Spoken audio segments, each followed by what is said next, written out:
Here we go, your full attention needed. Taking a big risk there.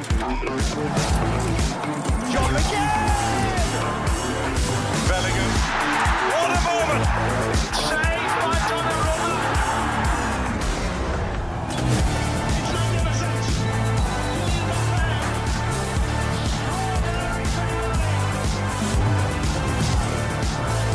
The champions of Europe. Good evening. I hope you've done your Sunday chores, cooked your Sunday roast, watched the Wimbledon final, stopped worrying about work in the morning, and instead are looking ahead to a night that could change the story of football in our country forever. No England team has ever won a major tournament on foreign soil. Sporting immortality is within their grasp.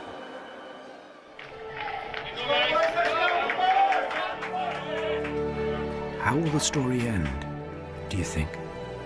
Isn't that the question? Perhaps you thought it would have ended by now.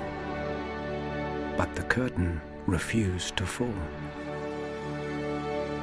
So here we are, a final, but also a first, a chance on foreign shores. Dare to whisper it. The rare becoming more regular, once in a lifetime becoming see you next time.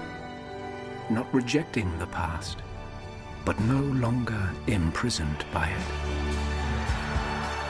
New outlook, new attitude, because changing how we lose is how we'll win. Nothing is ever final. Coming from behind, the new defending your lead, accepting finally that nobody owes us anything. Nothing is ours by right. A country is only the stories we tell ourselves about ourselves. A series of moments seared into one memory, stitched together across time.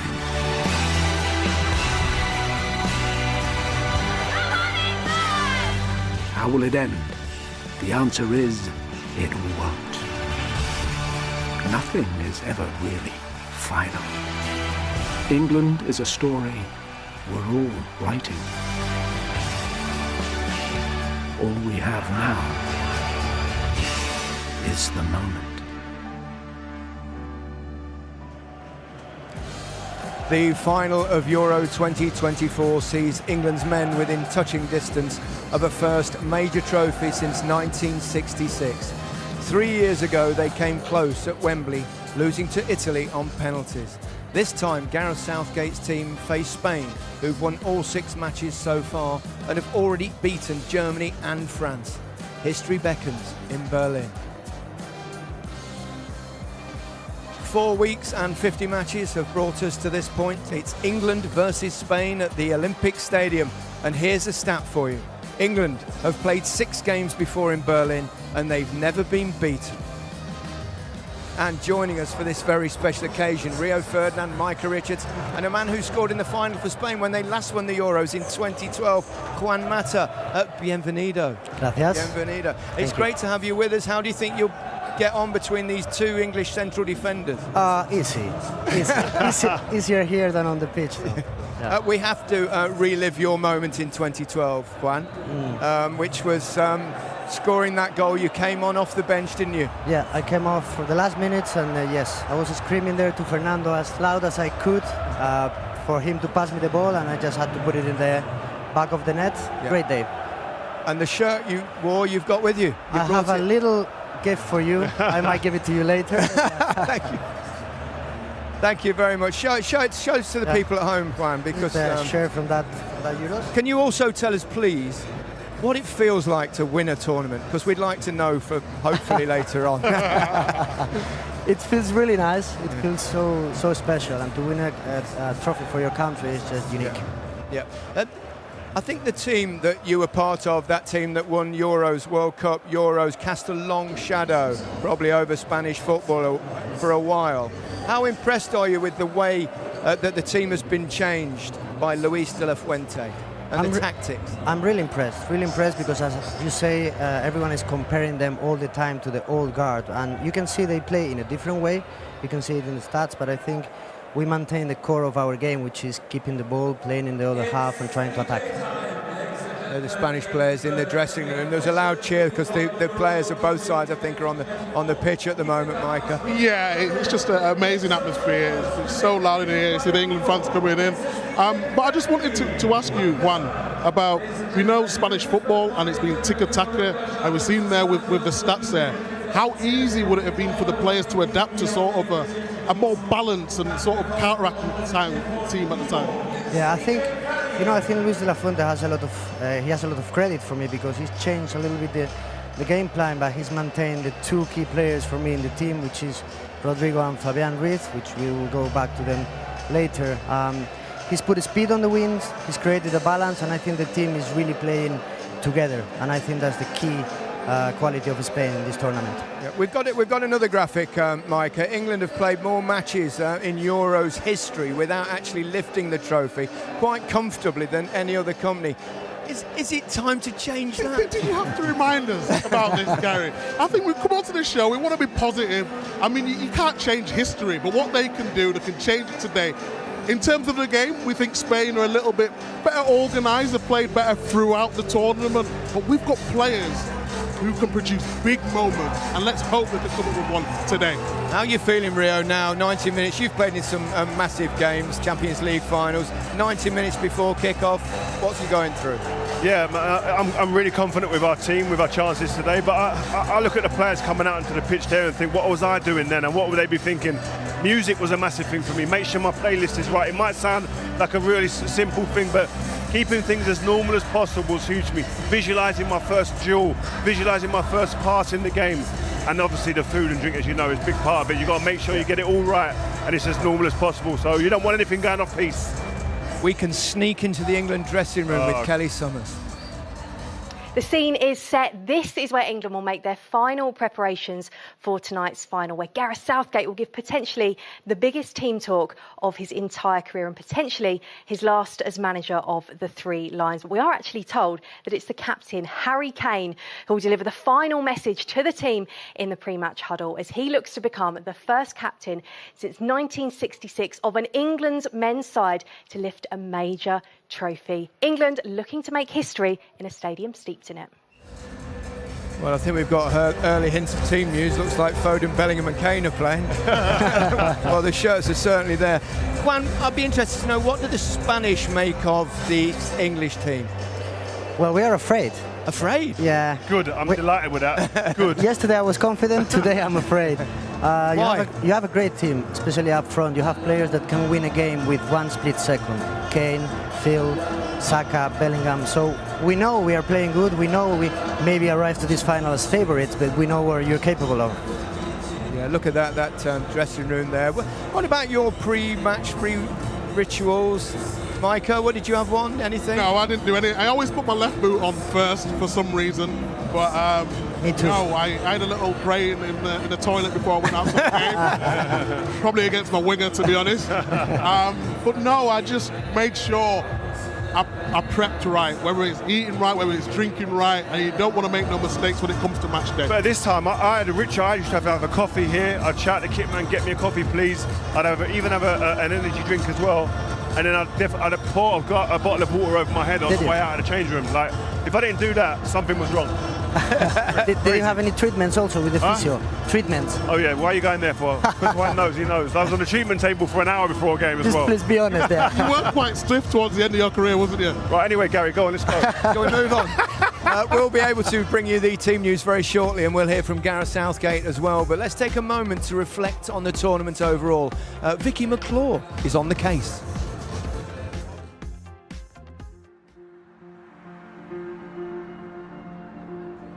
It's been a while since Europe had a proper party. When a continent pours into one country to decorate and celebrate. The best hosts bring guests out of their shells. But first, it's polite to introduce yourself. Enter Germany spectacularly. Musiala, good feet, 2-0. Full crook. A flying start for the hosts. Scotland speechless, but only briefly. They brought to this tournament an appetite for life. But left it, sadly, Hungary.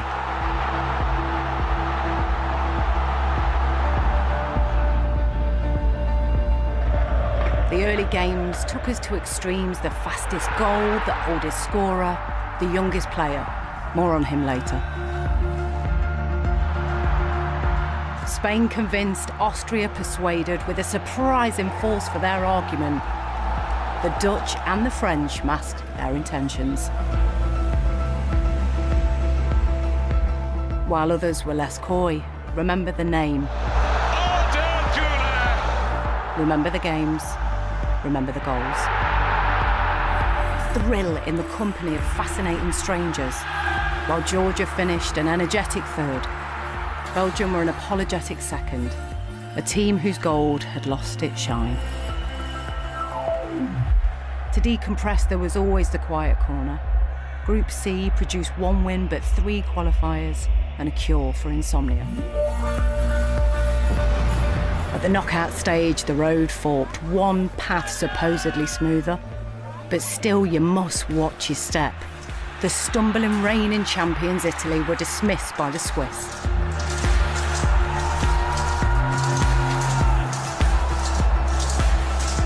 Turkey ended Austria's fun dramatically and brilliantly acrobatically.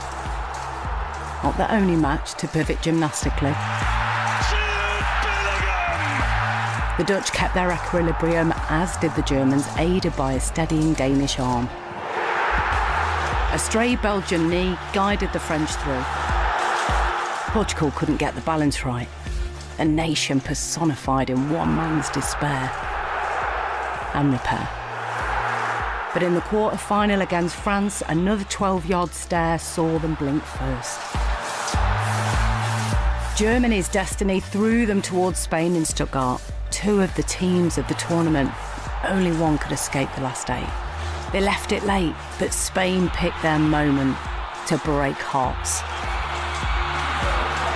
The hosts gone, but the fun went on. Each team moving in its own rhythm. Spain swaggering, controlling the tempo. Even when they went behind against France, they quickened their step. Then a 16-year-old made the music stop. Nice curl! Oh, I say, what an unbelievable goal! That is absolutely astonishing! For England, there have been tricks and dips. It's been mild, then wild, scruffy, then beautiful. We embrace it. Because this is England 2024, and this might just be their time.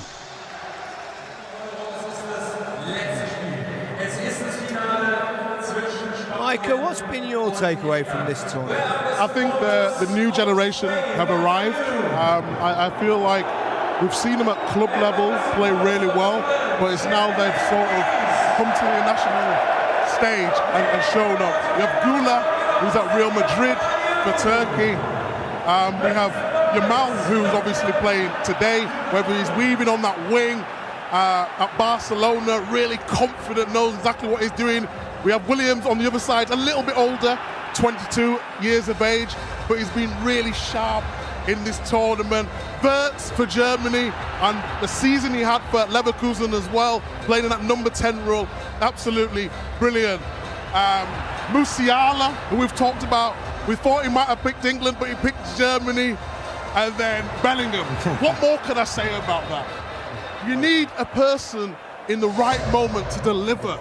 We was going out, and he brought something special. And I just feel like the young players really have put their shoulders back and showed everyone what they can do. Absolutely. Germany have been the host nation, obviously. They've done a great job. And you've been around the country, haven't you, quite a lot? I've been all over the place. Dusseldorf's probably been my favourite place, was alongside Berlin. But man, I've been in areas like that, flying around with fans, doing crazy stuff. And you know what? The atmosphere has been brilliant. I think Germany, as a host nation, have to take huge credit. The fans have behaved magnificently well. We always hear about the negativity and some bad stories around fans at tournaments, but I haven't really seen anything. It's been nothing but joyous behaviour and loads of beer. It's been a stag do. A stag do for a month. It's been a long one. Speak to yourself. I need to get professional. My wife's turned up to take me home today. What have you made of the overall quality of the football, Juan? I think it has been a very tactical tournament. On the offensive way, I think it's not been at its best. It's been quite defensive in some games. We have some teams that have played good football from my point of view. Georgia was a good surprise. Turkey played good. Spain and Germany, for me, they were the ones that were playing the best. Some disappointments with big countries, big favorites. Maybe Portugal, France, we were expecting a bit more. So overall, a little bit disappointing. Let's hope for a good final. Let's hope so. Spain have, I think, unquestionably been the best team, have played the best football in this tournament so far. Yeah, I would say that in terms of the balance of the team. They know their positions really well. They've got, Rodri, we're going to talk about a bit later on, Ruiz in midfield, who just dictate the tempo of the game. Losing Pedri obviously was massive for them. Bringing in Olmo as well in that number 10 role coming. But I like the way Spain have been able to adapt. When we talked about the stats before, normally Spain being a possession-based team, but being able to go in a low block at times, mid-block, but really go forward at pace. And that's why they've been so good. Normally you go into a tournament like this and you have superstars before you go into the tournament pre, and you expect them, usually one of them or two of them or three of them deliver. The likes of Mbappe, Kane hasn't hit the heights yet in terms of performance. Ronaldo, who was another one. It's been, like you say, the young ones that have come in. So that's been a big difference to what we normally see in a tournament. But what we someone that flies out the blocks. What I would say, though, I think that the lesser nations, no disrespect to them, they're well drilled, they're organised, they all not just going gung-ho. I know Georgia was a great example of. Do you think that's why there have been fewer goals in this? That's exactly why there's fewer goals, because they know exactly what. Look at the Slovenia game where they sat in. We all know the role in that 4-4-2, the shape, going out, getting back into position, and then trying to take the chance if it ever came. That's why I think we're seeing less goals. This game is a clash of styles, though, isn't it, Gary? Very much so. You look at one team wants possession, wants to dominate territorially, but also you've got a team like England who have individuals at any moment. They can sit back and rely on an individual to turn this game on its head. Is this game a case of the bravest team possibly wins, because they've got clashing styles? Yeah, I think it's risky for Spain because of that, because I think we were going to try to have the ball, to play offensive, but we need to be careful in the back. We will leave spaces, sometimes we are exposed, and if England take care of that, we are in trouble. I would be saying to England to be brave and go high, especially wing-backs. Yeah. I think if we get put back into a 5 at the back, it's a long way then to get up the pitch for us. Yeah. And we're going to have to rely on Harry holding the ball up against two centre-backs. I think the more we get the wing-backs up and play like wingers rather than wing-backs, then we have a better chance of actually getting up the pitch and really getting a bit of dominance in terms of possession. OK, it's in, the team news. Let's give it to you. England make one change with Shaw, who replaced Trippier at half-time against the Dutch, beginning his first game for club or country since February. 19-year-old midfielder Mainu becomes the third youngest man to start a Euros final, while 7 of this team played in the defeat by Italy 3 years ago. Spain make 2 changes to the team that beat France as expected. Right-back Carvajal and centre-back Lenormand return from suspension, with Navas and Nacho making way. Winger Yamal starts the day after his 17th birthday, and captain Morata leads the line. Let's get a word with Carl Walker, who's with Kelly Summers. Well, Carl, you've been involved in a lot of finals, particularly with your club, but how does this differ, particularly given the opportunity that's ahead of you? No, obviously, it's another final in the European Championship for our country. We have to approach it as just as we approach every other game. Obviously, we take in the occasion, we soak in the occasion, but we play the game of football, and that's what we need to do. England have been so impressive defensively this tournament, but how big a step up is this tonight? No, it's a good team. It's a good team. I think we face a lot of good teams with a lot of attacking threat, but we just have to do our job as defenders and enjoy doing the job. That's the most important thing. You've had some brilliant battles with the likes of Vinicius Junior, Kylian Mbappe in recent years. How much are you looking forward to the battle with Nico Williams tonight? No, it's going to be good. It's going to be good. Obviously, I've seen clips of him now. and he's been a bright spark of this tournament. You know, he's quick, but these are the players that you want to come against. Obviously, I'm not, as I say all the time, I'm not getting any younger, but you know, I still feel very up to it. And hopefully I'll give him a good battle tonight. I promise I'm not trying to make you feel old again, but you did play in Gareth Southgate's first game 8 years ago. Yeah. Many people are saying this could potentially be his last game tonight. You've been on the journey with him. How fitting would it be for it to end tonight with him lifting a trophy? Yeah, I said it the other day in the interviews. It's down to Gareth, what he does. This is the icing on the cake. I think what he's done for this football country is incredible. How he's brought the lads together, the finals that we've achieved, the semi-finals are great moments, you know, on and off the field that we've had, and hopefully we can, you know, reward him with that tonight. But it's going to be a tough game. May the best team win. May the best team win. Hopefully it's England. Best of luck tonight. Thank you ever so much. Thank you. Kyle Walker, I think, key role this evening with Williams on his side and the pace that he has, but if anyone can cope with that kind of talent, it's probably Walker. Yeah, for sure. We've seen in the Champions League when he's been up against Vinicius, he's done so well. His old teammate there, Ferran Torres, had a bit of a laugh and joke before, but in terms of the battle today, he knows exactly what he's doing. Yeah. I prefer him in this three at the back because his energy is used going backwards in that one-on-one situation. We see him at Vinicius and Mbappe as well at PSG in the Champions League, and he wins that. That's exactly what you want from Walker, to do his defensive work running back and going that one-on-one. He can go forward, as we've seen earlier in his career at Spurs, but in terms of what the balance of the team, he will have no fear today. It certainly looks like England are playing the same system. The one change, obviously, is Luke Shaw coming in, a player you know very well, of course. Very well, I'm very happy for him starting in a Euros final. He was very important in the last final that he played with the country, so he will have a difficult chance with Lamine, but I think he can give a lot for England going forward. He's very good at that. Is that the right decision, Ria? I think it is for the balance of the team. I think that's one thing we've lacked in every game we've played, is that Trippier, he's a diligent worker, but he's a right back and playing left back, and we've seen the deficiencies in his game from that, having to come back and check back on his right foot. But one thing I would say, that I think Gareth would have thought hard about this, because Trippier, Yamal wants to come in on his left foot. That's on to Trippier's strength, which is his right foot. So from a defensive standpoint, I would have understood the thought process of Gareth Southgate, but I would have sided with the decision he's made. Yeah. Any surprises from the Spain? As expected, really, isn't it, with the two players coming back, Carvajal and Norderman? Yeah. Everyone thought they will come back. They have done, and they were instrumental for the team to be here.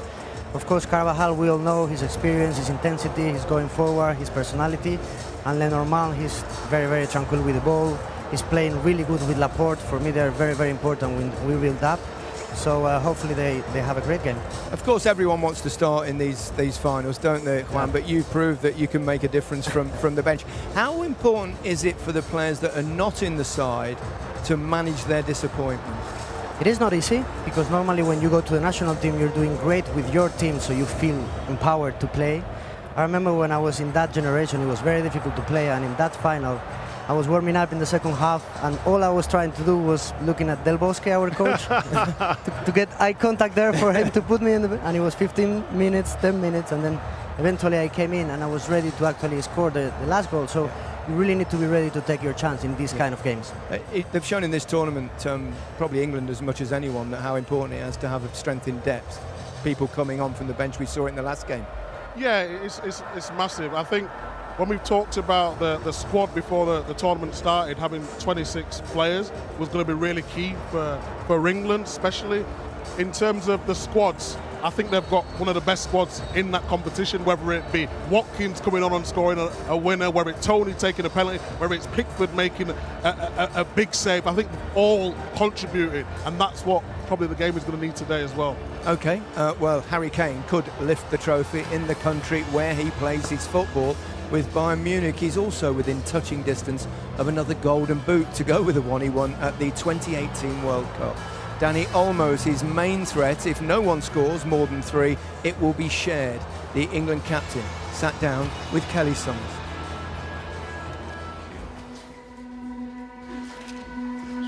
Let's start with Serbia then. We started that game really well. Saka does get it across, and it's headed in by Bellingham. Coming off the back of the season that Jude had, it was the perfect start for us. My first group goal in the Euros.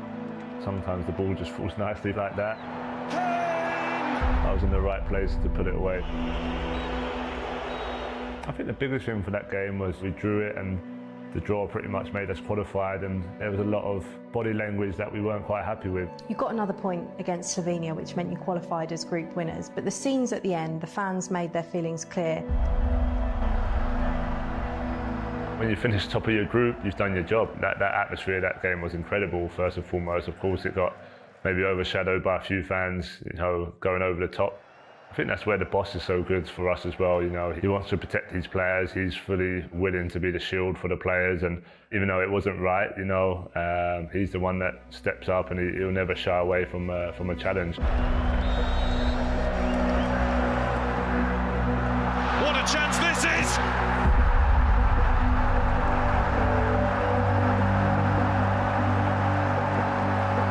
You've seen some pretty special goals. Where does this one rank? This is right up there with one of the best in English history. Walker helped on, and it's in! Salvation! The finish, it could have just been a tap-in, and it would have been an unbelievable moment. It was a turning point without a doubt, a minute or two away from a complete disaster, and he does something special like that keeps us in it. We still knew there was a lot to play for. As the ball's falling to Ivan, he just heads it back into a perfect spot. Kane! Now hear the Lions roar! It's a special moment.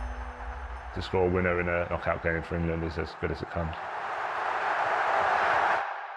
It was Bukayo Saka who got the headlines for this one. How pleased were you for him to get the goal? I was so pleased for him, and he got so much praise for it, and rightly so. We needed him most. 1-0 down with 10 minutes to go. He stepped up, and he was that guy with that moment that we talk about. Saka having a go!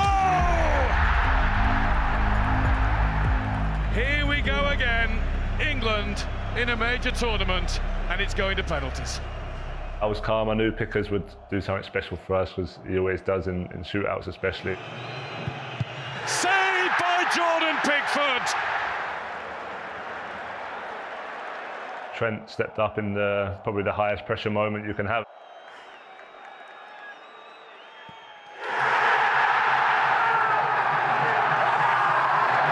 What a special moment. A penalty, having missed the penalty shootout, you needed to score to get England back into it. In the World Cup, I had a tough time in that quarter-final and missing that penalty. In life, you have challenges and you have to overcome certain hurdles. That was a nice one for me to kind of score in a semi-final again. The manager's had some criticism for substitutions or lack of substitutions at times, but he got it spot on in this game, didn't he? You have to have trust in the manager, and I think he's proven that throughout his whole England career, that he gets the big moments right. He made the subs at the perfect time, and they made the impact that the boss wanted them to make. Palmer finds Watkins. Watkins turns! Watkins scores! Such a good finish. I just love, seeing his face after. That pure joy, and if anything, almost a bit of shock that it's got in. England are on their way to Berlin! Getting England to a final is a memory that you'll never forget. For the manager, how much do you want to win it for him? We've been on this journey together. We've helped change the perception of England, the culture of England. No one deserves it more than the boss. I'd say you deserve it too, Harry. And we've spoken a lot about Harry Kane, but what's the Spanish view? What's your view of Harry Kane? My view, and I think all Spanish view, is that he's of course a world-class striker, which might not be 100% happy of how the tournament has gone for him personally with the performances, but that's why he's extra dangerous today. I mean, you can see there the stats with most knockout stage goals with 9, which is incredible. So Spain should be really, really careful with him today. He will be willing to show he can deliver in the big moments like he's always done. So for me, he's one of the best in the world, without a doubt. Those numbers are impressive, Rio. Wow, but them two tables there just show you what this guy's about. He's about goals, and people can moan about, oh, he hasn't played as well as this, he hasn't moved as much as this, but the ball drops to anyone in that area there. There's only one person you want it to fall to in this team, and that is him. 66 career England goals. Tells you this guy knows where the back of the net is. He wins golden boot after golden boot. He just needs now to get a trophy with his team, and what a time it could be for him to do that here today. Oh, so that's a conundrum, isn't it, with Southgate, whether to keep him on the pitch or take him off. But you know, a world-class striker of the ball, in big moments, he will turn up. And Gary, I want to ask you, what does Kane need to do today? Hat-trick will be handy. I think Harry needs to do what he was doing in, I think, the last 2 games. He's got better. I think he's stay up high. When you've got 4 players in midfield, you don't want it too congested with your striker. So just entertain their 2 central defenders, keep them high, which will create space for England's midfield. I think also, of course, we know, as you've said, that his finishing ability is something very special indeed, isn't it? And 66 goals, 66, that's the first time 66 has been mentioned. Obviously the last time England won, so who knows if that's an omen. But you know as well as I do that you wouldn't want anyone in front of goal more than Harry. But what Gareth now has is an option. He can trust Ollie Watkins. He knows if he needs to change the style a little bit and he wants someone to run behind and to stretch the Spanish defence a little bit, that will perhaps help the midfielders. And he now knows that he can finish and cope with the big moment. Is it similar in a way, possibly, Juan, to Morata for Spain? Or, I mean, obviously Kane's the more dynamic goal scorer. Yes, it is. But in terms of the critics and how people is saying they're not at their best, it's the same with Morata in Spain. Morata is working so hard for the team. That's why the coach rate him. He's going down, he's putting the centre backs with a lot of tasks. He's opened the space for the wings with Nico, with Lamine. He's doing a great job, and I really hope, I really hope that Morata scores today, because that will put a lot of his critics to bed. No apologies necessary. From captain to coach, we can hear from the England manager, Gareth Southgate. He's with Kelly. Well, Gareth, another Euros final, 3 years on from the last one. How does the feeling going into this one compare to the last one? Yeah, it's a really good question, because we feel calm. I think we realise what a wonderful opportunity. And football is about days like this, with the chance to make history, the chance to make our country happy, and we've got to make sure we do it. One change to your side tonight. Luke Shaw starts. Tests don't get much bigger, do they, than having to stop Lamine Yamal tonight? No, but he's an experienced player, and we feel that his return to play we've managed pretty well. He clearly gives us that balance on the left, so he's ready to play. I mean, Kieran's done a brilliant job for the team, and the way he's handled everything the last few weeks has been absolutely top class. This week you said to beat Spain you'll need to be perfect. What does that entail? Well, firstly, we've got to use the ball well. They press really well. We've got to move the ball quickly through their press or around their press. And then we've got to be disciplined in the way we defend. You can't just go tearing around the pitch. They've got good players. They use the ball well. But we really believe we've got everything in the squad to be able to get the win. Your team have made so much history over the past 8 years. You could make the biggest piece of history tonight. What would it mean to you to lift the trophy later this evening? Yeah, it isn't about what it means to me, it's about what it means for English football. This group of players have been privileged to work with for the last 6 weeks, and we want to give everybody the night of their lives. One final time, best of luck. Thank you. It's estimated there's around 50,000 England fans in Berlin after the extra time drama of Slovakia and Switzerland. It must have been nice to enjoy such a calm, uneventful evening against Netherlands. For the third time in 4 major tournaments, England walk out for a semi-final. England face the Netherlands. England's going home. We're not going home. How are you feeling, George? Nervous. The stomach's doing this. How are you feeling, George? Nervous. Southgate knows what we've got to do. It's all about hydration. Can England channel the spirit of Euro 96 against the Netherlands? We're ready. We're going to win. We're going to bring it home.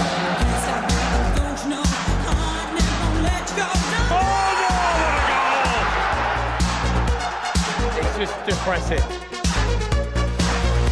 And that's just over the top from Kane. Kane is down writhing in agony. Don't think there's enough in that for a penalty. Here we go! England penalty! That's just a penalty being awarded. He will take it again. Here comes Kane.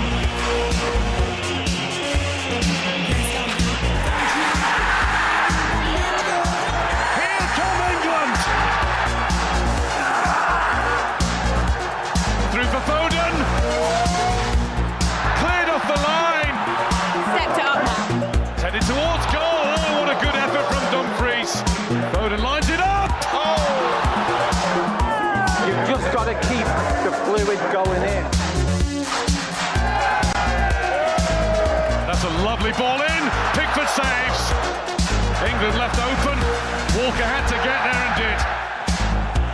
It's in! It's offside! Saka's put the ball in, but the flag went up. You purchased hotel ticket. Free cancellation, so it's fine. 2 England substitutions. Cole Palmer and Ollie Watkins come on. Palmer finds Watkins. Watkins turns! Watkins scores! Ollie Watkins! Ollie Watkins! That is wonderful! I think I just went right. England are on their way to Berlin! Saka today, mint. Foden today, mint. And I've got £2.57! We are mustard. He did it, Watkins, baby, yeah!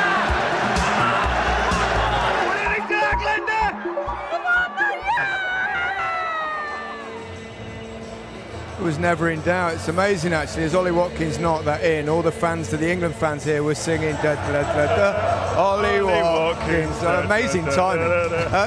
Shall we hear from a few more England fans? Oh, go on. Come on, England. Here's a prayer for the England team for such good luck on Sunday at the final. Can't wait for Sunday. It's coming home, and good luck, lads. Come on, England. We got this. Last stretch, final push. You have made me incredibly proud to be an England supporter, so thank you. This England team have brought a community together, including the deaf community. Come on, England. Saka, Menu, Bellingham, Pickford. OK, lads, you can do it. And Mike Bassett said 4-4-2. Come on, England, we're behind you, the nation's behind you. Bring it home for us, please, please, please. We love you, thank you. I hope you go on and do the business. We're all rooting for you. Forever and ever. Oh my God, Mama. Come on, lads. It's time to make history. We're incredibly proud, and we wish this England side the very best of luck in the finals. Just one more. We can do this. Come on, England! Let's cool things down a little. There's a long way to go. Spain can win a record 4th Euros tonight to move ahead of Germany. They're the top scorers in the tournament and are bidding to become the first team since France in 1984 to win all their matches en route to lifting the trophy. Here's a reminder of the Spanish team. Keeper Simon has played in 4 penalty shootouts with his country, saving 6 spot kicks. The 2 changes see right-back Carvajal and centre-back Lenormand return from suspension, with Navas and Nacho dropping out. Spain haven't lost any of the 28 games midfielder Fabian Ruiz has played in. Olmo has scored in the last 3 matches and is flanked by wingers Yamal and Williams. Up front, skipper Morata makes his 17th Euros appearance, setting a new Spanish record. So all eyes on Lamine Yamal, who turned 17 yesterday. The Barcelona winger becomes the youngest man ever to appear in a Euros or World Cup final, beating Pele's record from 1958. We went back to where it all began, which wasn't that long ago.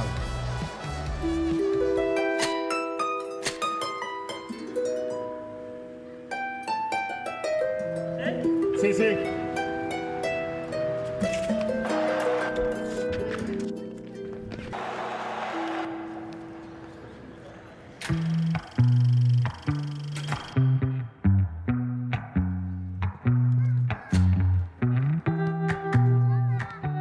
Lamine Yamal tendría, cuando aparece aquí en el campo, unos 3 años y medio a 4. Y bueno, refleja exactamente lo que vemos hoy, lo refleja cuando era pequeñito. muy parecido, muy zurdo, un tío con unas ganas y una ansia muy grande, una intensidad muy grande. Entonces es una verdadera barbaridad lo que ha hecho. Yo en alguna entrevista ya me he atrevido a decir que va a ser mejor que Messi y lo va a ser, seguro.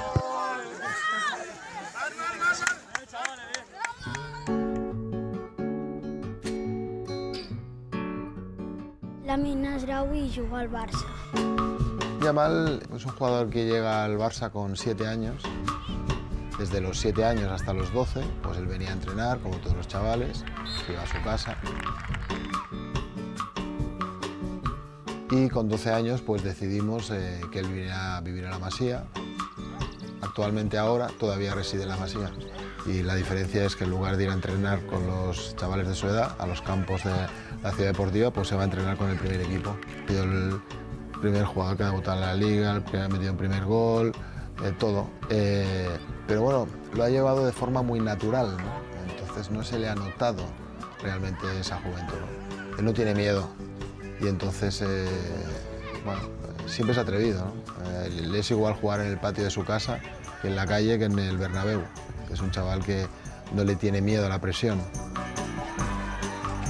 Yo creo que Lamine es un chaval que quiere pasar desapercibido. Es un chaval humilde, es un chaval reservado, es un chaval pues que a lo mejor tú le ves y baja un poco la mirada, como hacía Leo, ¿no? Son dos chavales que, bueno, pues que ellos no quieren llamar la atención, que viven el fútbol. There is the little boy becoming a man. What were you doing when you were 16? To do what he's doing at that age, it's really, really special. Special is an understatement. Talk about the touch and technique. This kid is unreal.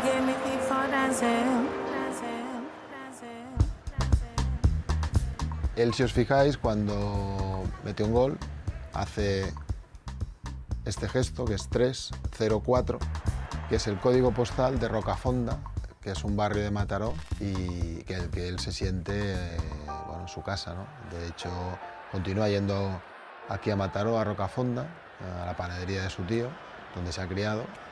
E incluso de vez en cuando todavía juega en el parque algún partido con sus amigos. Well, who's going to the final of Euro 2024? Lamine Yamal becomes the youngest player ever to play in a major tournament semi-final. Que pour pouvoir jouer une finale d'Euro, il faudra en faire bien plus que ce qu'il a fait jusqu'à présent. Lamine Yamal. Aparece Lamine por el medio, el tiro de Lamine. Nice curl! Oh, I say, what an unbelievable goal! The 16-year-old Lamine Yamal. Lamine Yamal! That is absolutely astonishing. A goal that will be played over and over again. The youngest player ever to score in a European Championship. I hope Rabiot, with respect, has gone up to him after the game and said, "Thank you for the lesson you taught me today."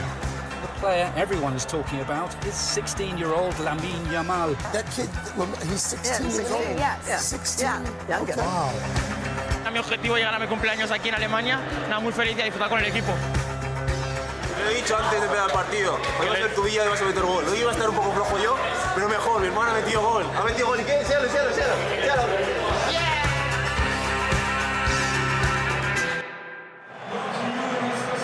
Increíble, Juan. I mean, can you believe the impact he's made? I mean, 16, just turned 17 yesterday. I mean, it really is remarkable, isn't it? It is incredible. He is a diamond. I think if you take out of his age and you think about the way he's playing, you will say he's playing an incredible tournament. If you think about his age, which we have to, this is unique. I've never seen anything like that. And what I like about him, he's a fearless player. He wants to beat you. He wants the ball all the time. And he's not the typical winger that is only 1-against-1 and dribbling. He makes the pass when he has to, he shoots when he has to, he makes all the right decisions. I mean, already being compared with Messi by many people, and obviously he was kind of seen by Messi when he was a tiny child, wasn't he, which was a remarkable coincidence. I mean, he's very special. He really has burst on the scene, Mike, hasn't he? Really? Exploded on the scene. But look at the these shots before we go into the highlights of him. It's wonderful. The atmosphere is absolutely incredible. And I'm not over-egging it. The England fans have been brilliant. But I just want to show you. The only thing I would say is if those fans had seen those clips of Lamine Yamal, they might be a bit quieter. We're going to see a few more now. I mean, just in terms of what Juan was saying, normally have wingers go down sort of blind alleys. But in terms of his football IQ, his football intelligence, look at these numbers here. Assists first, chances created first, chances created from open play second. And we're talking about the overall tournament. And what makes him so good for me is he can hurt you from these areas here. He always wants to come on his left foot, but whether he plays the right pass, whether he dribbles into the right areas, whether he needs to run in behind like he does there. But look at this touch. Look at this touch. Wow, inside. Making it a little bit better when he got there. But we're just talking about a player who is 17 years old. And this is what I'm afraid for in today's game. If you give him time, the runners are the second post, they will hurt you. And he had the chat with Radio about he needs to play better and deliver in big moments if he wants to go to the final.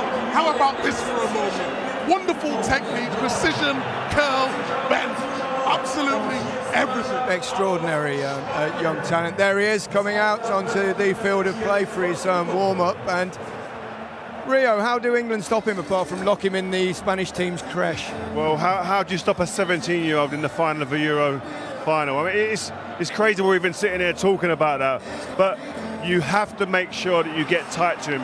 If you let him face the game in these areas, what you have to do, you need two of you sometimes, but send him down on his weaker side, on his right foot. Don't let him come back on that dangerous left foot. They do well there. Here again, make him face his own goal. Get right tight up against him and be aggressive. He's a young kid, physically not there yet, so make him face the other way and don't give him space and time to run at you. Here again, right up against him, be aggressive, run off him, make him work and think about the other side, or smash him. Bye-bye. Smash him, kick him out of the game. Simple as that. To be over the top, that isn't it, real? Child cruelty. What a player. We're talking about someone who's just turned 17 years old, and he's one of the main players who's a threat to England's chances of lifting this trophy. You know what's also remarkable about him? He always tried to position himself in a way that he gets the ball with his right foot and he's already facing you. Yeah. That's good for him. I think you and Frank Lampard, when you were 16, you were called up to England, weren't you? Kind of for experience in 1996. Look, there you are, Rio, at the back. Look, with young bag of nerves. Bag of nerves. But you know what?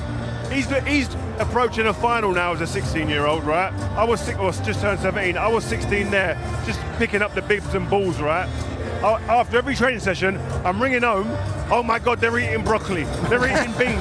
They're playing computers. They're drinking wine. It wasn't even about football. You've got a good doctor, haven't you? Because you've aged well. Yeah. Hey, fine wine over here, baby. Fine wine. Juan, tell us about Rodri. Obviously a player we've enjoyed in the Premier League, and he's been superb in this tournament. Is he the best of his kind in world football? I would say so. I think in his position there is no other like him when he's in form like he is right now. For the national team, of course, for Man City, for many years in the Premier League, but the way that all game plan from Spain goes through him, he gives options to everyone, he always goes pass lines, and he gives the forward players the security not to look back. He always finds them and is always in the right space to get second balls. I mean, he's amazing. He's just a very, very differential player. How important is he for someone like who plays at your position, like maybe Yamal, but even Olmo as well, to get on that ball and he finds you with great vertical passes? That's all we want. Players we play in those positions, we want a midfielder that can look for us in between. Rodri does that all the time, and the more they get the balls to Nico, to Lamine, the better they will play. He can also score. We've seen it in the Premier League many times. Whenever he's around the box, he's got a big chance of scoring with both legs. I think having watched him a lot at Manchester City, the one maybe weakness he has sometimes is on a turn. But if you look in all these clips we're showing here, he's always in the right position, whether that's to defend, whether that's to get on the ball. We talk about looking into space, playing forward, always know where people are on the pitch, and just a wonderful forward pass, breaking the lines, and that's what he does better than any defensive midfielder in world football. I know, Juan, you're also a big admirer of Fabian Ruiz, or I think the Spanish just call him Fabian, right? Yeah, that's right, yeah. Not Ruiz, so we don't have to worry about Ruiz. Thank God for that. he's kind of grown into this tournament. Very much so, and I think if it was not because of Lamine or maybe Rodri, I think if Spain wins, he should deserve the MVP of the tournament. He's been arriving to the box a lot, creating chances. He's been an overall complete midfielder. Yeah. Spain press very well, very high, but they can leave space behind, can't they, Ria? Yeah. Yes, and I think you've got to be brave against Spain. Yes, they're going to press you. Gareth Southgate said that in the VT earlier, but you've got to have the courage to be able to play around that. Look at that table there, high intensity pressures in the final third. That's that counter press. They're top in this tournament so far. But you've got to have players that will take it, be confident in each other, and give the ball under pressure. Morata, normally the catalyst to press in a red shirt for Spain. He'll be that again today. But like you see here, you need Harry Kane to stay up. This is against Italy. But you need Harry Kane, the striker highlighted there, to stay up the pitch like their striker there and create that space in the middle. You don't want him coming back too often and clogging that area there in these areas. Then you can get out, and it's about the quality of pass, the execution, and then you can get yourself playing and up the pitch. If you allow them to press you and you're not brave, you are going to be in a problem. Here, look at the red shirts, how many around the ball. All eyes on the ball about retrieving that possession. Aggressive. Now, but look at the spaces outside of that and beyond that. In the other side too. And the other side of the pitch, we said earlier in the tournament, if you can get your head up and you've got players who can see over 20, 30, 40 yards, you have a huge opportunity of really hurting. Then you get the ball out here. Then it's about what we can do. Can we execute? Can we be decisive? Can we penetrate? Here they get fortunate with an own goal, but that's because you put them under a bit of pressure. This one's a perfect example. Saka could get in this position against Cucurella many times. Head up, look at that space over the other side. I just think as well, Spain are very good on the first phase, so they when they're going to press, they all go together. It's the second phase is where England could hurt them today. Just exactly what Rio said, but Rio's exactly right. You do have to be brave. If they be brave, play forward, you can beat the press. Okay, let's go back pitch side where Kelly is with former England defender Alex Scott. What an atmosphere out here, Gary. I've been fortunate enough to be at all the England games, but understandably this has gone up a notch. Alex, your first England game of the tournament, not a bad one to start with. This is special, isn't it? It's not a bad one, Kelly, and the song's already popping off. We've already had It's Coming Home, obviously Vindaloo in the background now. I remember being here for Spain against Croatia, and I remember sitting in the stand and being like, imagine if England get to the final, the atmosphere, what it will be, and our England fans are now used to seeing their England teams in a final. Just need to do that one bit extra today and make it extra special for the boys. As we've got you here, you know a thing or two about being a fullback. We've actually had Carl Walker doing a very vigorous warm-up behind us. How important are the fullbacks going to be for England tonight? I think Carl already said it, he's not getting any younger, but as a fullback, when you know you're coming up against quality players, exciting players, it actually lifts your game another level, because you want to say, all right, I know I can do this. Your 1v1 defending is so important. Yes, we love attacking fullbacks and bombing forward, but actually you've got to defend first. That's your main job. But then also at the same time, stripping it back, Carl Walker and Luke Shaw add so much, helping this England team move up the pitch. And Luke Shaw, the balance on that left side now, when we escape the Spain press, getting this England team forward at pace. Were you surprised to see Luke Shaw start tonight, given his lack of football? I don't know, Gareth will assess his fitness and be like, okay, he's ready. I think, what a game to come into up against Jamal. And I think the one thing is, we know that he likes to cut inside and get his shots off, so I think for Luke Shaw, make sure you are showing him a line and blocking that off. But look, he balances off the left side, and I said already, he had so much going forward. It is another final for England. You said we're kind of getting used to seeing them there now, but what's impressed you most about England this time? I think the whole thing is a team. It's been about individuals and to explain is the squad players, when they're at the hotel, when they've rested, the starting players, they're going out making sure they're sharp, doing blowout sessions, all to wait for those moments to come on and impact the game. And I think as a squad we've been so impressive, and it's going to take another squad effort today to get across that line, Kelly. Well, those squad players have given us some huge moments. I wonder which one of these players out here tonight is going to give us another special moment. Let's hope so, Kelly. And if you're just joining us, well, where have you been? And here's the England team. Keeper Pickford is one of 7 players who featured in the last Euros final. Centre-back Gehi celebrated his 24th birthday yesterday. The only change from the win against the Dutch sees Trippier replaced by Shaw, who scored in the second minute, of course, of the final against Italy 3 years ago. Attacking midfielder Foden hasn't netted in his last 13 England matches, though he came so close, didn't he, twice on Wednesday night. Captain Kane is winless in 5 finals for club and country, but was on target in his only other game at this stadium, in a win against Germany in 2016. Pressure? What pressure? It's a privilege to lead your country into a tournament, and I'm fine with the pressure. Pressure is important. Pressure! What pressure? Pressure is for tyres! Pressure is for tyres! Let's see if the tyres are all right. They could do with a pump. Winning tournaments is incredibly hard. We haven't been good enough. No energy, no guile from those players out there. The players will be aware of the noise. I think we should definitely be positive. Let the handbrake off. Let those players play. They are brilliant players. He's got a great, talented squad. Who cares what we think? Who cares what we think? What's the point of doing this job? When we were playing, we didn't have social media, so the pressure just never turns off. Where do you want me? Pressure! What pressure? Pressure is for tyres! Get the pressure right and get the pressure right. Pressure is for tyres! Concerned about pressure changes. England are going to spring to life. And it's in! Sit down. It's back in the cave! Draw! Saka having a go! It's back again. Love that one, thank you very much. It's back big time. It's a different generation. How confident were they? They had the belief.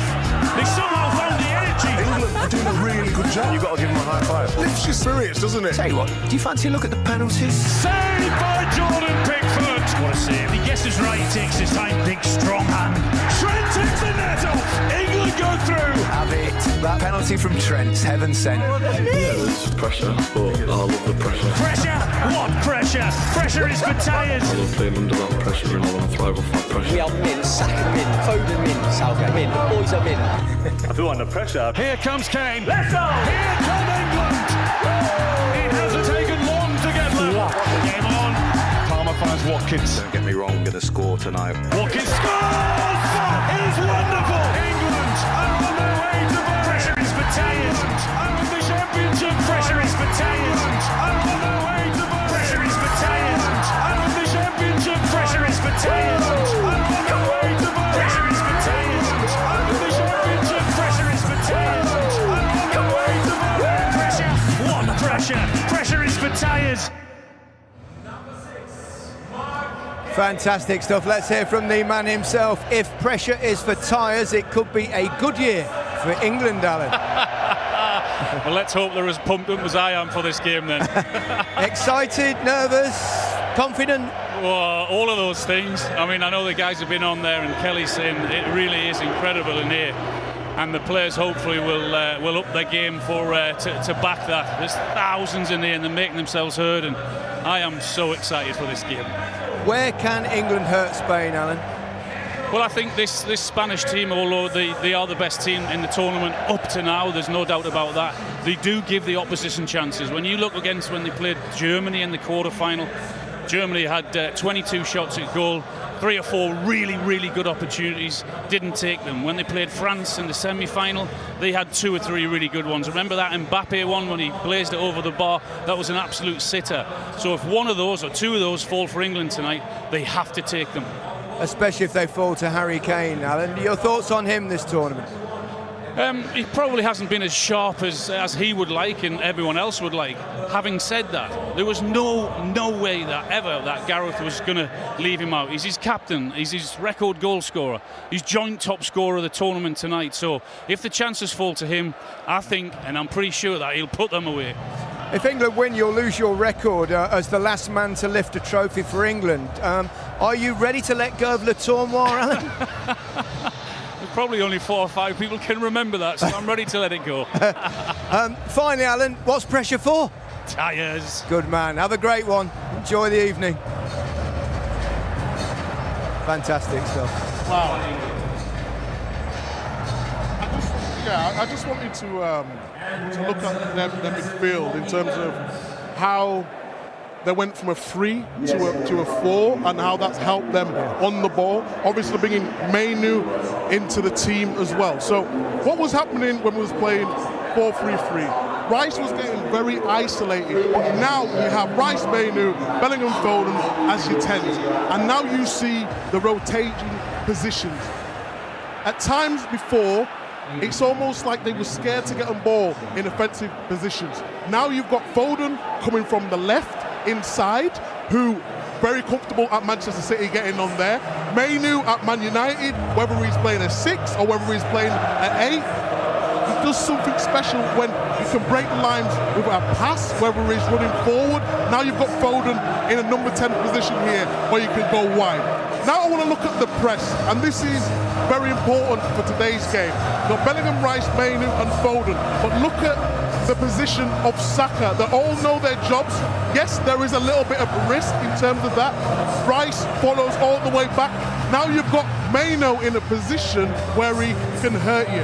You've got Foden running in behind, Bellingham where you find him at Real Madrid so many times on that left, and Kane can score a goal from in the pockets from this position here, and it's just been very effective. People have been talking about, can John Stones play forward? When he's got movement, the player who's used to playing there for Man City, who's best in tight opportunity, facing the ball, gets on the ball, and then the route. When it gets a little bit higher here, this is where you want Foden. We've talked about him, tight spaces, can he lay it off? Okay, this goal didn't count, but look at the amount of numbers they're getting forward at the right time. And we've got to give credit to the manager for that. And on contrast, we just have to be careful here. Bellingham, Foden really high, Mainu and Rice low. The wing-backs have dropped too early, which gave the Netherlands time and space to play that ball. With 2 number 6s, you can't allow that to happen. You need to be behind their 2 midfielders to stop this happening, because whether it be Rodri, whether it be Fabian, whether it be Olmo, someone who scored the goal, they will hurt you in those key areas. So if you ask me where the game could be won or lost today, I'm seeing in midfield. They have to be brave, and they've got to play the ball forward quickly as possible to evade that press that Rio was talking about earlier. Juan, you've played in that position and multiple positions in that kind of area. Yeah. How do you get that cohesion? Is it down to individuals and the quality of those individuals, or is it down to the coaching and implementing those coaching instructions? I think it's due to both. Of course, you have to train the way you want to play, starting from the centre backs, committing players, looking for the free man and the third man. But when you play in that number 10 position, or a winger that comes in, it's fundamental that your centre backs or your midfielders look for you all the time. I love Phil Foden. I think he can be a real danger today, so if Spain can cope with him, I think we'll be closer to a good result. There's a lot of noise to our left here. England fans are singing. I'm not quite sure the name of that song. I'm not saying it. It's a jinx. It's a jinx. Kobbie Mainu, he deserves a mention. He's been superb in this tournament. I can't believe it's took this long to mention him. I think he's been one of our most influential players at 19 years old. It's ridiculous what this kid's doing at this tournament. Look at that. One of the youngest, 5th youngest he is in to start our men's final. Unreal what he's achieved, and his humility, how humble he's been. Watch him here, right? 2 shirts there, Slovakia, closing down Carl Walker. You know, players won't go there. I don't want the ball in traffic. He goes there. I'll help a teammate out and be the solution for you. It's that braveness when there's traffic around, when there's loads of bodies. Here again, pointing, directing. This is where he comes alive. Press me at your... You dare press me, I'll leave you for dead. I'm gone. See you later. You've got to bring me down. That's the difference there when he's on the edge of the box there. Again, look at his first touch. Back towards his goal, rocks the defender, and in one motion sweeps it away, and then he's facing the back 4. He's a phenomenally gifted player in all phases of the game, on the edge of his box, in the middle of the pitch, also on the edge of the opponent's half. And that's where he separates himself. But defensively, this is an area where many goals are scored today. But again, identifies a danger, puts himself in the right position, sweeps up in front of the back 4. But this one here, they think they've got him. They see him as a bit of lunch. No, I'm out, I'm away. See you later, boys. I'm going to face the back 4. This kid excites me as much as anyone in an England shirt at the moment, because he makes the game look so simple. But these are difficult moments. Roll it with my studs. See you later. This would have been one of the goals of the tournament had Phil Foden finished it off. It's a great clearance in the end off the line from Dumfries. But this one here, he sends Veerman back to PSV Eindhoven here with this bit of movement. Gary would have been delighted with this opposite movement. He gets 8 yards here. and the guy's touch tight at this point. That opposite movement, see you later, mate. Face the game, and now I'll do what I want. When I asked the players at United what's special about him, they said his personality. No matter what position he is in, he always wants the ball. From the keeper, from the centre-back, and yes, he's made some mistakes like we all do, but his personality is wanting the ball again and again. He's a fantastic player. Juan, I'd love to get your thoughts on Jude Bellingham. Obviously, he's been playing in Spain, he's been brilliant for Real Madrid. In this tournament, he's been in and out a little bit. Yeah, in Spain he's been outstanding. I mean, to arrive to a club like Real Madrid with that expectations, that pressure, playing the way he's playing, scoring the important goals that he's been doing, winning the two most important trophies that you can win, and then in this tournament, same, again and again. When the team needs him, he's always delivering. But what impressed me most about him is his personality outside the pitch too.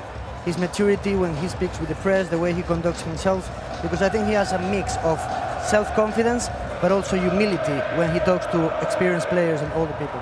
Is he the sort of player that could carry England over the line with that confidence? Yeah, and after a couple of celebrations when he said, who else? A lot of people took that for arrogance. That is just supreme confidence in your ability. When we talk about Foden, so talented player. When we talk about other players within this England side, the difference is with Bellingham, he has that inner confidence, supreme confidence that I can change the game at any time, and that is what you need to be at that level for years and years to come. I think they're singing Hey Jude, aren't they? It's very clear. I mean, I'm sure you can hear it at home, but blimey, it's loud. I want to join in. But before that, he's the one player since Wayne Rooney, right, who looks at the opposition and says, I don't care who you got or what you got, I am the guy. He's the guy that's got the arrogance. It's a great arrogance, and the arrogance you want around you when you're in moments of difficulty in games, because you know if something happens, he wants to be there, and that's the key point. He wants to be there. You know what I mean? To be the guy to make that moment and that decisive difference. I think one interesting matchup, Micah, might be Bukayo Saka against Cucurella. Yeah, especially, I think what's important in today's game, when I showed him one of my clips there, the wing backs were too deep, too early. If he's going to be playing up against Cucurella, it can be nice and high. And Cucurella has had a really good tournament so far. But if you're looking at this matchup, Saka can go both ways. I think defensively, Saka will have to work harder because of the way Spain play. But he'll have to stay high if he wants to cause this Spain team trouble, because on transition, they can be got at, and that's what they need to have in their heads today going into. Okay, it's a second major tournament final in 4 attempts for Gareth Southgate, one more than the previous 23 tournaments combined. In the entire history of the England men's team, no one has been directly involved in more matches than Southgate. Tonight marks his 159th international as either a player or manager. It's a special achievement by a special man.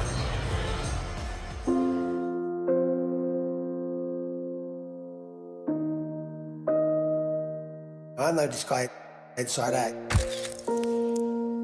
There's a real intellectual, intelligent man there with a beautiful humanity. Gareth, congratulations on your appointment. It must be a great honour for you to be the name of the new England manager. Yeah, I'm extremely proud. Myself, my family, everybody that has helped me on my journey within football as a player or a coach. Getting the job is one thing, I want to do the job successfully. England were terribly perceived before Gareth Southgate came in. No fight, no identity, no belief. This is surely as bad as it's ever been for England. There was no connection from the fans. We was almost like a laughing stock. Gareth Southgate has changed the narrative around the squad. He made all the players open up on the eve of the 2018 World Cup. He basically humanised the England squad again. He tells you as it is, he tells you where you stand. That's the most you can ask for from a manager, someone that's honest. Gareth Southgate is a man of huge principles. If you've got a man at the top of the helm with his culture, his respect, his values, these guys are going to follow suit and they're going to love it. There is this bond. It's almost like father-son or older brother, younger brother. You can see the players love him. They all want to play for that man. I owe Gareth so much. He's been immense for me personally. Gareth he's been absolutely fantastic to each and every one of us. I feel a big part of it is he's been in our shoes. Let me tell you, that was tough at the time. He's lived what we're living. Gareth Southgate's experience as a player have been absolutely fundamental to his success as a manager. It gives me a lot of confidence and I can more than trust him. I'm always grateful for that. You've got a guy here that will take the fear out of you playing football. We've had some incredible nights the last 7-8 years. The only reason I did the job when I took it on was to try and bring success to England as a nation and to try and improve English football. That whole concept of service to the nation is embedded in Gareth Southgate. You're talking to probably the most patriotic guy that I know. When I took this job, I'd had 3 years as a Premier League manager. I've now had 100 internationals, some of the biggest games in world football. You learn all the time from that. He's a very, very strong individual, far tougher than advertising. We all want to be loved, right? When you're doing something for your country and you're a proud Englishman and you don't feel that back, and when all you read is criticism, it's hard. He's invested into these boys, not just as footballers, but as human beings. We've been on this journey together. We've helped change the perception of England, the culture of England. That's a team that wants to do everything possible for the man that's leading them.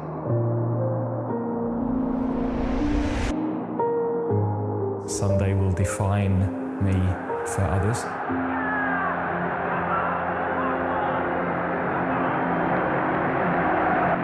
But it won't for myself. The closing ceremony is about to begin. You can watch uninterrupted coverage on iPlayer if you so wish, but we'll continue building up to the game itself. There's a lot of famous faces in this ground. David Seaman, of course, England's goalkeeper back in 1996 when they won their first penalty shootout. Joachim Löw, the former Germany manager, is here as well. I think you know him. Peter Crouch, Crouchy. I think you know him as well, won't you? Arsene Wenger needs no interruption, does he? And you might know him as well. William, Prince of Wales, Aston Villa fan, of course, probably a huge Ollie Watkins fan. He'll be hoping he comes on at some stage. Let's talk about Gareth Southgate. Juan, from the outside, a non-English perspective, how would you judge him and what he's achieved with this England team? Yeah, my opinion coming from Spanish, but being England my second home, of course, I think we need to acknowledge what he's done for this country and for this group of players. Getting your team twice in a row to the Euros finals is not easy at all. I really respect him and I think he deserves credit. Sometimes we are too impatient to want to change things, and sometimes I think be careful what you wish for is a good sentence. Very true, very true.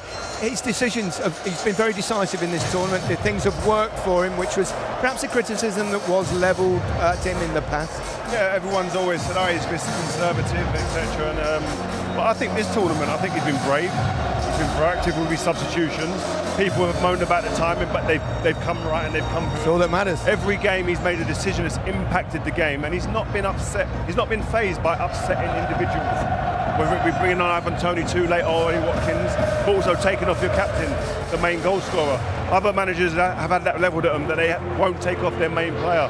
Gareth Southgate's proved that he can do it here, and it gets it right. I think what we have to remember that Southgate is a defensive manager. So when we talk about having all these great young players coming through in midfield, in number 10 roles, wingers or up front, but in terms of, he can't just change his management style with the players available. What's been successful for Gareth has been pragmatic football and on the counter-attack, moments from good players, their style of play where they've been good defensively. So for a manager to change all his beliefs for this tournament was always going to be difficult. I think just from our point of view, from a fans and a pundit's point of view, we just want to see a little bit more flair. We always want everything, don't we? We always want everything. He's given so much to England, though, hasn't he, on and off the pitch? The way he's got that harmony in the dressing room that you've always said was missing. Does he get the respect he deserves? Yeah, I don't think he gets the praise he deserves yet, but I think in time he will, and if he wins today, he will. I think 2014 he's been with the FA, so he's their man. But I think he's been able to bring through a generation of players that are super talented, and he's got them together. The togetherness is what's got them here in this tournament, where you get big moments when their backs are against the walls, and that counts for a lot. That is important, character, togetherness, and a desire. The other thing I admire in many ways is the fact that he'll take the criticism away from the players. He'll take it himself. Exactly that. If you look at his interviews, in terms of harmony in the dressing room, all the players speak so highly of him. Every time he's got to deal with an issue, he gets it absolutely spot on.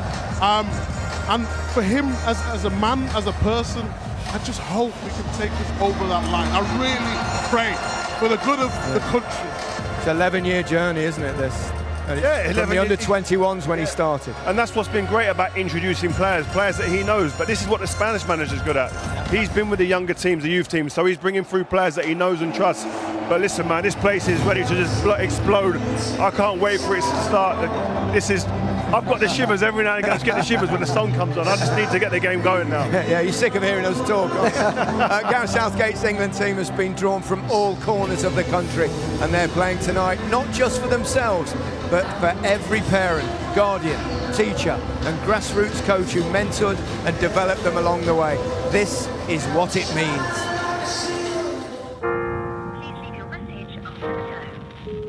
Hello mate, it's Woody here. We're right behind you, fella. Right from those days at Mitcham training ground to the railway station, chucking our orange peel on the track. Well look, I love you, I've always loved you. So bring that trophy home and we'll all be waiting for you with a nice cold beer. Yep. Yes, Jude, it's Odin here, bro. Tomorrow will be another memory that I'll cherish forever, seeing you play on the biggest stage. Declan, you are a special young man with a big heart. One of your dreams was to play for England, and now it's happening. I've been so proud as one of your closest mates, watching you having a real impact when you've been coming into games. We're all proud of you. Bukayo, just want to say how proud we all are here at Greenford of everything you have achieved so far.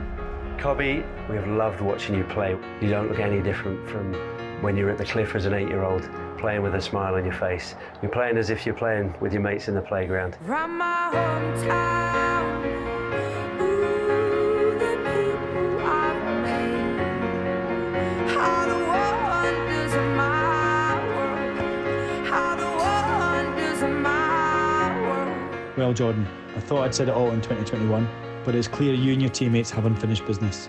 You continue to be an inspiration to us all, especially those close to home in Washington, Tyne and Wear. Hi Mark, the hard work and dedication you have put in over the years is an inspiration to the youth players at the club today. You've gone from non-league at Weston-super-Mare to being in the final of the Euros. You're still the same humble, generous, funny kid from Newton that we all know. Seeing you first day in our training ground, age 6, with your family, with the ball at your feet and a smile on your face, we knew you were destined for greatness. Alright CG, it's Josh here, your bro. Words can't explain how proud we are of you. I remember when we used to create moments like these in the back garden when we were little.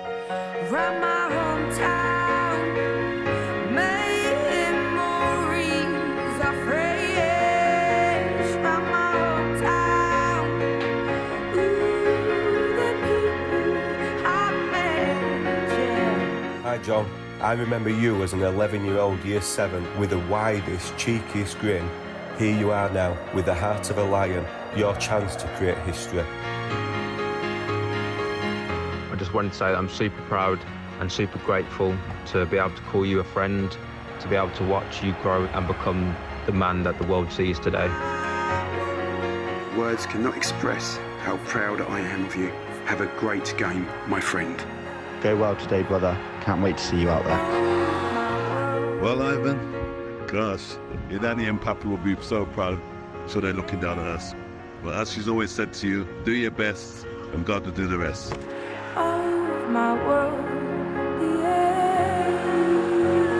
The memories you have created will stay with you and us forever. Your family absolutely adore you. Love you, man. See you when you get home. All the best, bro. Love ya.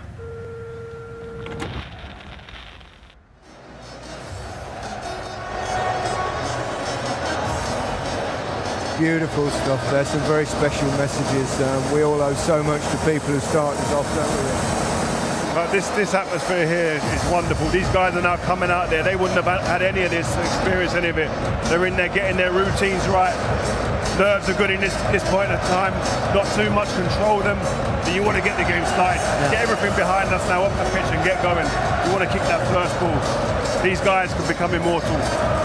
Harry Kane leading them out into the tunnel there. Great. What a moment. We've talked about Harry Kane and going over to Bayern Munich, scoring so many goals, not getting a trophy. Now's his time.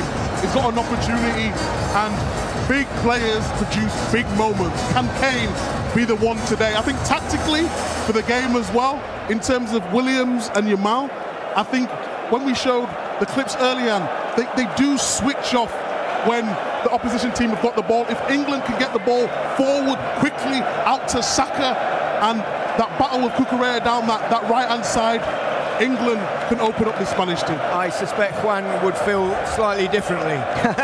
Just a tiny bit, yeah. But those are the moments where players are thinking, we can make history here. I want to be the one. There's Giorgio Chiellini, of course, very recognisable face, and of course led Italy to that triumph, 3 years ago, wasn't it, because of the delays with COVID, but he was a warrior. Oh, wonderful player. I was actually with him this morning, had a coffee with him this morning. What a player, what a human being as well. And he was talking about how tough it is to win this tournament here. He's done it as a captain, and he said it's about having moments in games where you can go under duress, but you can get through it. And we have the individuals, England, who can create moments in this game, but they have to be brave and they have to take this moment with both hands. Time to grasp the moment, Micah. Grasp the moment in terms of the, in midfield of Maino, Rice, Foden and Bellingham. Rodri and Fabian are really good, and Olmo, but I just think we can do it if we believe. Okay, it's time. Wear your lucky shirt, sit where you always sit, do whatever it takes. It's England against Spain, the lion versus the ball, the prize, the European Championship trophy. It's going to be a bumpy ride. Buckle up, everyone. Your commentators, Alan Shearer and Guy Mowbray. Thank you, Gary. Good evening, everyone. Well, here we are. 4 weeks and 6 games later, 58 years and 653 matches on from the Three Lions' greatest triumph. These players carry the hopes of those who missed out, the ghosts and the soul of English football, fans, players and coaches alike. For Spain, well, their coach Luis de la Fuente has already spoken of his team having returned Spanish football to where it belongs, and for them it hasn't taken long, only 12 years after their last golden generation completed its work. And now, for only the 3rd time ever at a major men's football final, the national anthem.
as you'll have seen, King Felipe VI of Spain is here at the Olympiastadion in Berlin for the Royal March.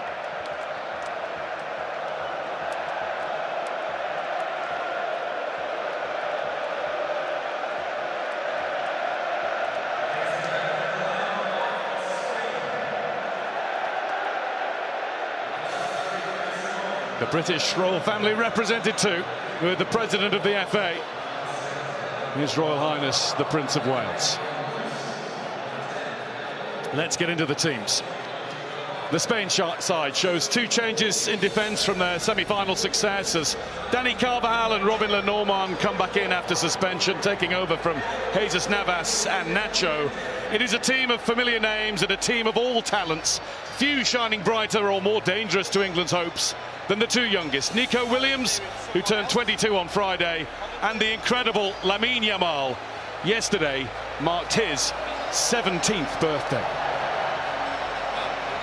The officials are from France, led by Francois Letergier, who at 35 becomes the youngest European Championship final referee.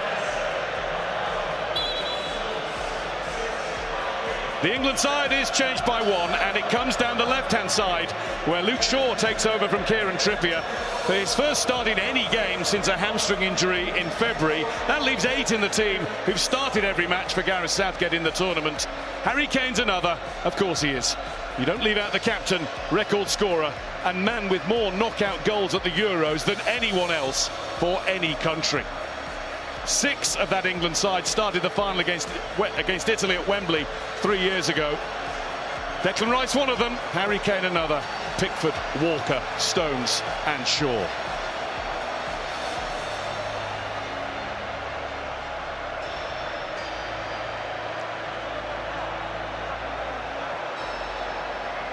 In the stands in Berlin, England are outnumbering Spain. But the Spanish supporters are certainly making themselves heard just as loudly and clearly as England's support, which has been magnificent all the way through, from first kick in Gelsenkirchen to what will be the last kick at whatever point it comes this evening.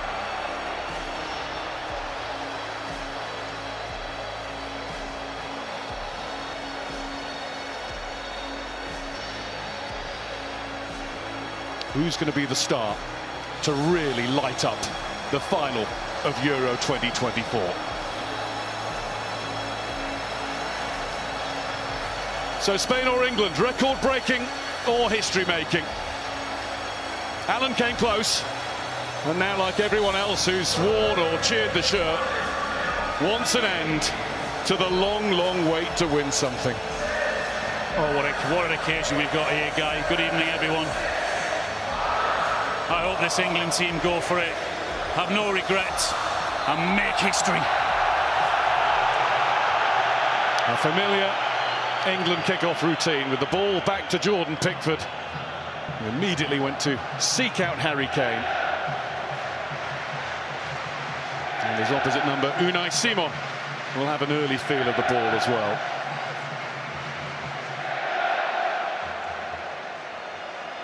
Luis de la Puente said that his team need to be themselves but better, and the theme that he's maintained throughout the competition, and it's shown in performances, is that he always asks his players simply to enjoy themselves. Good to see England pressing there and forcing them to try and pass it from the goalkeeper and perhaps collect that long ball if it has to go long. Really positive start needed from England here, show their intent.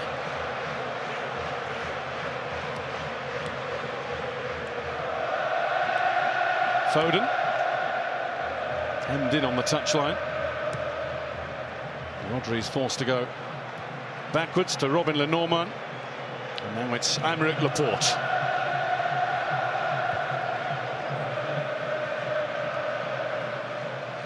Just having a look at England there, Guy, and their shape at the minute is 4 at the back and Saka on the right and Bellingham actually on the left-hand side. As Laporte spreads the ball to Spain's right-hand side, and Lamine Yamal, who straight away is met firmly but fairly by Luke Shaw. It's just what you need, isn't it? First tackle, win the tackle. Carvajal just kept it in.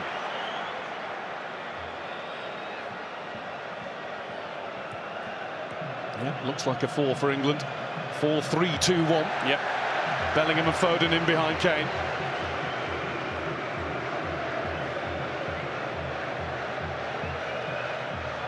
Is this to be the last time? Is this to be the most glorious time? What a night it could be for him, for all these fans that have travelled here, for the millions watching at home.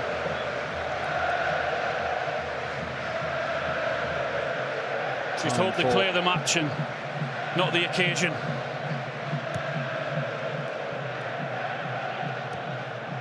And that often showed itself early on in the game. I was struck when the players came out for their pre-match warm-up and walkabouts, just how relaxed actually both sets of players looked.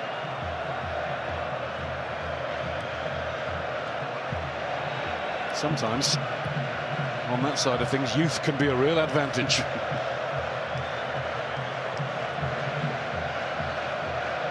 Really pleased to see Foden in that 10 role, because I think that's where he certainly played his best football in the first half in that semi-final. There's Morata. And Shaw got in quickly to win it.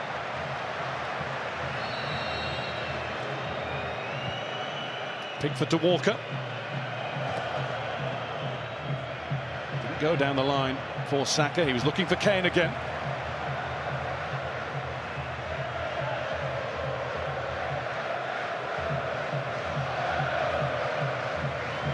So many key battles all over the park, isn't there?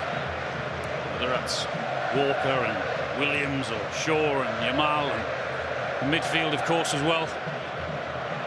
Once again, Shaw got stuck in instantly to Yamal. 3 tackles he's had, and he's won all 3 of them up to now. Here's Cucurella. He's been a revelation at left back. Hadn't played a competitive international for Spain before their opening game of the competition on this pitch against Croatia. Spain are finishing where they started, in Berlin. Danny Olmo's cross. Stones heads it out. And away to Nico Williams. This might be his first touch. He whipped it in for John Stones to touch it behind. It's not what he intended. Well, get used to that with those 2 wingers, with Williams and Yamal. They don't need a second invitation to put the ball into the box. That's what this Spain do. At every opportunity, they put it into the box and hope that Morata can get on the end of it. Laporte drifting to the back. Robin Lenormand is a tall presence in there as well. Williams delivers, and England defend it. Cucurella. Saka.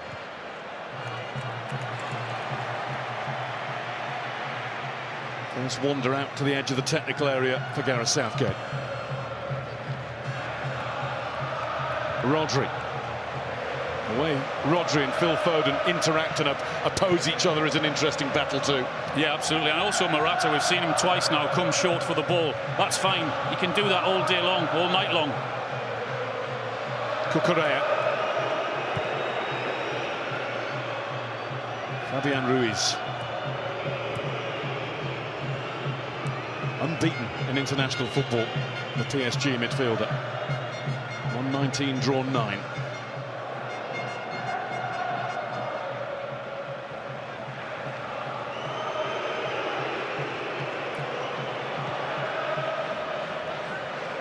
Lenormand.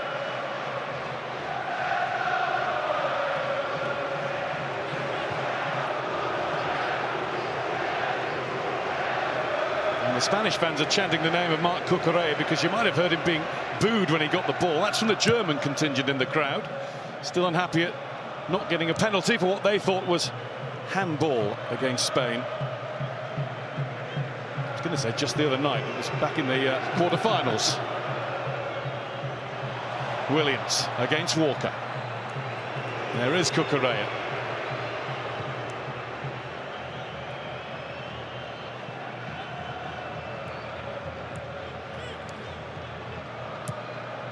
Long spell of typically neat and tidy possession from Spain. Yeah, I mean, that's the one I've said already, the Walker-Williams. Walker's played against some of the best players in world football and handled them really, really well. It's another big test for him this evening. Carvajal.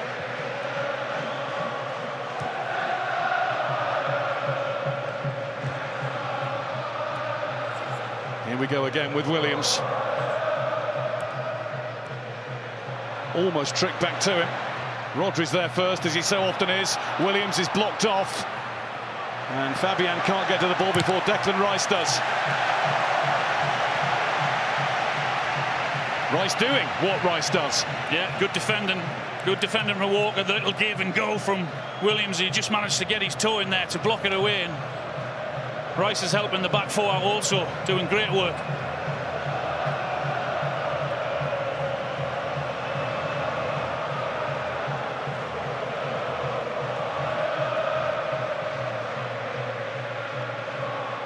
Kane missed it, so did Laporte.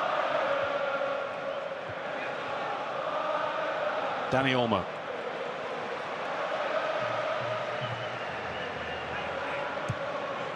Fabian through to Morata, who let it go. Olmo off balance and slips. But England just off rhythm a bit with their passing. Yeah, again, Morata comes short, but that's, as I said, that's okay for the two centre-halves, because the further he drops on it, then there's no chance that they can run in. He can certainly run in behind, and he's less of a problem in front of them than going in behind. Problem you've got is, of course, with the two wingers when they decide to come in with their pace. Fabian Ruiz with a misplaced pass, but he quickly won the ball back.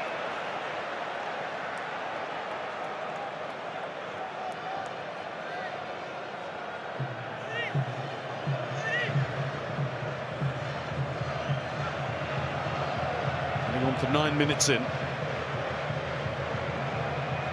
Any of that ramped up tension and nerves in the legs of the players will be shaken off by now. Yeah, you just want to get an early touch of the ball, don't you? Feel your way into the game. Saka.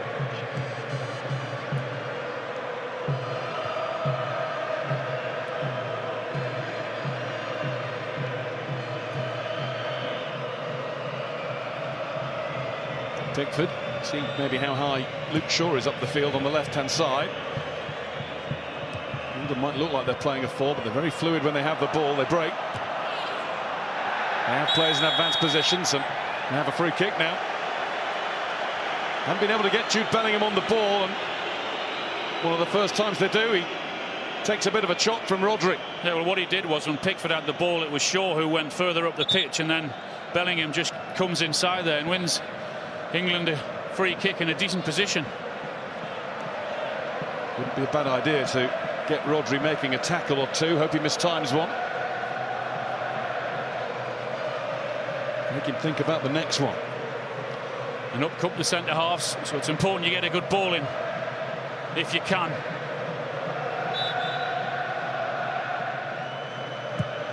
Luke Shaw. Stones at the back. And the ref decides there's a push in the middle from Gehi. You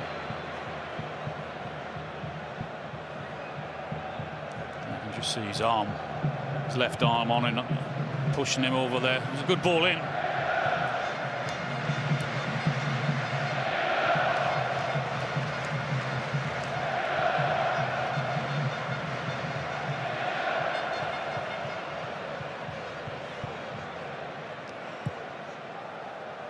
Laporte. Bellingham up there with Kane. Make sure there's no easy passing move away for Spain. Cucurella.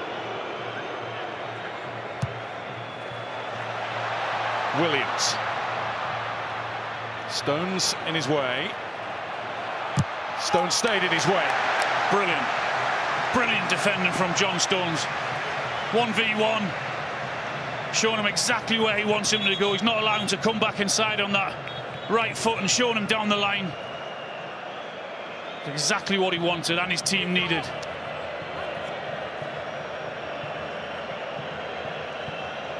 This is not what England need.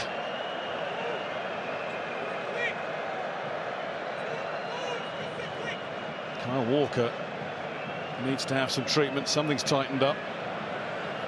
Gareth Bale in the crowd this evening. Comes sliding in there, doesn't he? Fabian Luiz. He's fouled Luis de la Fuente. Can't get a free kick for that. Still hobbling along there, Kyle Walker coming back into the box to help his team out and defend this corner. It's in a bit of pain. Oh no, we might see Kieran Trippier after all on his favoured side. Williams goes with a deep one, and it's wide of the target. Not really a full opportunity for Robin Lenormand. And the move kept alive by Rodri. Yeah, on this occasion, the first one they went to the near post. This one, the second one, they go to the far post and they win the header. Just couldn't get his foot around it.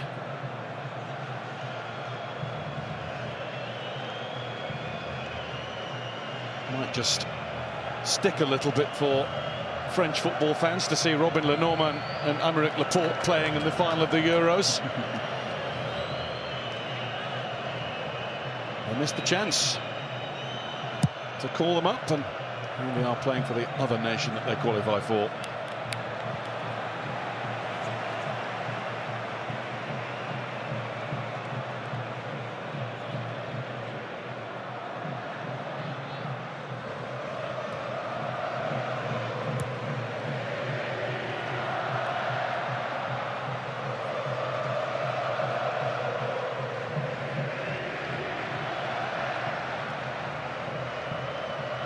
Lenormand finds Carvajal. There's Rodri dropping back to give a different sort of option to the right back. Laporte.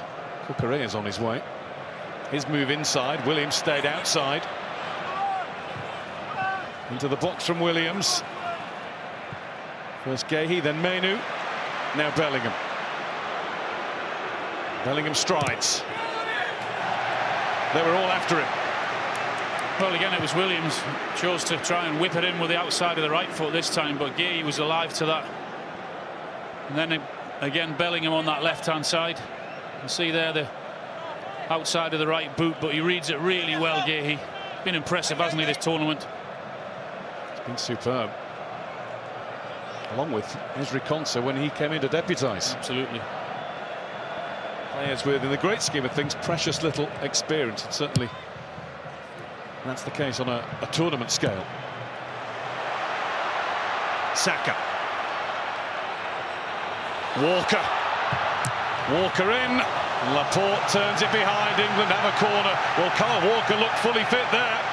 Well, for the first time, they come down the right-hand side, and Saka's just waiting and waiting and waiting to see when Walker was going to arrive, and he did. You just needed to get that little bit of quality for the final pass in or the final crossing, and he hits that front man.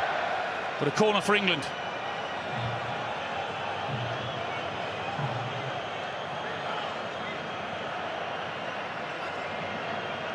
Cucurella is very literally getting to grips with Jude Bellingham.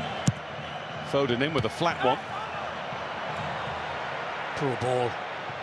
Do so well to get into that position. You just need the quality into the box.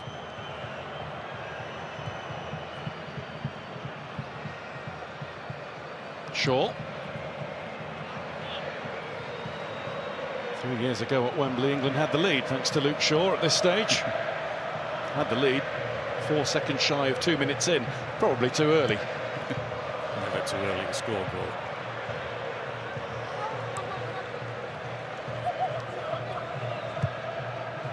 Stones. Jordan Pickford will probably love that.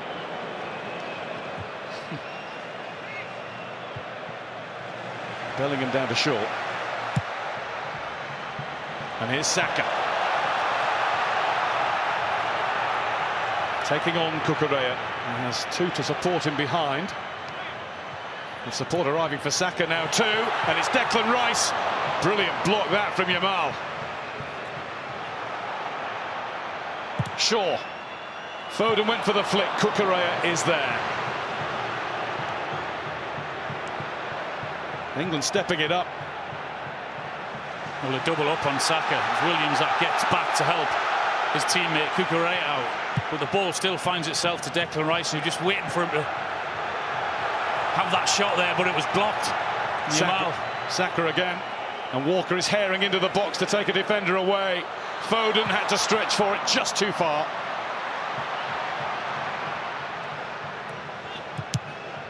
Shaw's there again to block what Yamal wanted to do.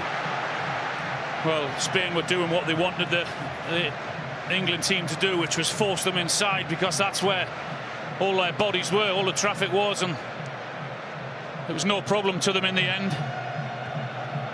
But when you've got options, when you've got the pace of Walker coming down the right, like we saw earlier 2 or 3 minutes ago, to get beyond Saka, then that's what will cause them problems. And that's perhaps why, one of the reasons why Luke Shaw's been in, because we've said about the England team looking unbalanced on that side.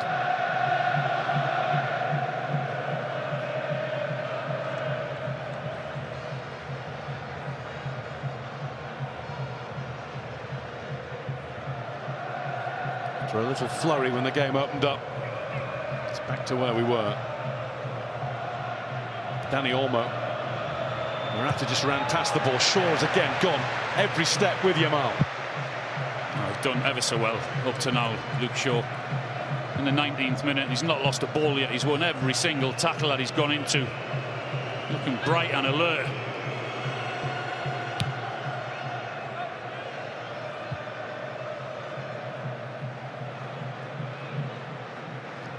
Lenormand.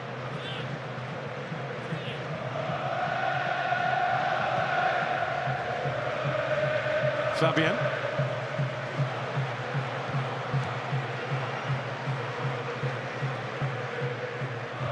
Danny Olmo finds Carvajal. Too high for Morata. It's a nice one for Pickford. Yeah, we just couldn't get the whip on it, could he? You could see what he was trying to do, Carvajal. He didn't have that many options. There was only Morata in the box. As soon as it had the height on it, then it was inviting Pickford to come out and get it. It's exactly what he did. Bellingham manages to turn away from Fabian, and he's just asked a little too much of Luke Shaw.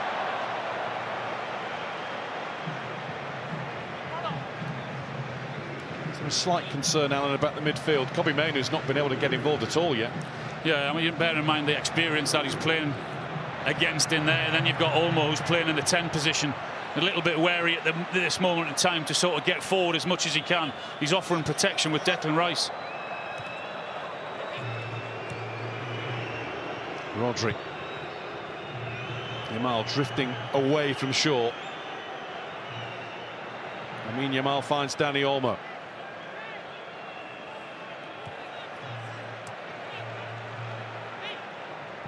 Williams. Cucurella allows Saka in, and the referee quite happy with the tackle. So he should be. It was a poor touch. He invited a tackle in from Saka.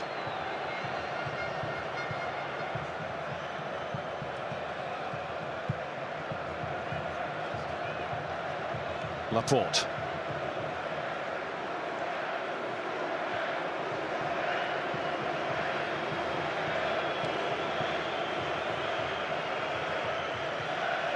Into the feet of Cucurella. The gesture from Laporte was that a little bit more zip should be put into the passing. And here's Williams, who's quick with everything he does.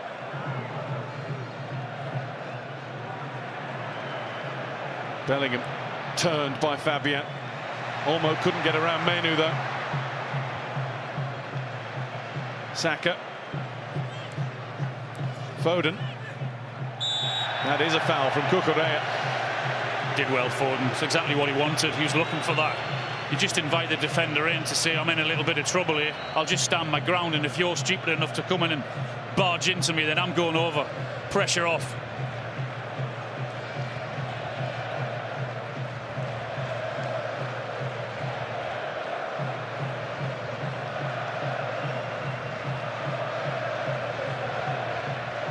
Stones is on the ball. Jordan Pickford is saying, leave it to me.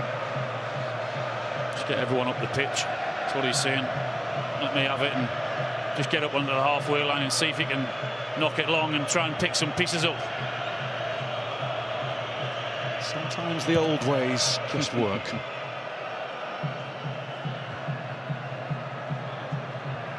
Rice. There is Stones getting up the pitch himself. Rice. It's Williams. This is Morata. Spain throw. Just a bit cagey at the minute, isn't it, from both teams, trying to suss each other out. No space at all. Everyone's sticking with their man. Just trying to pass it around and find that little bit of space that they so desperately need, but nothing being given it from either team at the minute. Williams. Carvajal. Leaves it for Yamal. Well, he's trying to find Dani Olmo, but only finds Pickford. Good goalkeeping again. Same ball in, inviting the keeper to come and get it. He did it. And Foden's giving it away. He was looking for Rice. Yamal. The attempt to square or shoot, whatever it was, is blocked by Guehi. An England error. It was Phil Foden. Just when I was saying nothing was given away. I'll take the corner short. Stones there to get rid of it. Saka to carry it and be tripped. And the referee is saying to Dani Carvajal very, very clearly, no more. He knew what he was doing there, didn't he? Carvajal with a claim that Saka might have been looking for it. I think he's lucky not to get a yellow card then. He knew what he was doing. Saka was away from him. They were in trouble.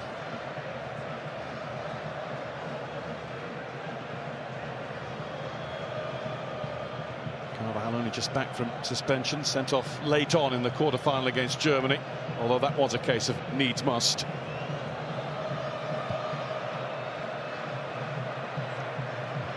Cucurella. That's Mainu winning the ball and with disdain brushing Williams off him. Shaw, Carvajal, semi-beaten. Shaw goes on, Mainu didn't get it. It wouldn't just sit with Bellingham. I thought it was a massive gamble, you know, from Carvajal to go sliding in there in the penalty box. Saka. Morata was frustrated. He didn't get a free kick. Mainu. Kane. And the ref now gives a free kick to Spain, and he's going to give a yellow card to England's captain.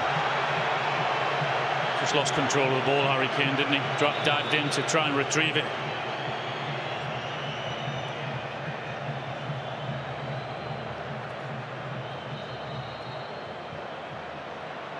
The first of the final.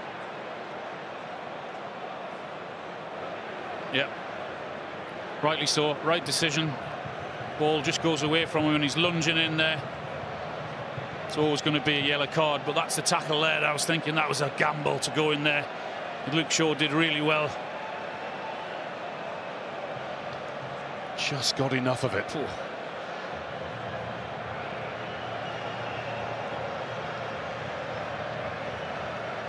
Just couldn't get hold of it, could they? Goes under Mainu, goes under Bellingham. Delays because Fabian Ruiz was needing a look at that lower part of the ankle that's just been tapped by Kane.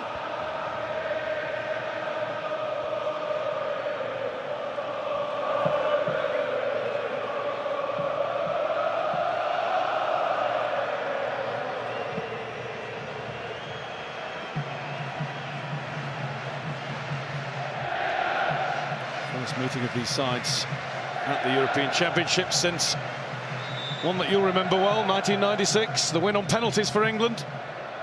Yeah, I remember it very well. I remember also Stuart Pearce going up to take that penalty, his first one since he missed that one in 90. Scored with a roar. We were all holding our breath. French referee and assistants that day, just saying. I know what you're saying.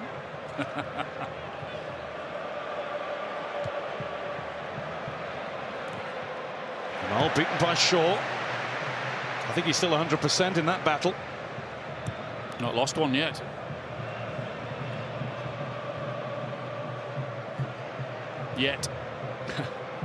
Here's Laporte.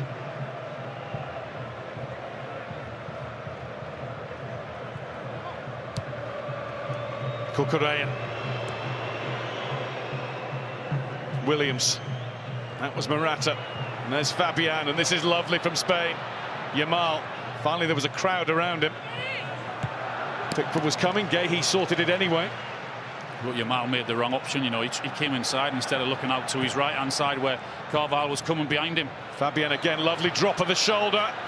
And then Gahey took everything off the shot, and it pops up into Pickford's gloves. Really good movement from Spain there. Williams comes inside and Cucurella comes on the outside of him, and then they switch it to the right-hand side. But as I said, if Yamal had a look to his right-hand side, Carvajal was coming around him, but he came in to go on that left foot. Andres Iniesta looking on thoughtfully. One of the very best there's ever been. What a player he was. The man who won the World Cup for Spain in 2010.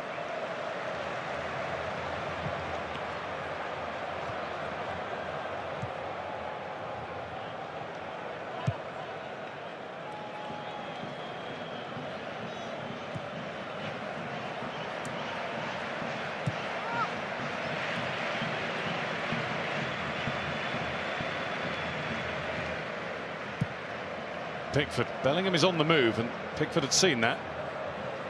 Bellingham's done well against Lenormand. Real on Real. Yeah, he did do really well. It's a long, hopeful ball up again.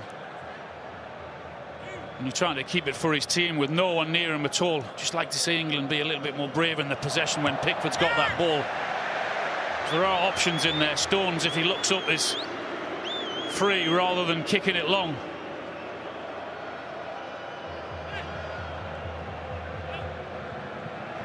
Rice picks it off.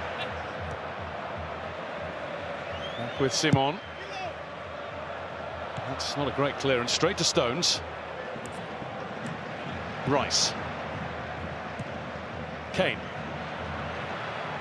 In came Williams. What a great start to the game. Well, nearly half an hour in now, but Williams has been really bubbly down the left for Spain. He's also done his shift in defensively as well and helping Cucurella out when England have attacked on the odd occasion.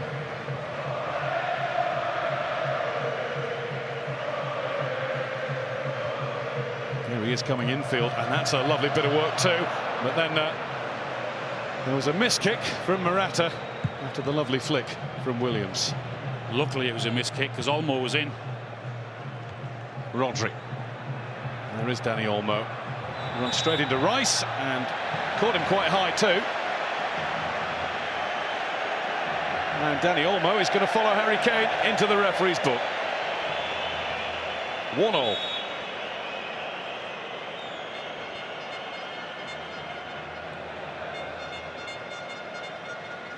Number 10 has scored in all of Spain's last 3 games.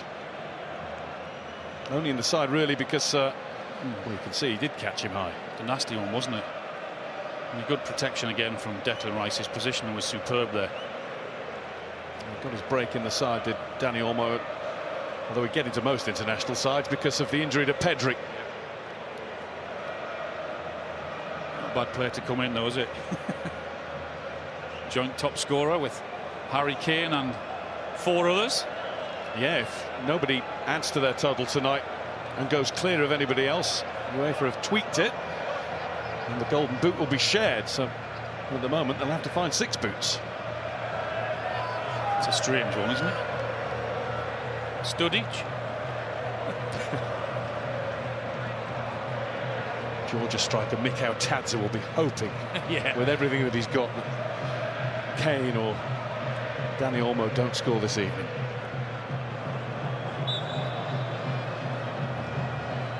Put that on his CV as he looks to get a big move. Or Bellingham could get 2. He is hoping. I think Georgia have been one of the real teams of the tournament that made us smile in the early days. Advantage played by Musler Le Tegier up to a point, because then it didn't come to anything, so he's brought it back for the England free kick. Bellingham did well, you know. Good control of the ball to turn and trying to get away from Rodri, but he's got hold of him.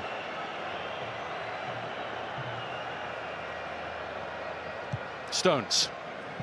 Shaw. Foden had his arm in the air. Shaw's overdone it. Fabian, it's a neat sidestep, but he reckoned without Foden as he turned away from Mainu. And Foden was caught as he tried to nick the ball away from him. It's another delay in a half that's getting increasingly stop-start. Yeah, both teams are struggling to get into the rhythm, aren't they? Not really seen either goalkeeper worked as yet. Left boot trod upon.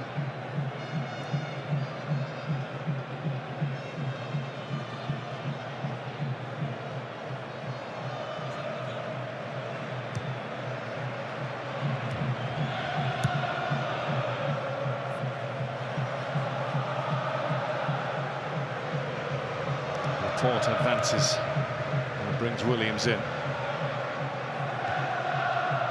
Phil Foden's song, kind thanks to Bruce Springsteen, is booming out from England fans. And there's Laporte finding Cucurella. Both teams need a spark. Rodri to Fabian.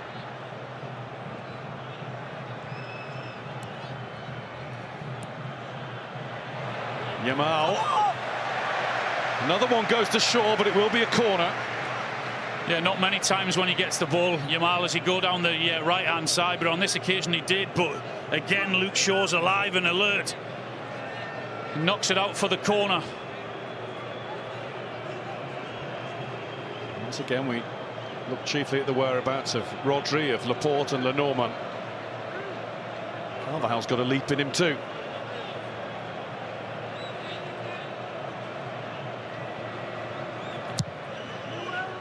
Right into the thick of it, and it's gone wide, and it went wide off an England player. It's going to be another corner. Just one or two in red Spain shirts wanting more. Aymeric Laporte is having a conversation. He thinks Declan Rice was all over him. Well, he was, wasn't he? I mean, there was no way he can let him go, but he has got hold of him. Not very often you get them though, is it? Does have a hold. The only thing I'd say is Laporte started to fall before the hold had really graduated into anything more. It's not being looked at by VAR. What is being looked at by the man in the middle is more of the same shenanigans. Well, they won't stop. Taken short. Yamal, oh, plenty of room for Dani Olmo here, into the pack. And out of the box with Kane. Mainu backing himself against Olmo. Well, Dani Olmo does really well for Spain. Rodri. He did do really well there, Dani Olmo. Just no way through, track and back, pace and strength and the skill to turn and then set Spain on the front foot again. Espana. We can hear from away to our right mainly. And there's the counter. He's looking at Jordan Pickford. He's screaming at his back four to hold the line and try and squeeze up as much as they can. Yamal. Fabian Ruiz finding some really good positions, finding room. And good spots in the England half. There's Williams. It's going to go over everybody. And there's that cross again. As I said, he doesn't need no invitation to cut back on that right foot and try and whip it in. There's no one on the end of it, no one reading it.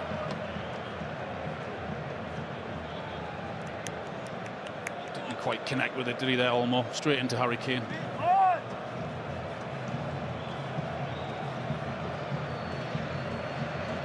We're at a boxing match. How would you be scoring it right now? This is what they try and need to do, England. I think they try and need to be brave here and try and pass it and rather than kick it long, because even when Harry Kane had it there with the block shot, his options were zero when he won the ball back.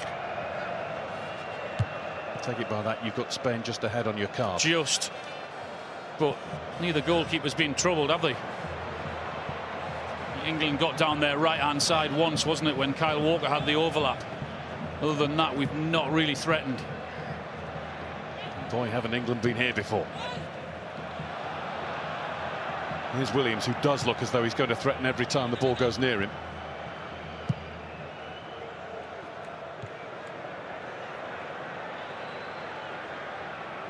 Laporte.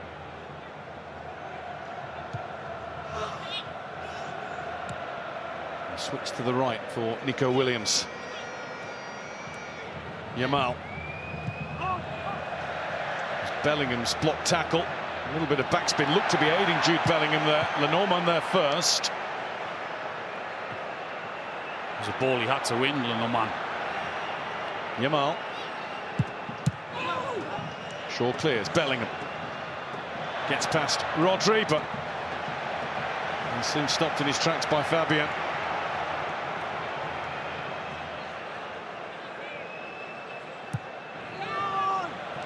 Fabian's got that wrong though.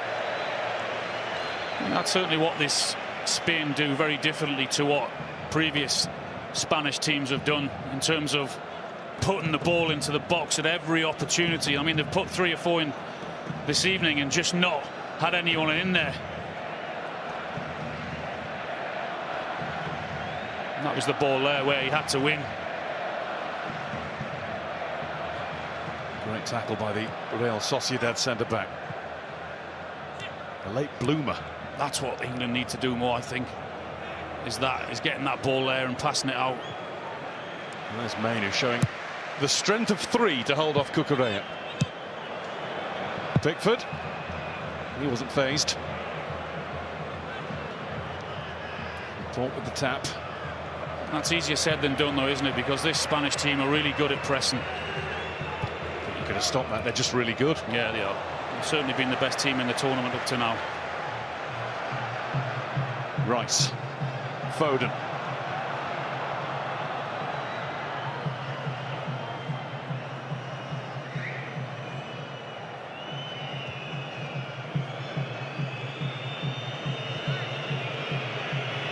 Walker. Mainu.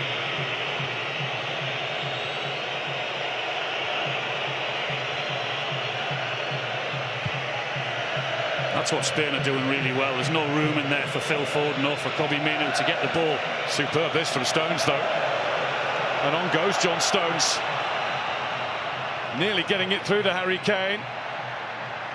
And even though he was falling, he still kept it going now. Of course, he's missing from the back. Williams. Yamal, back comes Stones.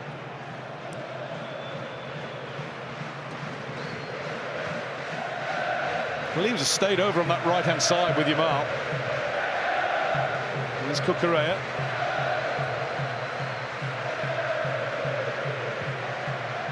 Yeah, they're trying to be very clever over there. Yamal stayed there as well as Williams.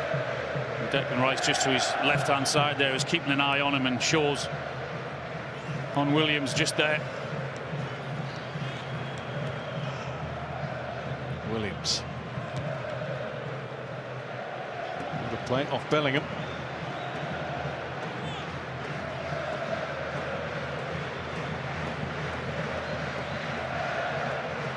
Rice.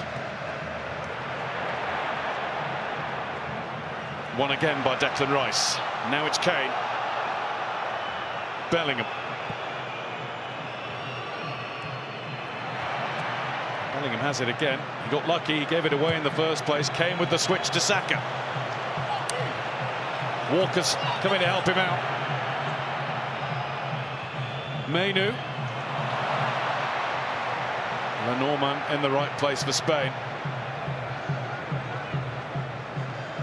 Williams, super again.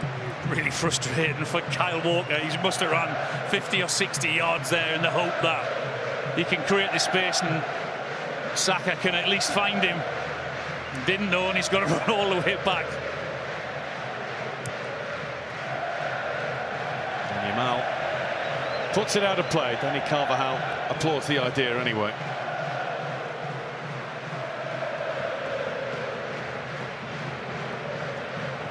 Up until yesterday, he was twice his age. 32 and now 17, Yamal. What a talent. His dad is younger than his squad mate, Jesus Navas.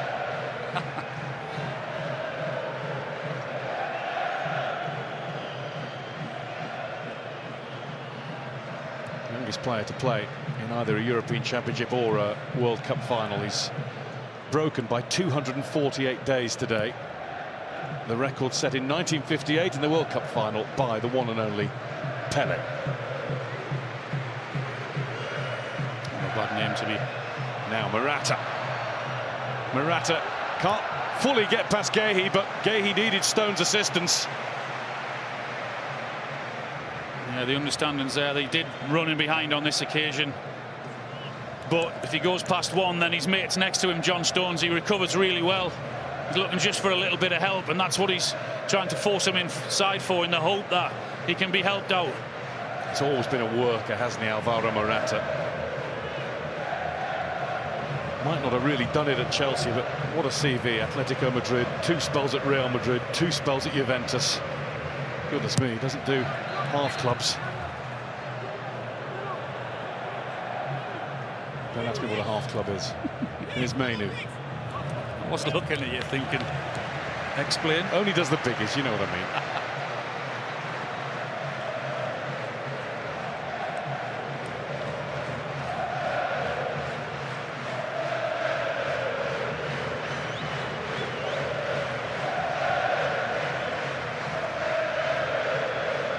Well, we've got a minute and a half to go until we've hit 45. Sure, there'll be 1 or 2 added on at the end. At the moment, the indication is 2.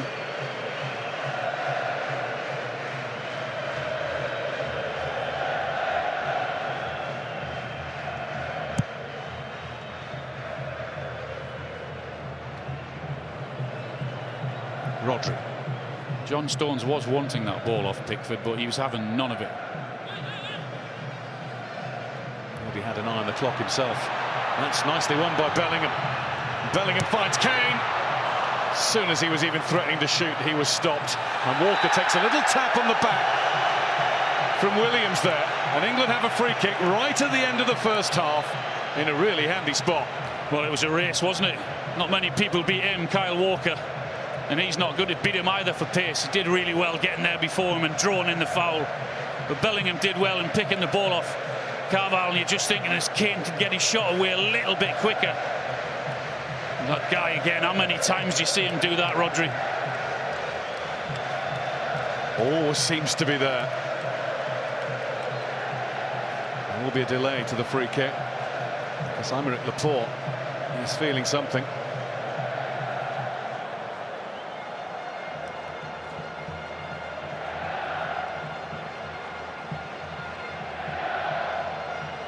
Former Manchester City defender who seems to have lost absolutely none of his sharpness playing in the Saudi Pro League, who's actually fouled by his former City teammate Rodri.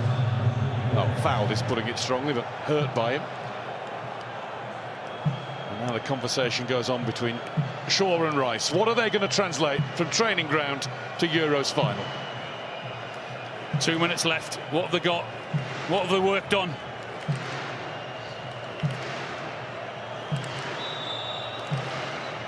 A bit going on, to say the least, between Saka and Cucurella.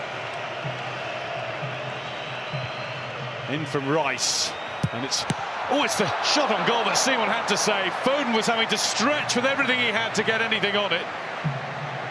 He got quite a bit. Oh, just a flick on there, wasn't it? And Foden reads it really, really well and reacts quickly to it as well. Just stretching too much for it. He managed to get on target. Terrific to manage even that. Unai Simon ready for it.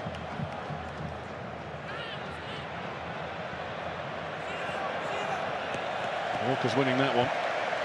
Again, he's quick. Might be nearly as old as your dad, but you're not beating me in a race. I'm sure he'll thank you for that.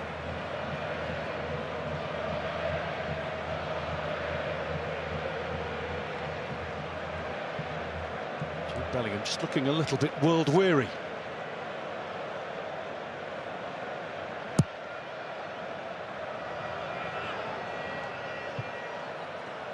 Cucurella made that his. Williams.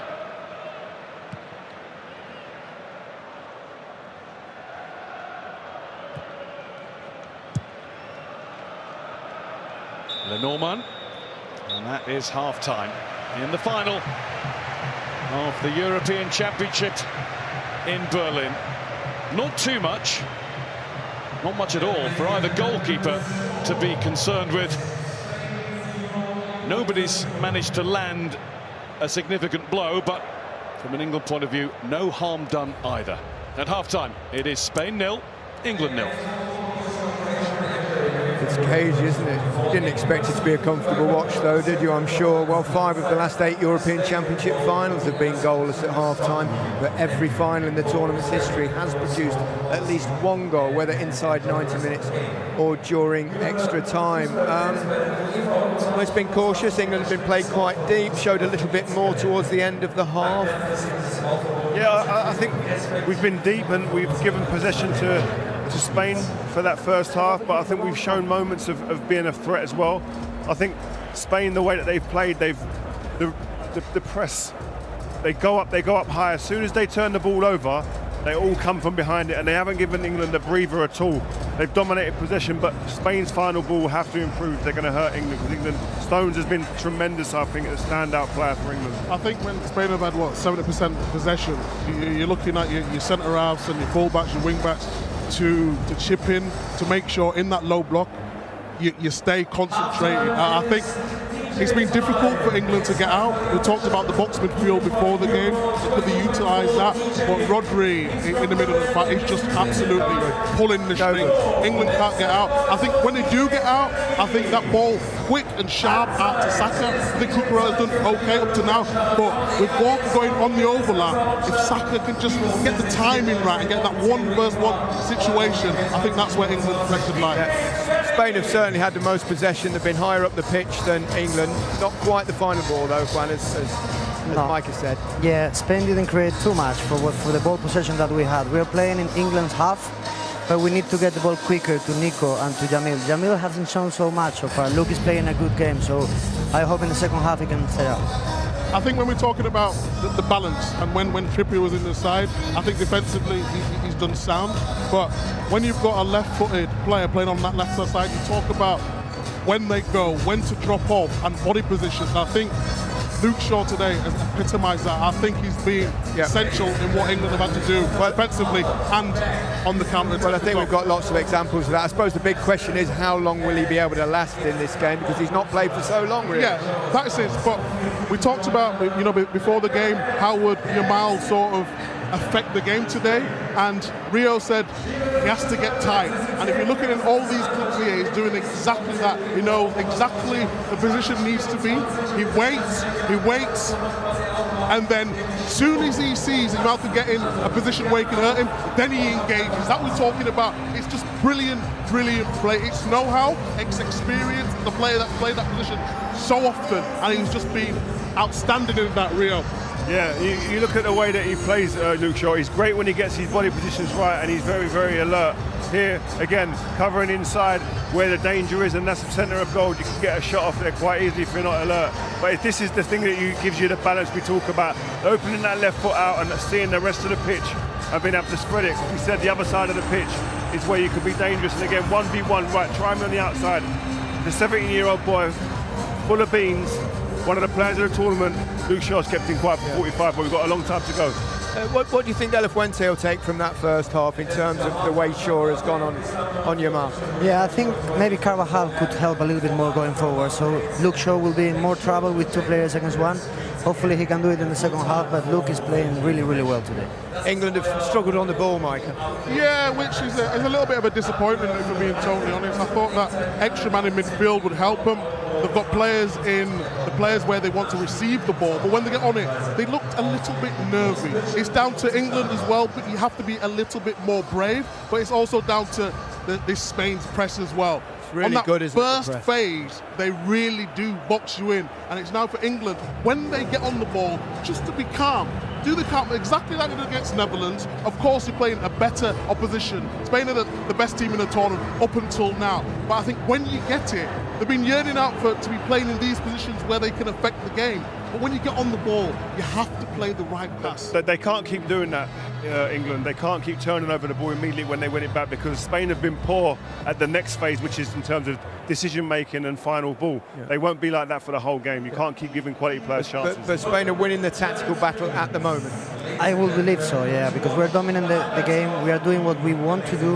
We're just lacking the last pass, like we were saying. We need to create a bit more outside the box. I suppose it says something, doesn't it, when we're picking out Luke Shaw and John Stones and possibly Gay as well as our best players, but John Stones has been his usual calm self. Yeah, for sure. So we know John Stones, what he produced at Man City in terms of on the ball, but in terms of his one-on-one defending and his positioning in this game today, it's been spot on. I mean, Rio, you're a centre-back. Yeah. Talk me through his the movements. Nico Williams is the last man you want there on that position, 1v1, but he was patient. He got rocked, but he recovered very quickly and he was decisive with his tackle. He's been dominant in the box, in the air, but also on the floor, not roughing up Morata at times, being physical when he needs to be, but he's also been great on the ball. He can come out of it, he came out of it, he just stride out one time, shifted his body, even that switching the plays. These are the little things. This is the John Stones today that we see in a Man City shirt. This is a little shift there. Oh, he tends to go back to the goalkeeper and just drives out of it. This is committing players, the opposing players. This is when panic sets into the opponents. Doesn't amount to nothing, but we've seen the John Stones we're used to seeing. Exactly that.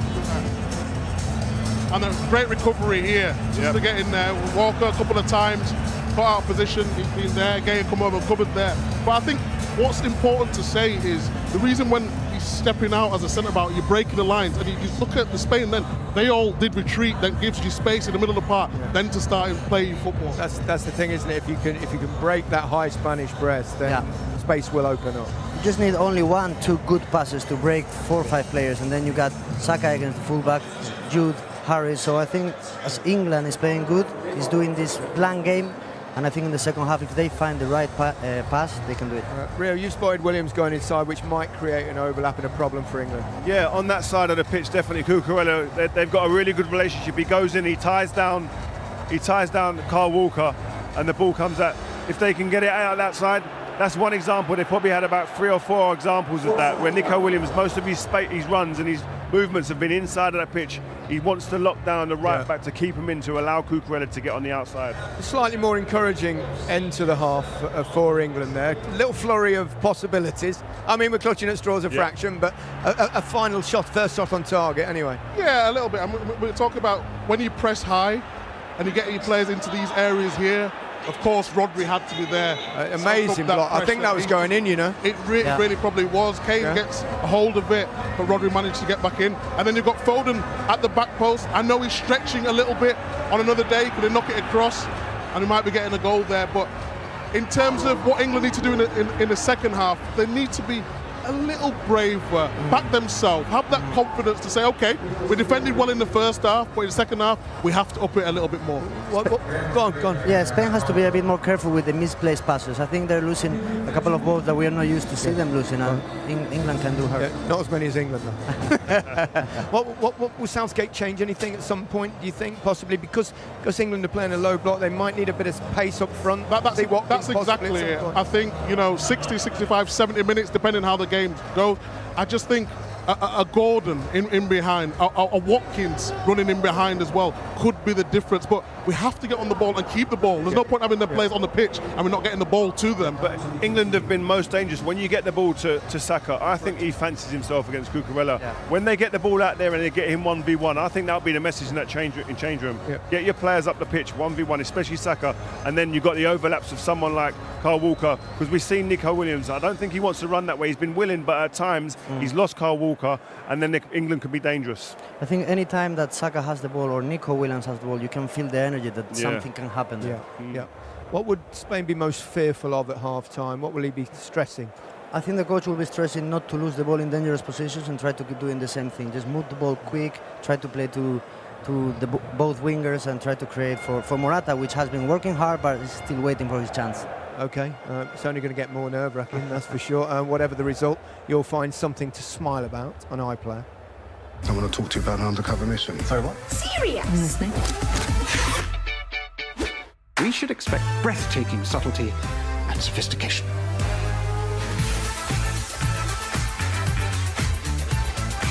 This harmless bit of fun. Is it, Patrick? Is it? It's quality, not quantity. Are you laughing? Operation Original Comedy is a go. Watch now on BBC iPlayer. One last reminder, you can watch the match in HDR on iPlayer. The Football Daily podcast will round up all the final action, listen on BBC Sounds, and the Women's Euros take place next summer. Live qualifying action this Tuesday on iPlayer, featuring Wales, Scotland and Northern Ireland from 5:45. 2 words. Blowing up.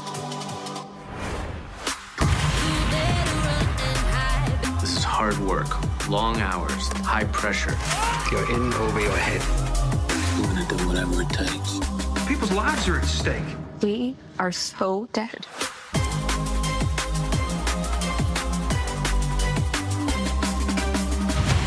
Explosive US drama. Watch now on BBC iPlayer. Not so much drama here yet, but let's go back pitch side where Alex Scott is with Kelly Summers. Yes, Gary, I've got a really good vantage point pitch side. I'm sitting just by the England benches. Lots for Gareth Southgate to like, but Alex, as we've heard the guys say in the studio, they are being a little bit sloppy in possession, and you actually said you think from where you're sitting that might have something to do with Harry Kane. Yeah, it's kind of frustrating because we knew coming into this Spain have been the best in the tournament in terms of possession and when they hit you at pace, and it's kind of hard for England to get out sometimes because when they do win the ball up and sometimes you're looking for an outlet, that movement from Harry Kane is not there, so you can't even sometimes just pop a ball down into the channels to allow your defenders to get up because that movement's not there, which is really frustrating. And we saw from the other game, especially when Watkins came onto the pitch, he was making those runs, and sometimes it just helps you without even thinking that you can play that ball. So maybe that's where, I suppose from an England perspective, it's really frustrating. Yeah, talking of frustrating, Jude Bellingham looked like he was getting a little bit frustrated with Harry Kane a few times. What about Bukayo Saka? Because Rio mentioned him then. He's been the star boy of this tournament so many times for England. How do we get him star into boy the Saka? And you know, going off the last game, when Saka's on the ball and he gets at you 1v1, that's what you want to see. We are up out of our seat straight away because he can make things happen. And I think we need to get the ball to him a lot quicker. But sometimes actually with Walker, sometimes just allow Saka to be in front of you and take that player on 1v1 and allow that to happen. And sometimes just be that support from the back. Obviously, sometimes when Kyle Walker's done it, it works, but it's just switching it up sometimes because we want Saka to do the damage in those areas. Be interesting to see if he does make any changes. The substitutes warming up. Looks a bit like it's a pop concert in here now, though. Cole Palmer is warming up, but so are quite a few of the other England players, so don't get too excited at home. England need to get higher, don't they? Yeah, they want to get higher. And somehow. We always talk about the striking. Obviously, Harry Kane's very isolated, but I think that's down to the way Spain have been on the ball. What does he need to change in the second half? Well, Harry Kane? Correct. Well, I think he's got to resist the urge to go back and help his team defensively. I don't think he necessarily needs to do that. Particularly if you're playing a low block, Micah, because how do you get out otherwise? Looks like a substitution for Spain there. Zubimendi, tell us about him, Juan. There might be some trouble with some injured player, I don't know, but Zubimendi is a great midfielder, good with the ball. But didn't Laporte go down just before half-time? It might be that. Maybe that, yeah. Maybe that. Listen, this game I think could be set up for subs to make impact. Gareth Southgate making a decision. Someone like Ollie Watkins, the two centre out of halves for Spain have had cigars out in that first half. If you can get someone like Watkins, I think with the movement and the ability to run in behind and down the channels, when we get turnovers, I think that could be a huge advantage for us. But listen, man, I'm agreeing with everybody else. 1v1 Saka. Not Laporte by the looks of it, because he's walking out there. Laporte is coming, yeah. Former teammate. We haven't seen Rodri yet. Oh, if Rodri's not fit, that would be a blow to Spain. That would be. Then we will have a chance. It's not confirmed by any stretch, but it's just we haven't spotted him. That's all. Yeah. But we'll probably spot him in a minute. He's a good player, by the way, this kid. Yeah, he is very good with the ball. Yeah. Spain has some options also on the bench. I think from England's point of view, though, they just have to be patient. I know Spain have had a lot of the ball, and you can decide in the game to go by yourself. They defended well to a certain extent in that first half. They just need to keep the composure, keep the concentration, and then can he hit him on the counter-attack in that second half? I'll tell you, if it is Rodri, psychologically it'll be a massive blow, I think, for Spain. I mean, we might be, you know. Yeah, I didn't see him either, and I'm really afraid now. Well, the England players are ready to go, and let's hope they get higher up in the pitch in the second half. There is Gareth Southgate. Will he make changes at some point? I'm sure he will. Commentary from Alan Shearer and Guy Mowbray. Thank you, Gary. Yeah, we're looking for Rodri too. Nothing has come up on the official UEFA screen to tell us who's making way, so it might be that we'll count them out. 1, 2, 3, 4, 5. I'm still not seeing a number 16 with Rodri on it. And Martin Zubimendi is a defensive midfielder in the Busquets style, so he's not bad, that's for sure. I'm pretty certain he is coming on for the man who won't be beaten other than in the FA Cup final at the end of the season, Rodri. There we are, confirmation now. And as Rios just said, what a blow that is for Spain, as Juan Mata has just been terrified about. Well, we know the influence that Rodri has on this football team. He's a wonderful player. He gives great, and has done, give great protection and bosses the midfield. So that's a big blow to Spain. Zubimendi's 10th cap. One from Real Sociedad, who are the club who've contributed most players from La Liga in this Spain squad. 5, 4 from Barcelona, 3 from Real Madrid and Athletic Bilbao. Zubimendi will come on to play alongside Fabian, tucked in just behind Dani Olmo. And Phil Foden's just having a look. Where's my mate from Manchester? He's not come back out for the second half.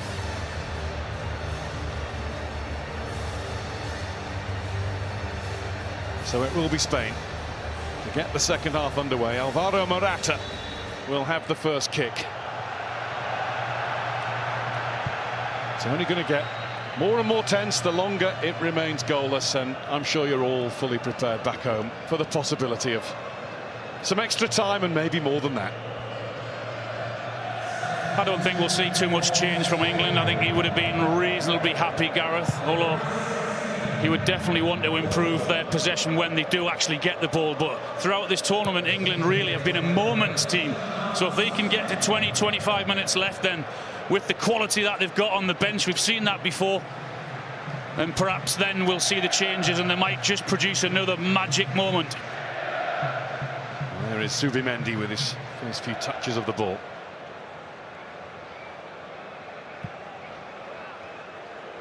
Cucurella.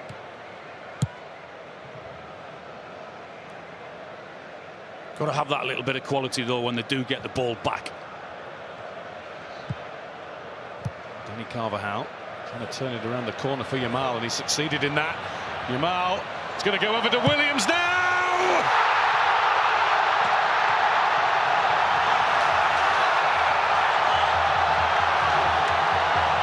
Expertly finished to get Spain started. Well, England never got started at all. Brilliant play from the two wingers, right to left. Yamal into Williams. He picks the ball up and he's waiting to find him. He's waiting to have that little bit of help. And the timing was perfection over, and he sets it up so well for him. He was the danger right from the start of the first half, and now right at the start of the second, he's the difference. You can see he's just left an acres of space, and he's just waiting to slot it away. There you go, there's that pass. Whether it was for Olmo or whether it's for Williams, it doesn't matter.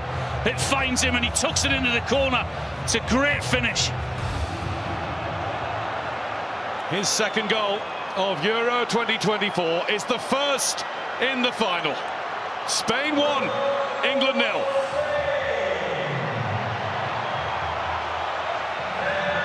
And before everybody gets too downcast, England are the first team to reach the final, having been behind in the semi and the quarter, and indeed the round of 16. Well, it hasn't been a problem, has it, the last few games when they have gone behind? You've seen a reaction. They're going to have to do exactly the same again to get back into this game. They are, though, playing against better opposition who can hurt you with their possession and hurt you with their passing if they leave those spaces open, as they've just proven. Lenormand.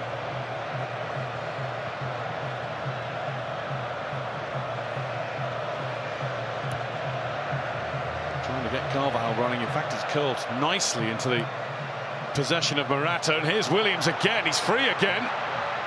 Playing it into Dani Olmo. England being opened up all too easily.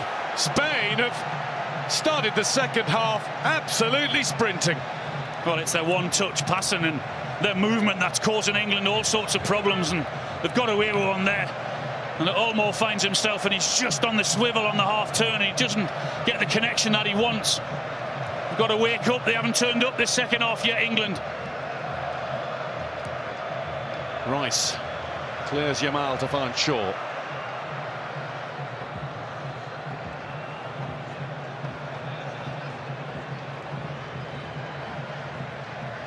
Gahey.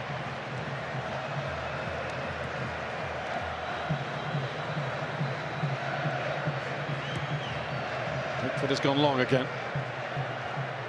Norman gets over the top of Kane quite comfortably. That was a risk taken by Bellingham. But a good snaffle back by Mainu. England's throw.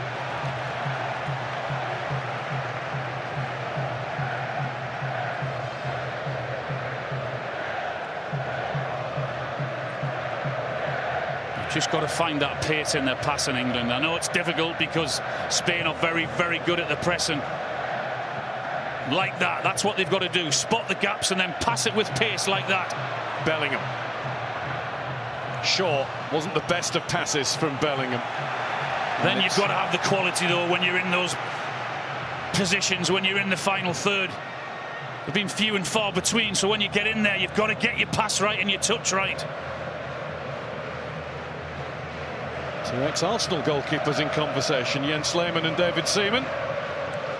Jurgen Klinsmann sitting just in front of them. And I'm next to you, there's football royalty here. Been called worse. I've called you worse. There's Rice. Here's Shaw.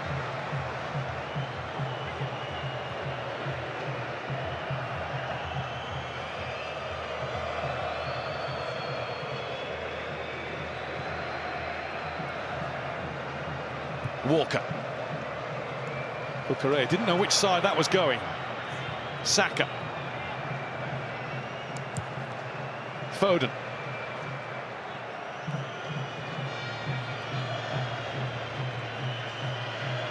Bellingham.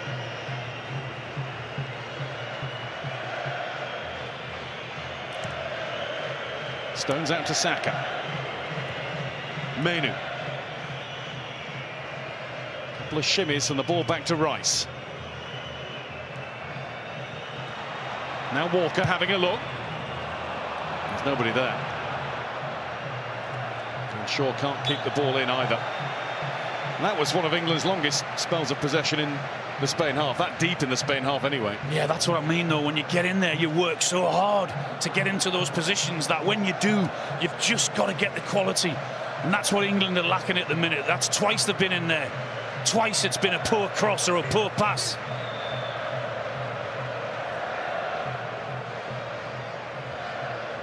Gahey. Zubimendi. It's Lenormand who has left his mark on Bellingham. Williams has made his mark on this final, on this tournament. Yeah, great talent. Both sides, both direct, both quick. Both can put crosses into the box, and of course, as we've seen this tournament, both can score goals. Carvajal back to Simon.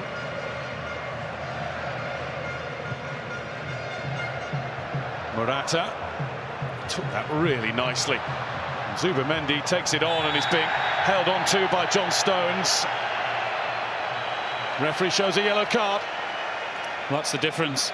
That's the difference with their pace and the passing and the movement off the ball. Ball goes up, quick touch, and then someone's running in behind, and then it's causing England all sorts of problems. There's a tug somewhere around the shoulder blade, not too many complaints.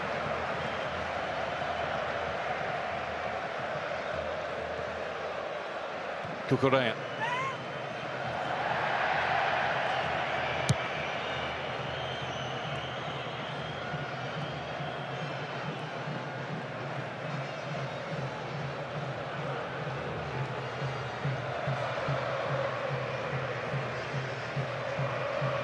Fabian Ruiz. Cucurella again. Williams again. Morata. Quite happy to lift the ball back to Zubimendi to start from there again. Well, he's strolled into the match, hasn't he? Absolutely. Plenty of touches of the ball, quality on the ball as well.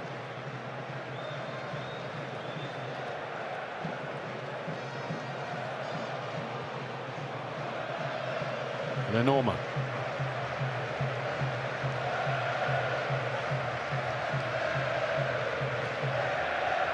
Yamal.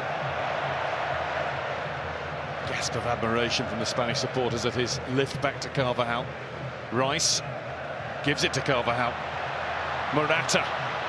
Williams is free again, and Morata should really have passed to him. I thought that was a better option.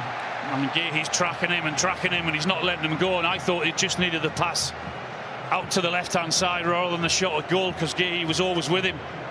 But again, it's the pace of the passing that's causing England the problems.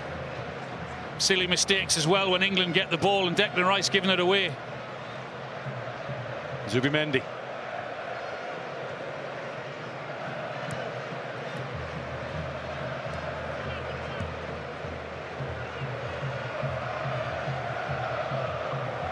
Lenormand. Yamal. Pickford is out, but he's been beaten. And John Stones had dropped back. Good job he had. Yamal not being allowed to curl one in left-footed, as he did so fantastically in the semi-final. Bellingham. Rice, it's an anywhere clearance straight to Fabian. Williams nearly did it again. They're on the ropes. They're giving pass away after pass away, knocking long balls. It's coming straight back at them. They're being battered at the minute. They've got to hang on. They've got to get some composure. Someone's got to be brave enough to put their foot on the ball and get some quality. We need more options here. Need to take the pace out of the game and try and slow Spain down. And does that mean changes of personnel? Yeah, he's got to get them out there. He's just going to speak to his assistant there, and he's got to get them warmed up, because we need players on the pitch now who can take control of the ball and be brave with the passing and be brave and holding it when they're under pressure.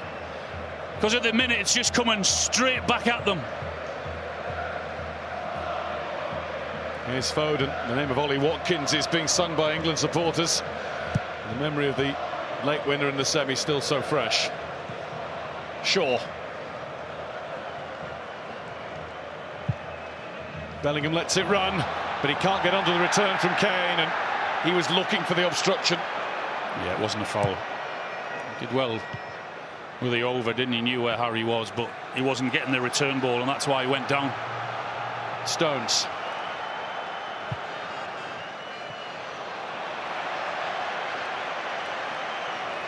Spain's ball to throw back in.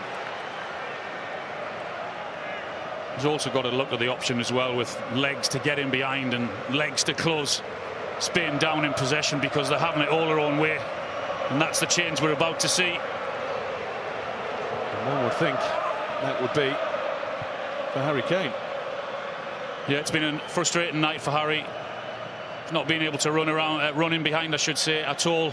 Everything's been in front, and those two Spanish centre-halves have had it so easy up to now. Menu. Didn't have anywhere to go.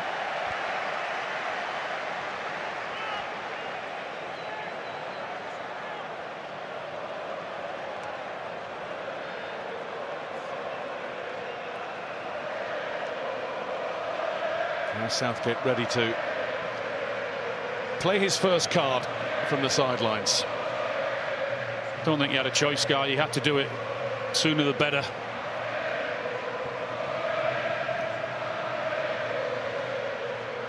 Nice. Simon teases Harry Kane a little bit more. Even for situations like this, you know, it's too easy for Spain. They're knocking it around with ease. Got no pressure on the ball at all. Dani Olmo gets it away before Rice's challenge.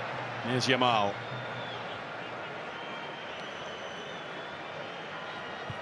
Carvajal. Fabian.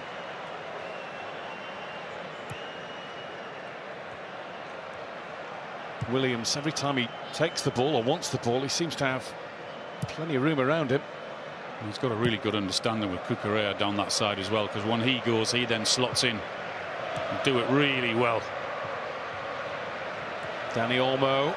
Shaw stretches out to stop the ball reaching Morata, who would have struggled anyway.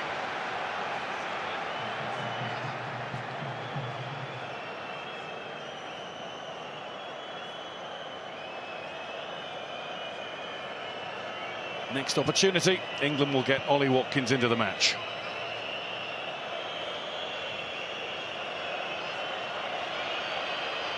Bellingham. Saka.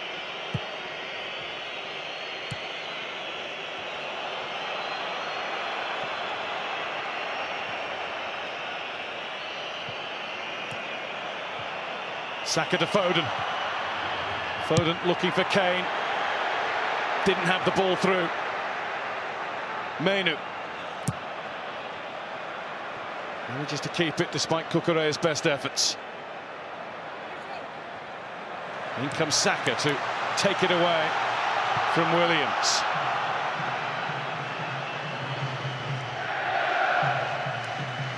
Shaw. Out of Carvajal. England throw. England substitution. And as we thought, the number on the board is that of the captain, Harry Kane. And he will pass the armband on to Kyle Walker. His work done for the Euros. Yeah, I think it was a pretty simple decision for Gareth, and he had to do it. He had no choice. We've just not had any pace up there. And as I said, the back four, they've been having it so easy for far too long. They need to be put under pressure. They need someone to run in behind. And this guy's the man to do it, and he's going to give the crowd a big lift as well. You can hear them. Even when Phil Foden got to the byline there when the ball came in, Harry was nowhere near it. Harry Kane's done it for England 66 times. Nobody's scored more. For tonight, the baton is passed on. Bellingham to Saka.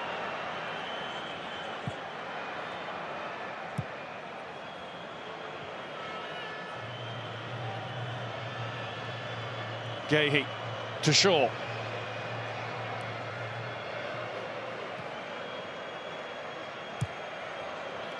Rice.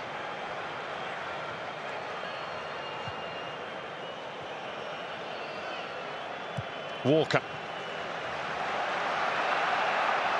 Saka. A roar of approval from England's fans as he takes up possession, and an even bigger shout to say we want a free kick for that, and a free kick England have got, and there's a little bit of a fracas to follow.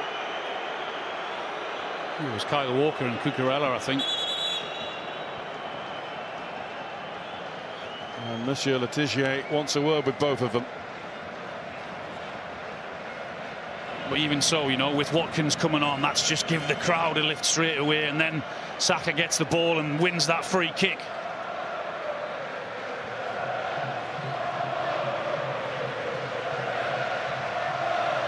Just signs of a little more zip in England's play. Well, I've said England have been a moment's team in this competition. Who's going to produce one now? Someone needs to stand up and do it.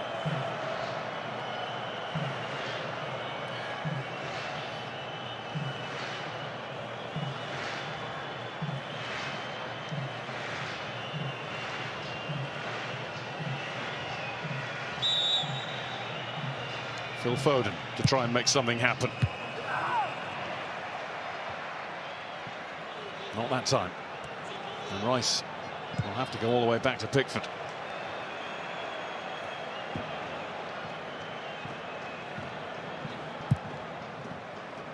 Foden's on the move. And he's done well against Cucurella, really well. Bellingham does even better. Bellingham! That could have been England's first massive moment. Well, I said it was getting the crowd going. So too did that with a great piece of skill. He just takes it, doesn't he? With a turn there, he's under huge pressure. The tight control and pushes it onto his left foot. Just can't hit the target. Well done, Phil Foden, for chasing that lost cause, that long ball up there. He actually did really well in keeping the ball alive.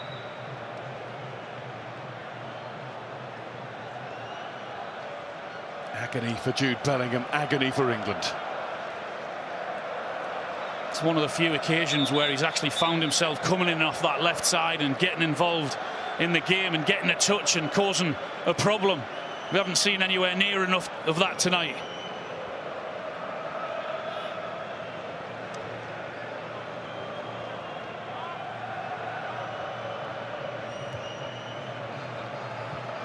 Nice Simon to Robin Lenormand, chased eagerly by Watkins.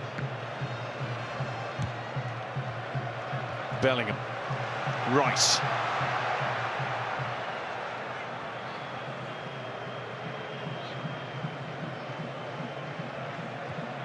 Walker. Watkins in behind, but it wasn't perfect enough as it sailed over Lenormand, and Watkins doesn't think it sailed. Well, for the first time, a defender's running towards his own goal. They don't like that. They don't want to do it. They're very, very comfortable when everything has been in front of them. And everything has up until now. And that's the first time in the, 65th minute that someone's turned them. What that also does is, though, it also gets you as a team, England team, another 10 yards up the pitch. Unai Simon away. And all of a sudden, they have to kick it long. Well, there's been two instances with Watkins nearby, resulting in Spain giving away possession. Now you just need the quality. Now you need that composure when you're on the ball, because Spain have given you back with that long ball.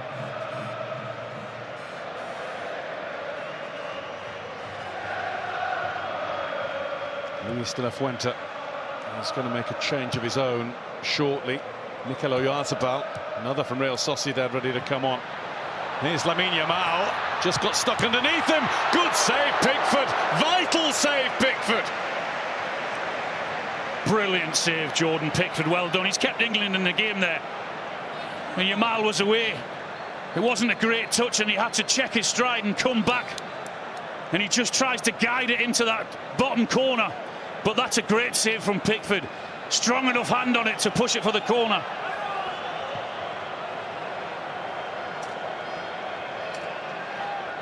Spain naturally, with anything like this, will take as much time as they're allowed, even now.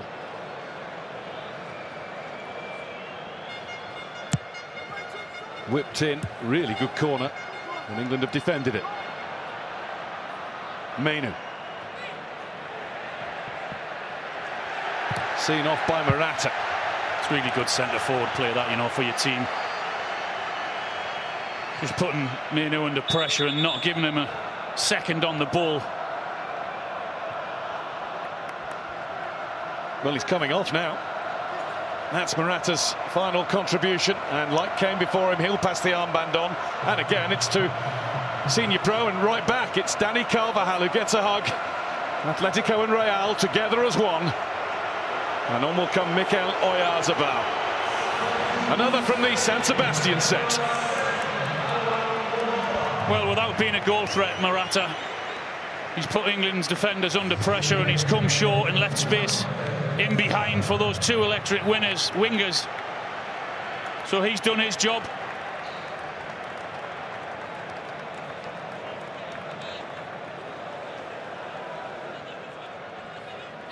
First time anything approaching a hush has descended over the Olympiastadion.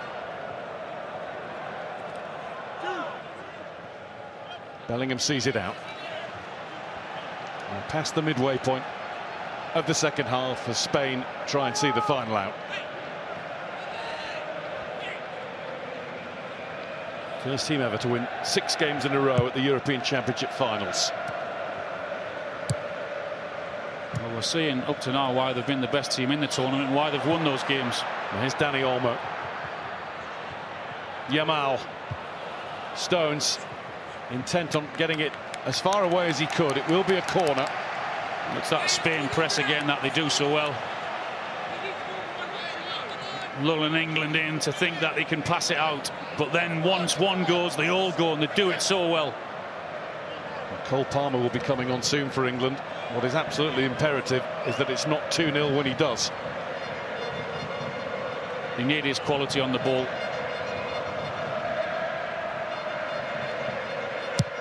Lamine Yamal, Pickford, it's a strong glove to it. Dani Olmo. Olmo in, and Pickford again. Other hand. Williams.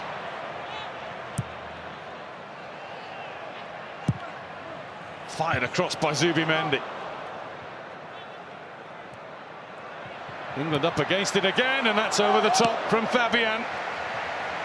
Well, Jordan Pickford did well, you know, it's coming from both of those crosses. It's exactly what your defenders need, is when you're under pressure. You need your goalkeeper to come and help you out and try and take the pressure off you, and he did really well.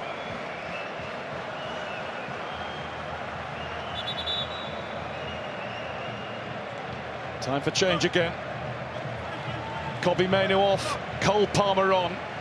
It's positive. And that's not to take anything away from Kobbie Mainoo's performance tonight or in the tournament as a whole. 19 years old. One for the future. Not at all. He can be very, very proud of his efforts. Composure on the ball. Got a great attitude. Didn't get in to begin with in the first couple of games. Carvajal's given it to Watkins and recovered. And Laporte wins the race with Saka. See what happens when you put them under pressure. Bellingham tries to keep that going.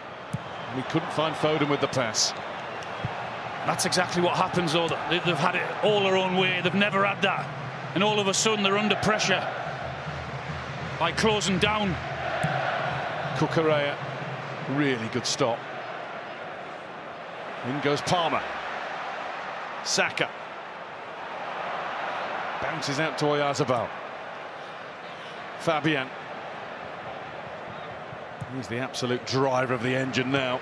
Yeah, he's some player. Some engine on him, absolutely. He's been everywhere.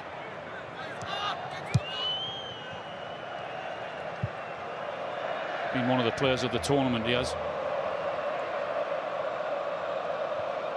Cucurella. Laporte.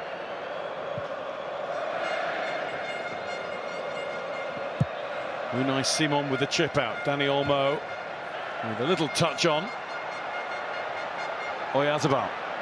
And he's offside. He was offside as he came back. You could see that 5 seconds ago. He chose not to flag again.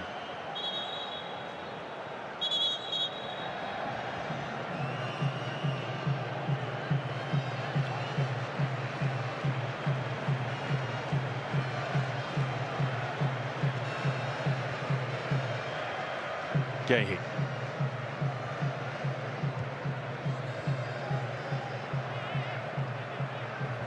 Bellingham. Wasn't a good ball. He took a risk going in, and Zubimendi will motor forward. Oyarzabal, well, he was forced much wider than he wanted to be, and Zubimendi has his head in his hands. It's a good job he forced him out wide. Now, Saka with some space. Taking on Laporte.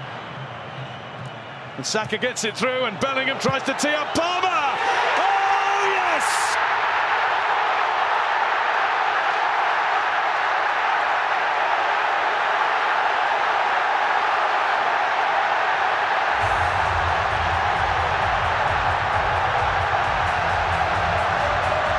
Ice-cold precision from Palmer.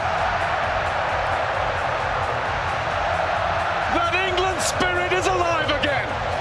Well, moments, I said, magic moments. That's exactly what you need and want when you put someone on of the quality He delivered once again. His positioning is perfect, and the ball back into his path is perfect. It's there you go. Go and hit it, go and control it, guide it into the corner. What a finish.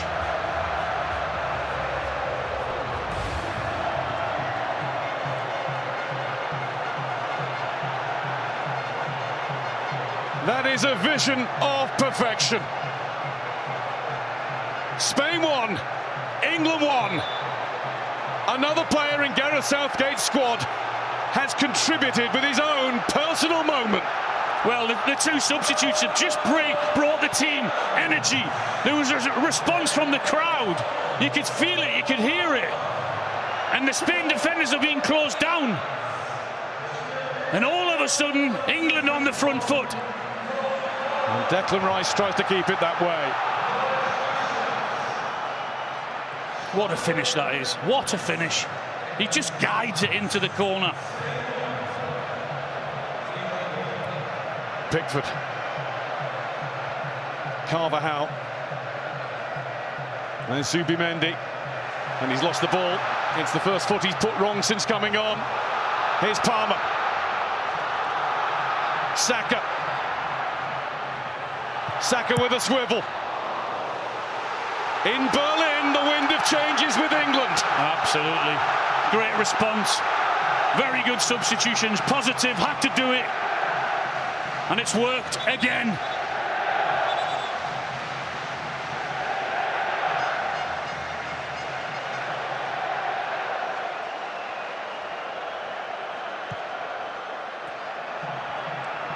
Saka. Returned by Walker. Palmer. Well challenged, but there's a zip. There's a joyfulness about England's play again. Oh, what a player he is, Cole Palmer. Just his attitude, his arrogance, his understanding, his belief that he's got in a good way, you know. Give me the ball, we're struggling here. Give it to me, I'll produce something. Boy, did he. Park football on the biggest stage.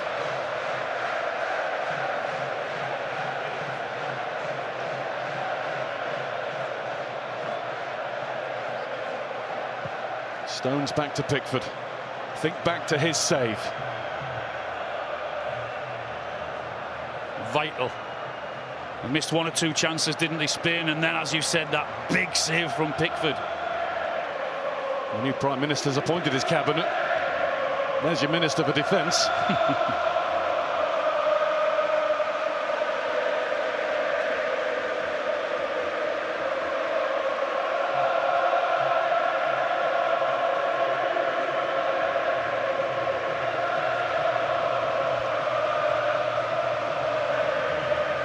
Unai Simon. Laporte across to Lenormand. And Bellingham and Foden have just switched as well. Foden's come out to the left-hand side and Bellingham's just gone inside. But there's the difference, you see. It's a nice touch from Cucurella. Controlled. Yamal. Just enough on it for Carvajal.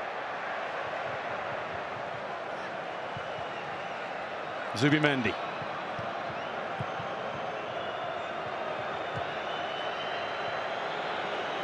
Yamal. Dani Carvajal. Terrific warrior.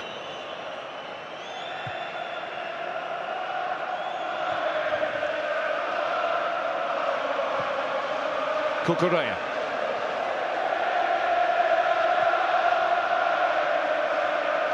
Zubimendi. Spain seem to have got their focus back. Their flow is returning.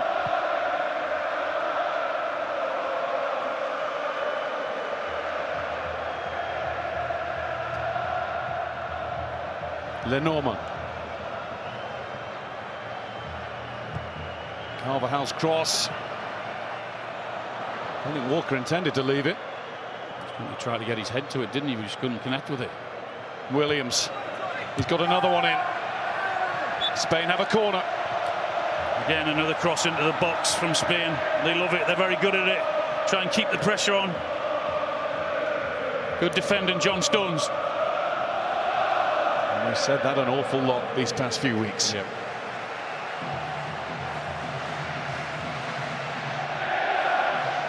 Carvajal was just taking a moment to stretch out the legs, and Jude Bellingham's having a word with him.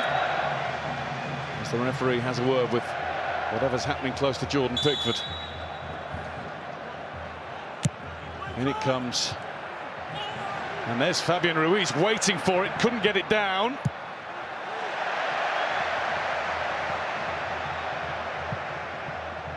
Palmer out and away. He was thinking about hitting it first time, wasn't he, Fabian? Maybe it just had a bit too much height on it and he wanted to take the touch. How good has been the corner delivery from all the Spanish players? Yeah. Dangerous corners, haven't they? But England all of a sudden, you know, they've got a bit of energy. They've got this Spain team is very good. We know that. We understand that. But you can't stand off them and give them that amount of time and let them play at their pace. That's changed now. Zubimendi.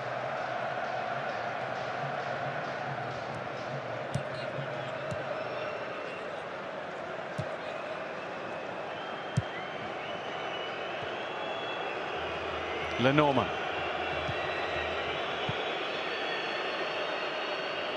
Carvajal. And there's Oyarzabal. Just running out of room and subsequently losing balance. That's all right. They can have possession like that. You get everyone behind the ball. You got yourself back into the game. You keep it tight. You know, I've got different options on and hopefully produce another moment similar to that one. Just a little deflection, didn't it?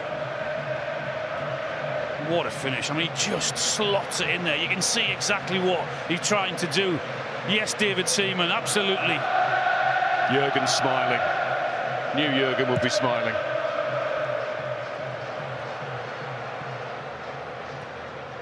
And to approve of the finish, first and foremost. That was quality. And the roll back as well. It was the perfect pace just to be hit. He didn't have to adjust his stride or anything. He's running onto it.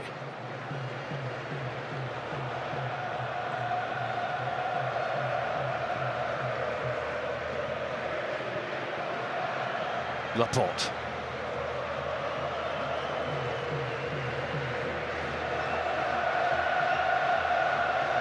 Norman thought about the ball out to Cucurella.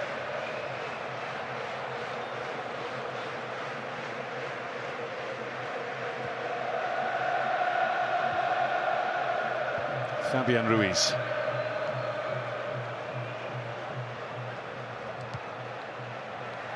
Foden. Scraps for the ball.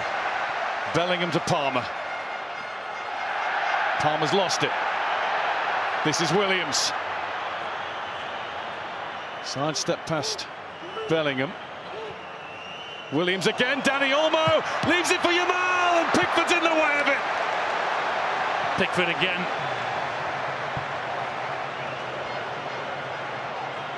He calls for calm. The Spanish bench were up as one there.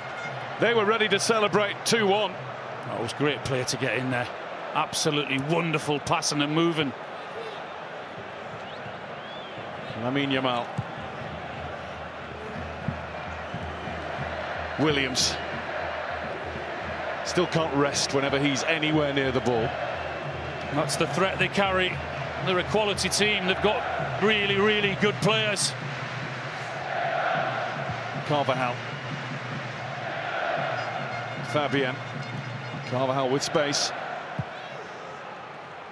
His long-time Real Madrid mate Nacho's going to come on shortly. Williams, Walker wins it. England's throw, and here comes that next Spain substitution. And it's going to be Robin Lenormand who goes off. Well, called Carvajal a warrior a moment ago. Here's another one, Nacho. There's another one there, and Pickford with a save. I know it's just straight at him. He just can't get the bend on it that he wants, Yamal. And it's straight at Pickford, but he stands up really well. But the passing and movement and from Olmo was fantastic.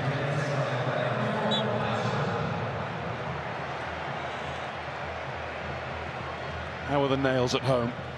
Any left? Should be used to it by now. Never get used to this. Never.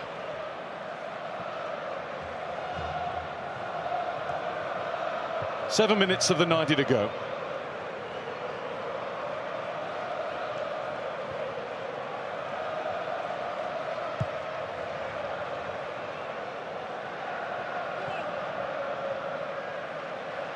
Laporte.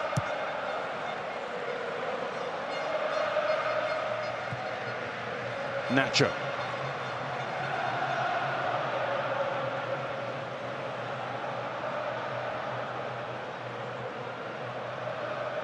Williams. Yamal. Out to Carvajal. Fabian Ruiz. All routes blocked by England players.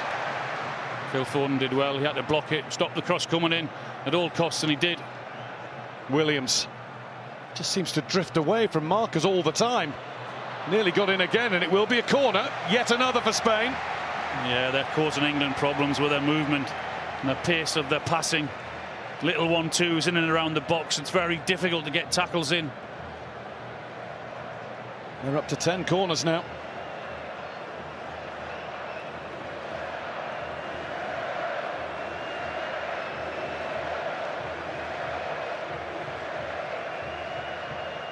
Another one to be curled in by Yamal. Saka away for Foden to chase. Stones away again though, wasn't it? Tower of strength in there.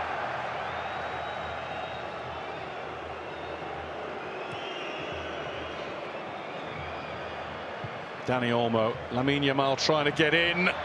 Pickford thinks better of coming to confront him, and that's why. He did think about coming, didn't he? He had to rush back. He made the right decision in going back.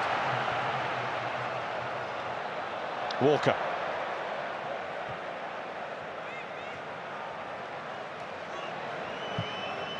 Stones to Gahey.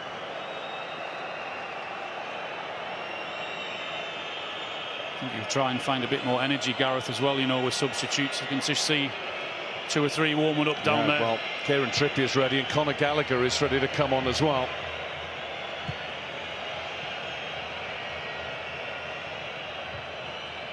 Gahey.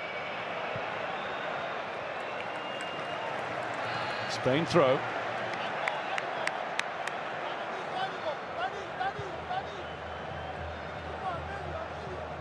Dani Olmo, Cucurella charging down the left. He's gone the other way first to Oyarzabal. Cucurella gets it back in! Oyarzabal scores for Spain! And not long left for England to do anything about this one.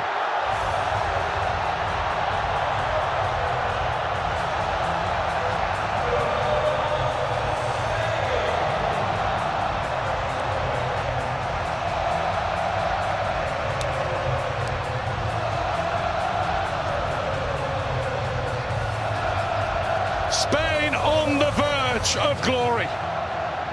Well, we saw a substitute work for England. It's worked for Spain. They work it really well. Down the middle, out to the left-hand side with Cucurella. You can see him sprinting down the left wing. There he goes. He's on his way now. He's just waiting for the pass. The one touch in, and he pings it across. I just wonder whether he is offside or not, but it's a great ball in. It's really tight. Put it into that dangerous area there where the defender hits it, the goalkeeper hits it. Oyarzabal in there to tuck it away.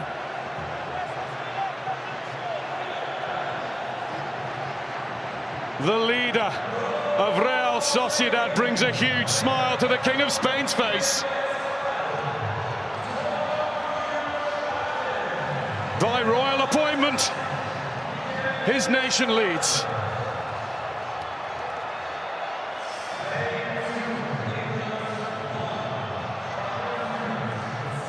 Now it has to be all systems go for Gareth Southgate's Lions. Palmer. Oyarzabal just staying that shade in front of Mark Gahey that he needed to be. Good ball in. It wouldn't stick with Watkins, but England have got a corner. Oh, it was a good ball into Watkins. Bellingham finds him. He's just looking on the half turn to get his touch. There it is with a pace in behind. It's just a poor touch. He wants to try and take it on his left side. He just can't. Well, England are going to make a change. Phil Foden's already seen his number up, and Ivan Toney is coming on. Well, they've had moments where someone has asked to produce it. What better time to do it now? Ivan Toney again. Ball in. Can he get on the end of it?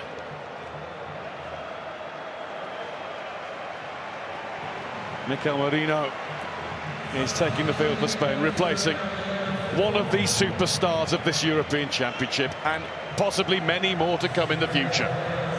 Lamine Yamal. What a player. What a tournament he's had.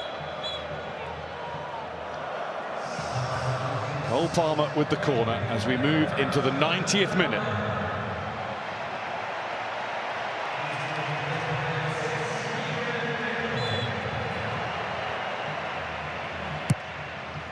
Palmer goes deep with it. That's Stones! Headed up the line!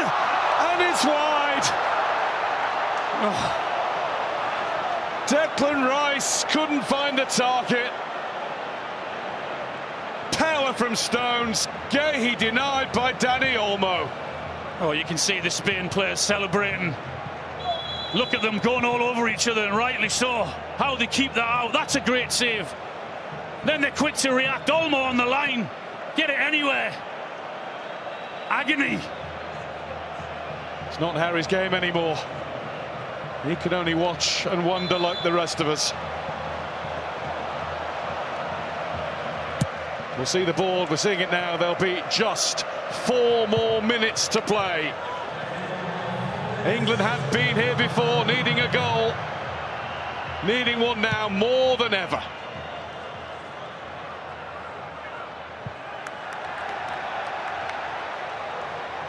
I think we've just seen how determinedly, how superbly this Spain team will defend their line at all costs. I was also just about to say England have been really poor at set pieces. On the one occasion they do get a quality ball in and Rice finds himself free. Cause Spain all sorts of problems.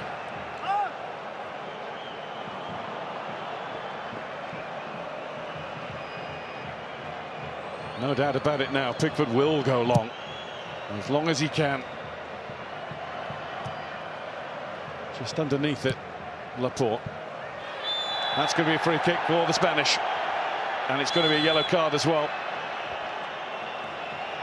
And he won't be in a rush to get up. Ivan Toney was saying, was it me? It wasn't. It was Ollie Watkins.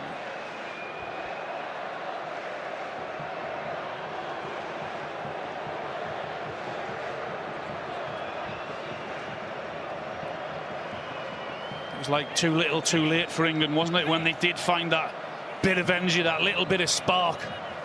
They got themselves back into the game. But this Spain side is a quality side, and once you push on and you leave space at the back, you're likely to get punished, and that's exactly what's happened.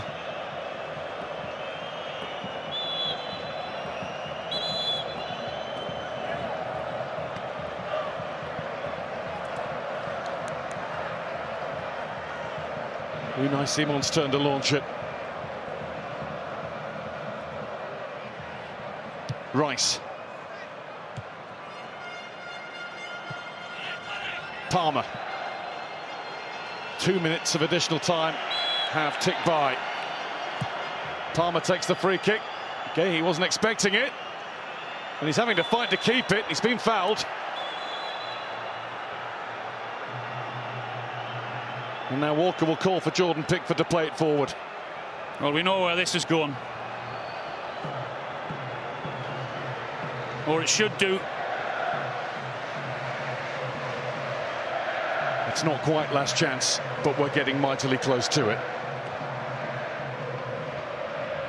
Pickford with the lift. Saka and Cucurella goes down on the floor, and the assistant referee was right there to lift his flag and agree that he has been fouled.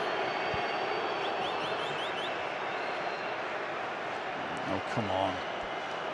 Just trying to protect the ball there, but you know what's going to happen. And that's how tight, that is. It was an incredible ball in. It was a ball in that defenders and goalkeepers hate, that second 6-yard box. And you're expecting and wanting the forward to run onto it just exactly how he did. Mikel Oyarzabal bringing joy to the Basque Country and indeed the whole of Spain. What a tournament he's had, Cucurella. Without doubt the best left back in the tournament. He's played with a freedom. He's defended really well, and he's certainly had the quality when he's had to deliver. Pickford doesn't have to come to get it. The referee's whistle has gone in his favour, but the next time we hear that whistle might be to signify the end of the game.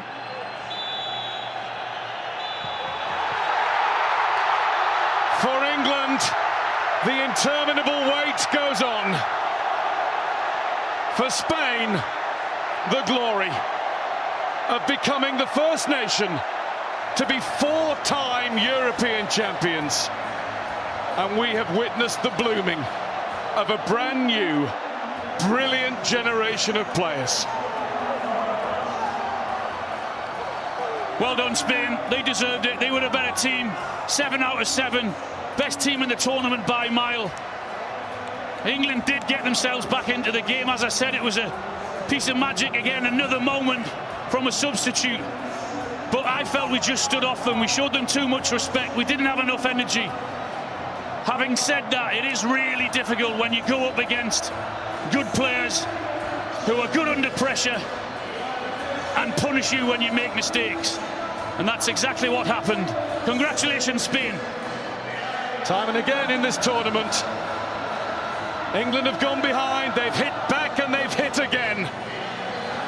This time, the blow was landed against them. That's football. And it's Spain's game and Spain's night in the German capital. Spain 2, England 1. The wait goes on, agony again for England, glory and joy for Spain as they win the European Championship for a record 4th time. The best team in this tournament matched the French team of 1984 in winning all their games in a tournament, but these days, of course, you have to win 7, and that is what they achieved. Victory tonight extends an incredible run of Spanish success in finals. Teams from Spain, including the senior national side and clubs, have won 23 consecutive major finals against rivals from other countries. That includes 10 victories against English opposition. As for England, they become the first team to reach back-to-back Euros finals and lose them both. Not to be again, Rio. No, firstly, I think you've got to congratulate the Spanish team and their manager and their players. They were comfortably the best team in this tournament. 7 out of 7 games won. The bravest, most courageous team, played the best football, had the best 1 or 2 players in the tournament. But England, I think, when you look at it, and I think when there's going to be a debrief, I think we played with a low block, and we never ever threatened really from a low block with any runners, any sort of just directness, playing forward with pace or any verve for long periods until we went goals behind. And I think we was a team, seemed when the game was in the balance, we was always a team that were held back on a leash, it seemed. And that's a disappointing thing with the quality players that we have in this squad. Until we go a goal down, we wake up and we go on the front foot and we start pressing high and we make teams look unnervy. But we have to wait until we go a goal behind to be able to do that. And the top teams, they get controlled, they're aggressive from minute 1 and take games off of opponents. Like that team, they're celebrating. Yeah, they're celebrating. Felicidades, Juan. You deserved it, I have to say. I think so. I think Spain deserves to win since the first minute of this tournament. We've played a good football, always trying to win the games. and I think we deserve to win this tournament from the first moment until the last one. We played attacking football. We have young players. I'm in awe of this generation. So it's not only present, I think it's future here. Yeah, absolutely. Some wonderful young players. Micah, the best team in the tournament, the best team to watch in the tournament, and they deserve their victory thoroughly. Yeah, I think Rio summed it up perfectly in terms of they can adapt to any situation. Front-footed football. They got a manager who's brave. They come with a young squad. We thought it wasn't going to be what it was in terms of them on the ball. So Spain historically are known for having a lot of the ball. They had a lot of ball today, but throughout the tournament they've changed the way and adapted.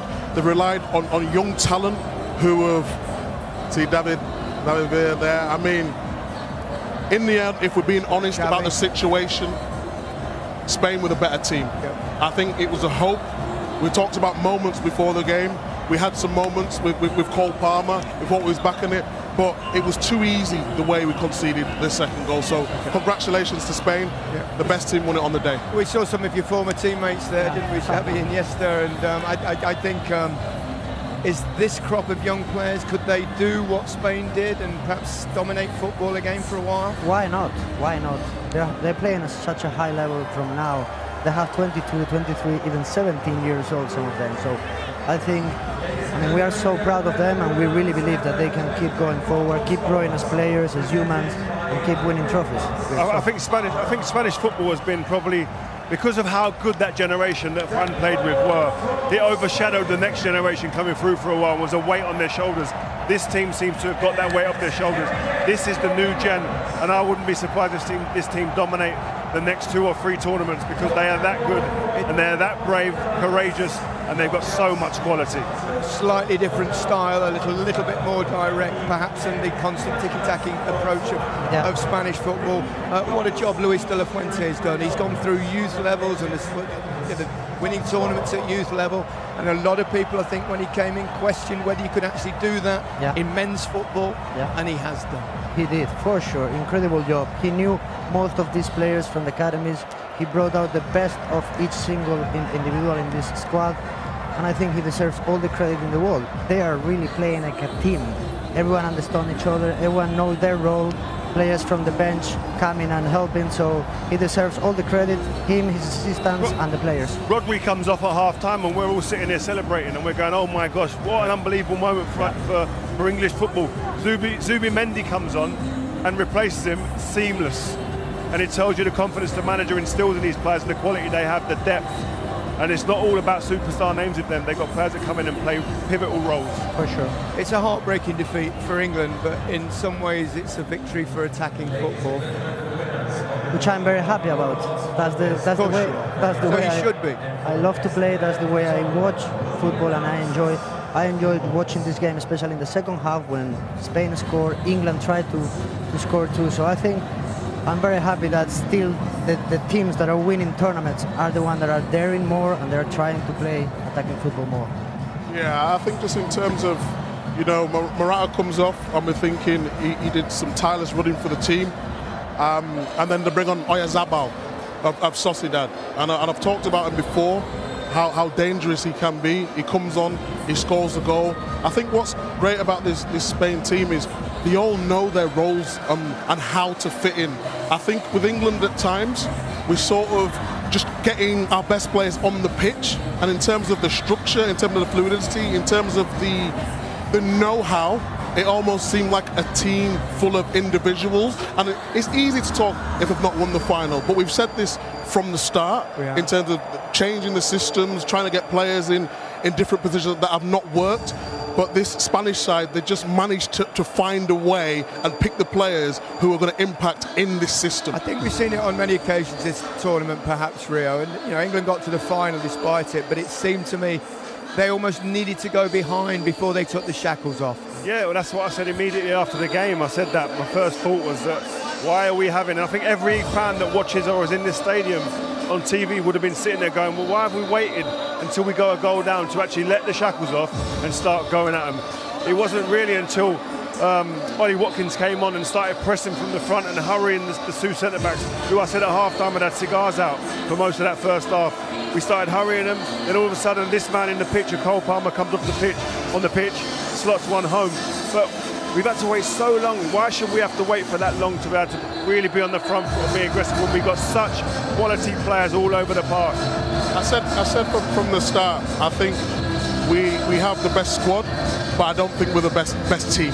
Yeah. In terms of all the combinations we expect to see from this team. Why though, Michael? Why? Because we have a manager who's been successful being defensive, getting into a semi-final of the World Cup, 2 Euros, and we've not been able to push this team forward in which way it deserves. Yeah. And that's no slight on Southgate, that's just his tactics. Now we have to move forward in the right direction and play the football that most of these players play at club level. Yeah. Whenever any of these players in this England team have won things with their clubs, one of the main reasons is you got the quality, etc.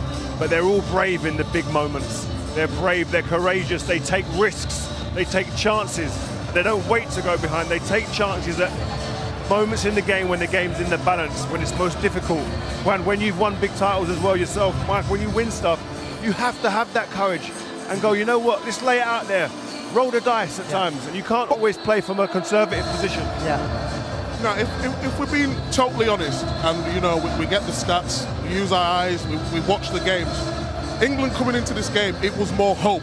We was talking about it was going to be moments. We didn't say, okay, and England. It nearly was. And it nearly was, but sometimes moments can only get you so far. Sometimes you need structure that allows them moments to get you over the line, and unfortunately we rely too much on the moment. Yeah, these moments are for Spain, and they're enjoying themselves as so they should. I mean, celebrating.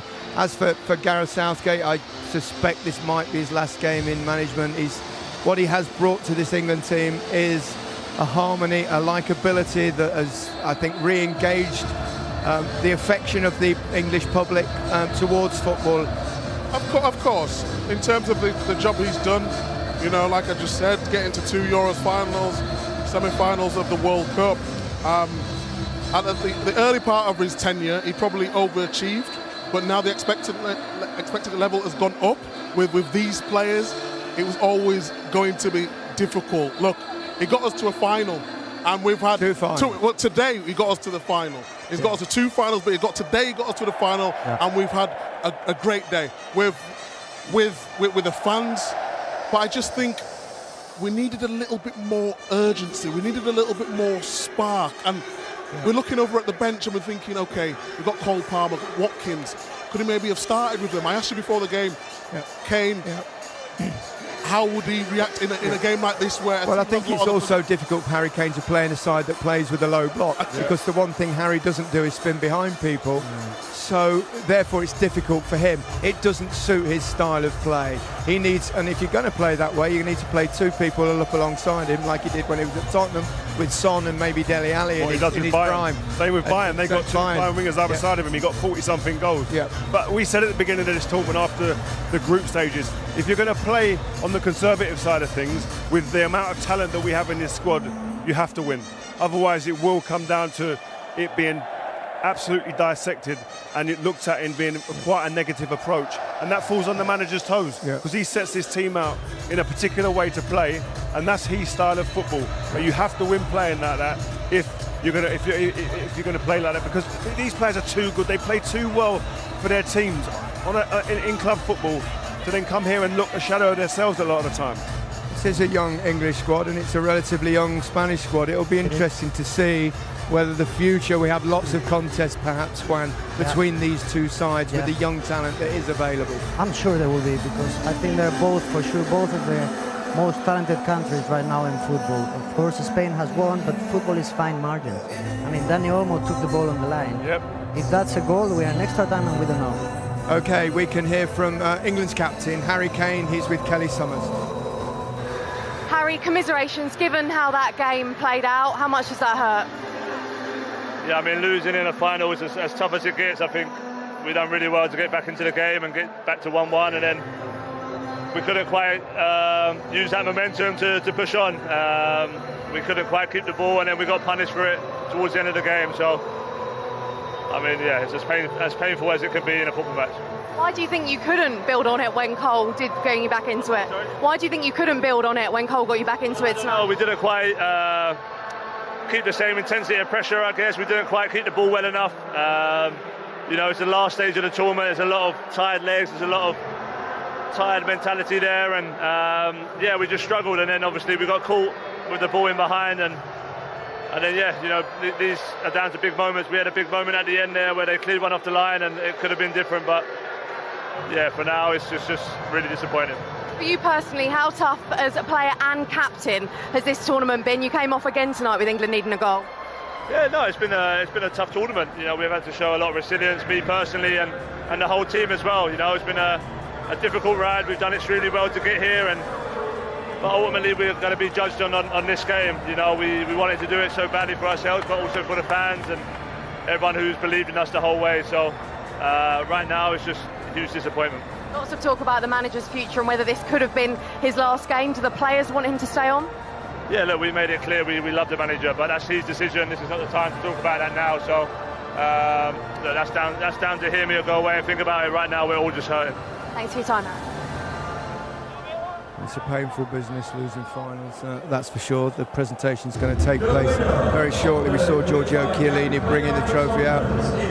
Once again, we're all despondent. Is it ever going to happen? I believe with the players that we have an opportunity if they're given the right type of approach to win. This kid is an absolute sensation. 17 years old, 16 when it started, young player of the tournament. Can he win both? He's just been awarded MVP of the tournament, and I think he deserves so, right? It's just that tell us about him. How far can this boy go? I mean, he's so special. I was having dinner yesterday with Xavi Hernandez, and he was telling me he hasn't seen a player like him in his whole life. He tells me the sky. He played with Messi quite a lot.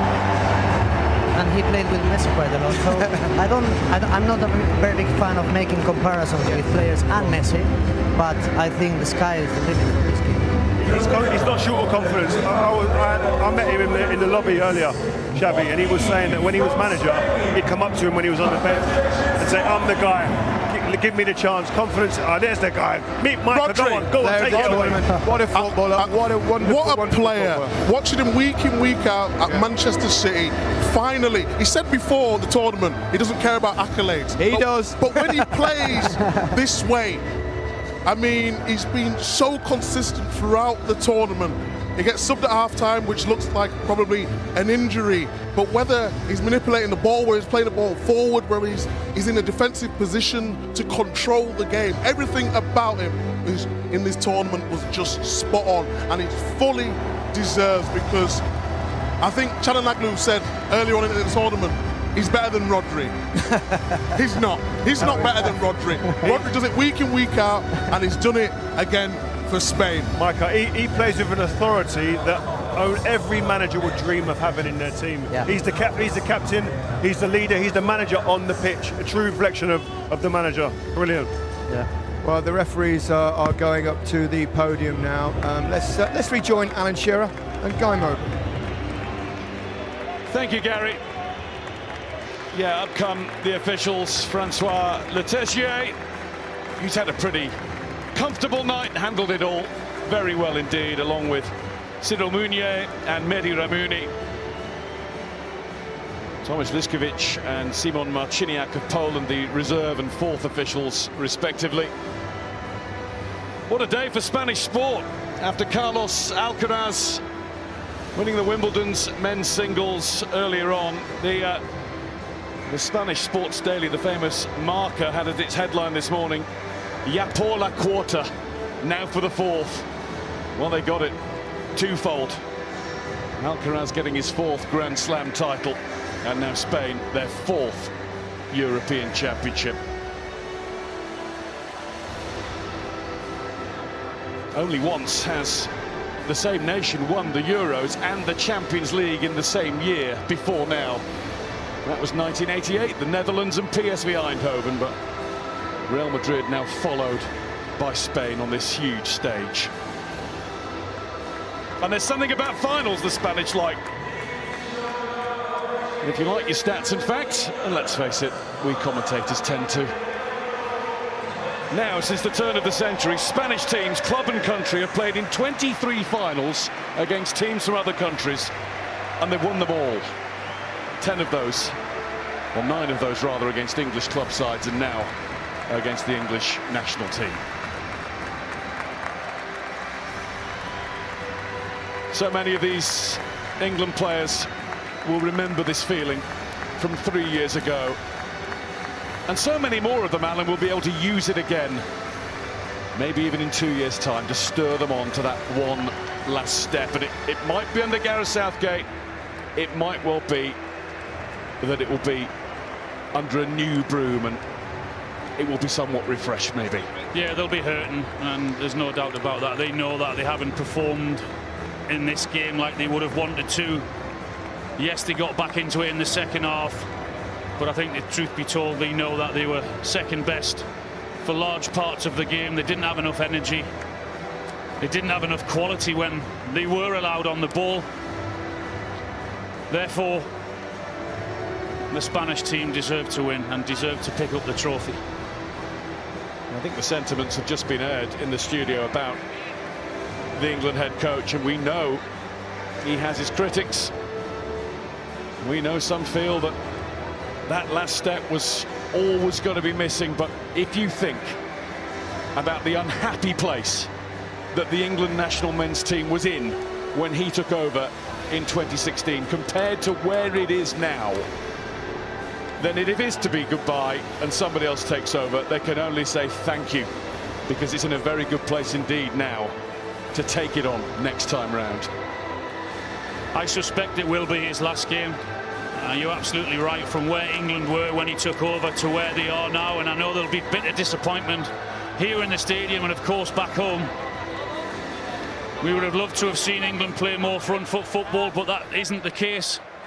But finals and semi-finals, once you get there, you get a taste of it. And they've had a taste of it again today, but when you're here, you've got to get over the line. First is first, the rest is no way, I'm afraid.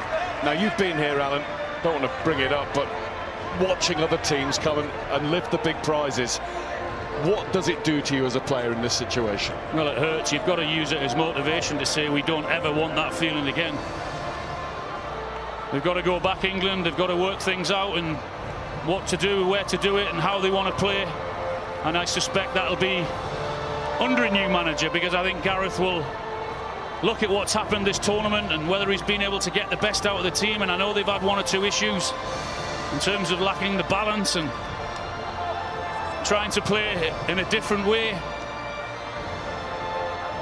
But the big picture is he got us to a final 3 years ago, didn't win, got us to a final today and haven't been able to get over the line again, and that will hurt him. And I suspect he might say, over to someone else. Alexander Čeferin, the Slovenian president of UEFA, is handing out the medals. A word of congratulations from His Royal Highness the Prince of Wales on the way, and a hearty handshake and a big smile for every Spain player, from King Felipe VI, who has sporting pedigree of his own. He was in Spain's Olympic sailing team at the 1992 Barcelona Games. He only finished 6th, though.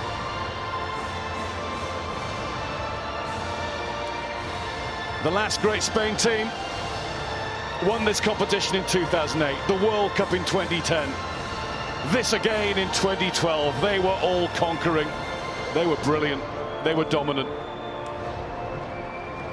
Current coach Luis de la Fuente said about this crop, "I'd like recognition for this generation. The only thing I don't know is where our ceiling is. The sky is the limit."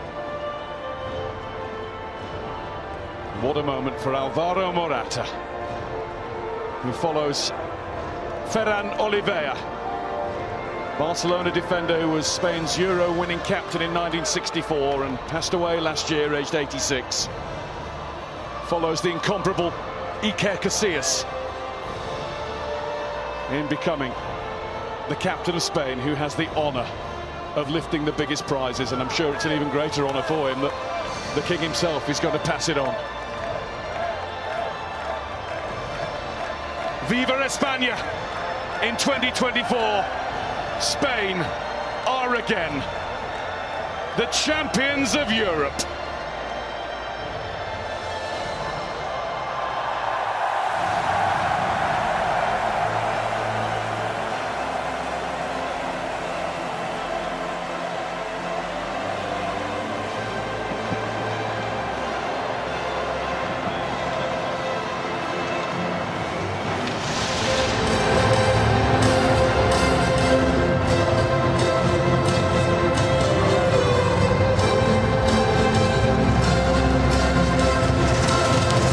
No doubt the fireworks in this tournament have all come from Spain.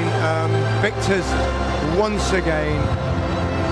Juan, please tell us English people what it feels like to win a tournament. You know, you experienced it. Yeah, I'm very, very happy, of course, that Spain won and my country won. I'm sad that it was against England. Of course, for me, special Spain against England, my second home, a country that I'm very grateful, that I love.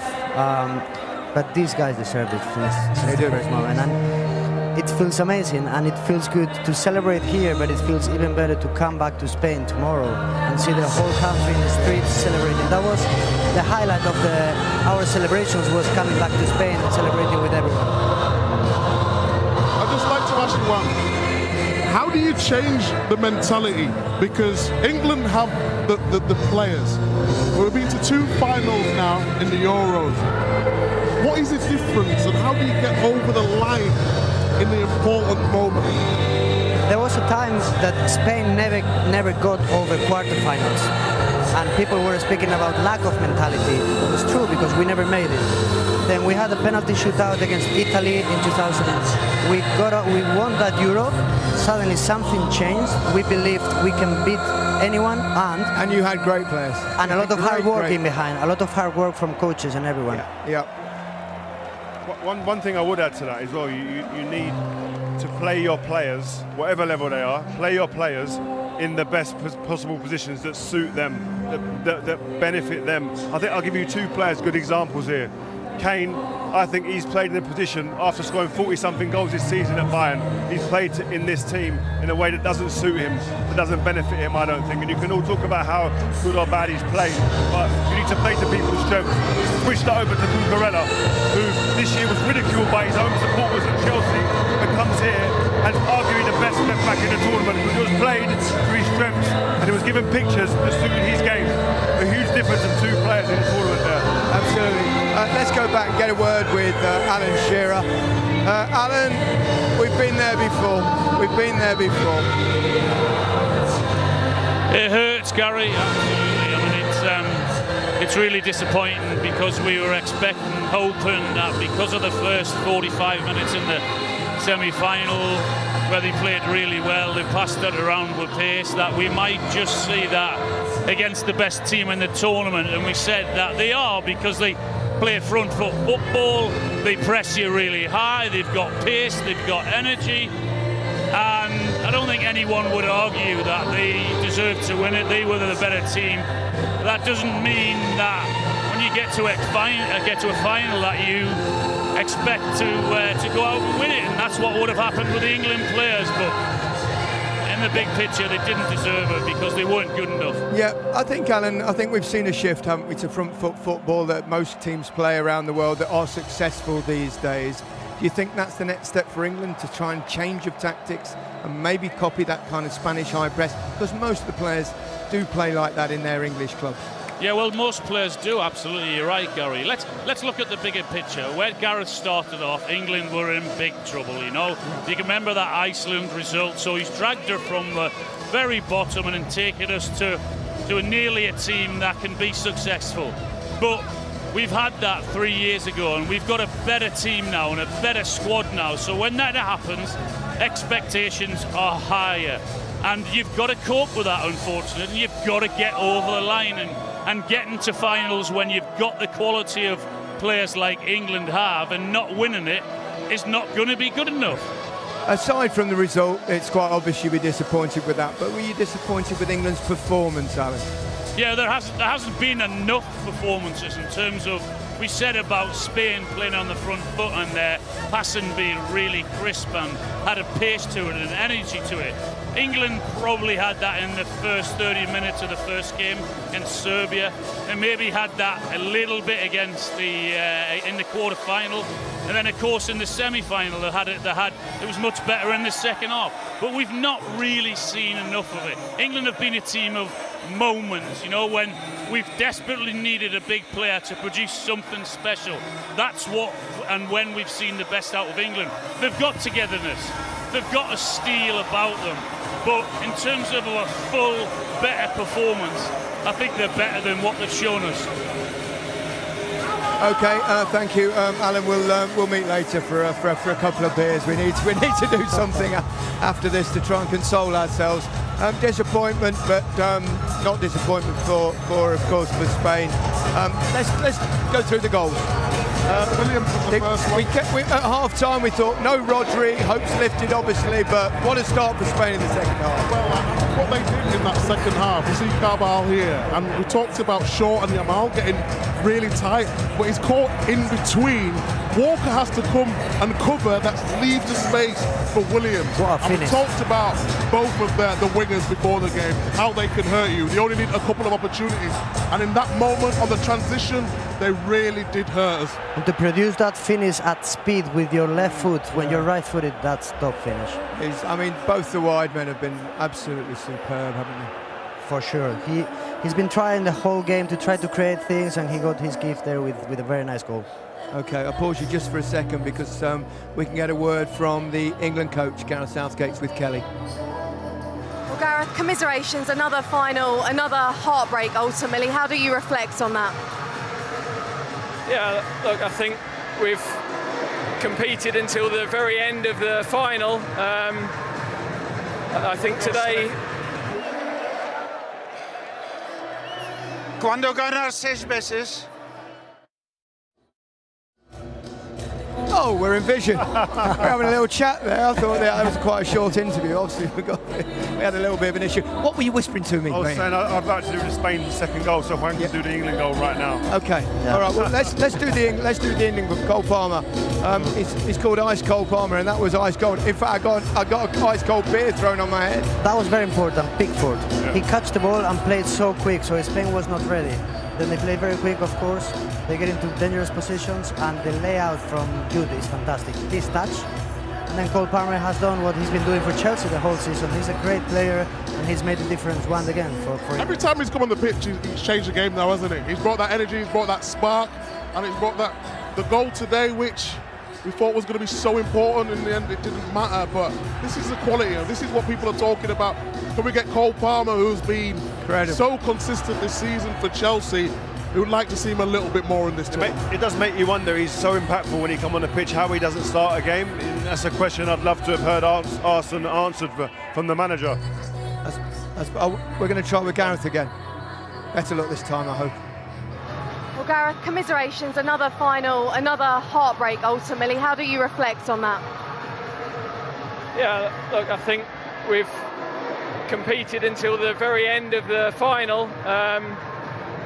I think today we didn't keep possession of the ball quite well enough, and especially when we're defended well, we got moments where they press you really well. You've got to get out of that pressure, and we weren't able to do that. And yeah, in the end, that meant they had more control of the game, and that can wear you down a bit.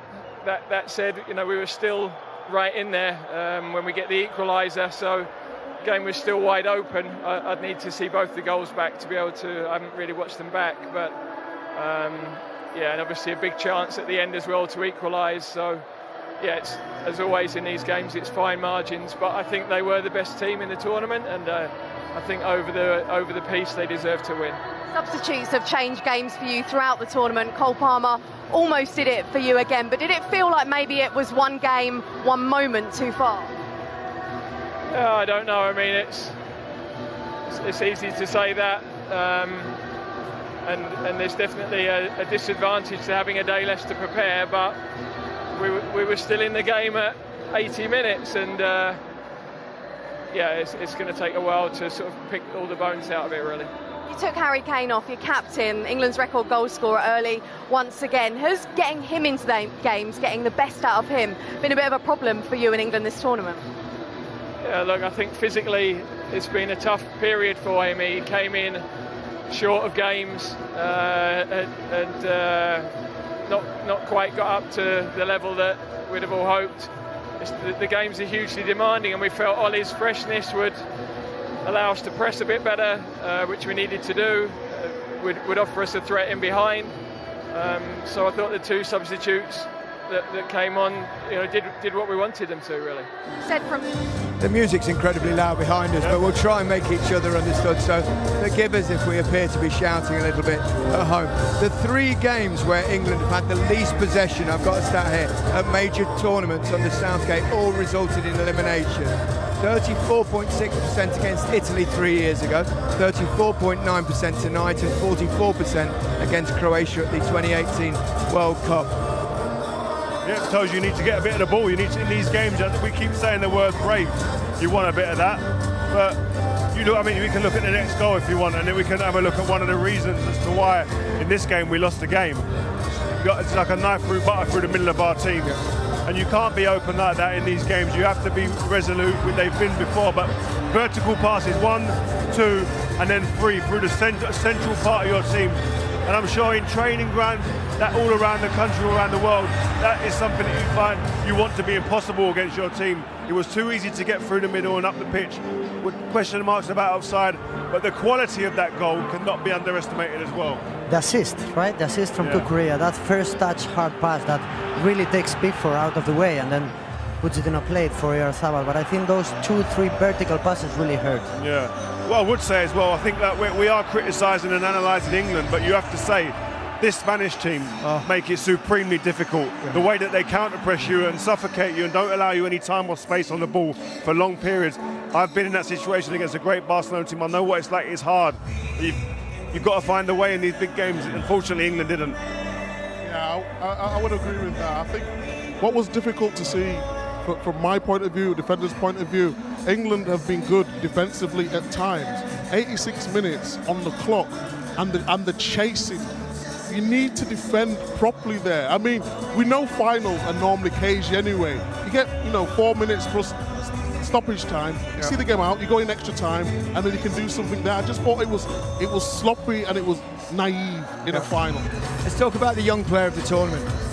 Wow, he lit it up. He lit it up. I mean, he's 17 now. He's past his best, but we talked before, didn't we, about the youngsters sort of arriving onto the scene. I mean, we talked about him coming inside and sometimes going on the outside, but it's the players that he attracts also that we've not talked about. Lovely assist there. I mean, sometimes as a fullback, when a player's got that much quality, I think in the first half, Luke Shaw got nice and tight, and then Yamal started picking up different positions in the pockets here, knows exactly where he needs to be, and then he becomes more difficult to defend, playing through balls. And we talk about player, he's a superstar, 17 years of age. It's crazy. I have to say that again. He's actually scored or assisted in all 4 of Spain's knockout games. He's the first player to be directly involved in goals in the quarterfinals, semi-final, and final at the Euros. Yeah, I mean, he's become a superstar in this tournament. He was a star before, he's a superstar now. But what I would say, first half we mentioned and we highlighted Shaw doing very well against him. That can happen sometimes against the top players where you think, I've got him now. And the one moment they get when you're not onto them and you're not tight and they turn, they affect the game. That's the elite player. He's in that category, I'm telling you. Nico Williams wasn't bad either, was he? Yeah, it's everyone, of course, is focusing on Lamine these days, but Nico, it's not only the goal, of course, the finishing, but everything that he provides. For me, he was, in the first half, the most dangerous player from Spain, always getting in these positions, one against one. He can go right, he can go left, he can finish. He's always going against defenders. He's a fantastic player. So I think Spain has two wingers and many more, but specifically these two wingers for many years to come. They're not going away for 15 years, these two. Wow. Like, it's just ridiculous. Lord help us all. And Dani Olmo. Dani Olmo in the second half, superb. Yeah. Incredible. He brings everyone together. He links the play for Spain. I love him because he finds the right pockets, he makes the right decisions, and he creates all the offensive in the second half. Wow. I think what's so good about Williams as well, he didn't get flustered, he didn't get frustrated. There was times in the first half where he was trying to run him behind, he wasn't getting the ball. Walker was getting really tight to him. In the second half, he said, okay, the game's going to open up.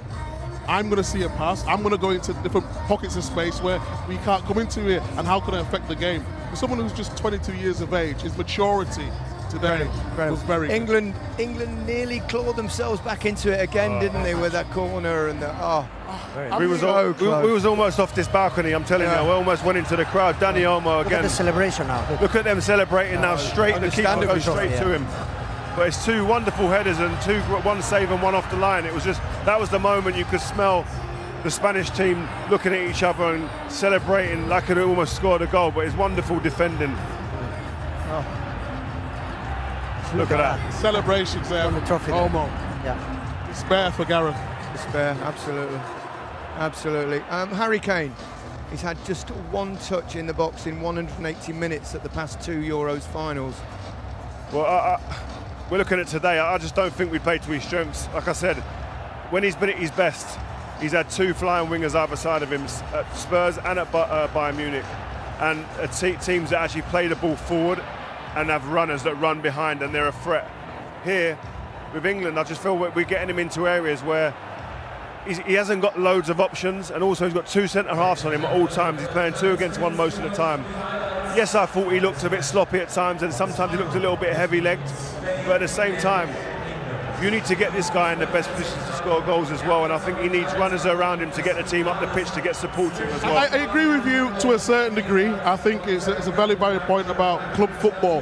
But in terms of sharpness, awareness, Harry Kane has not been the Harry Kane that we've known. Yeah, I agree. We have to be honest about the situation. I think even times the fans were calling for Watkins to get on the pitch, even just in the second half. And you look at his touch map here.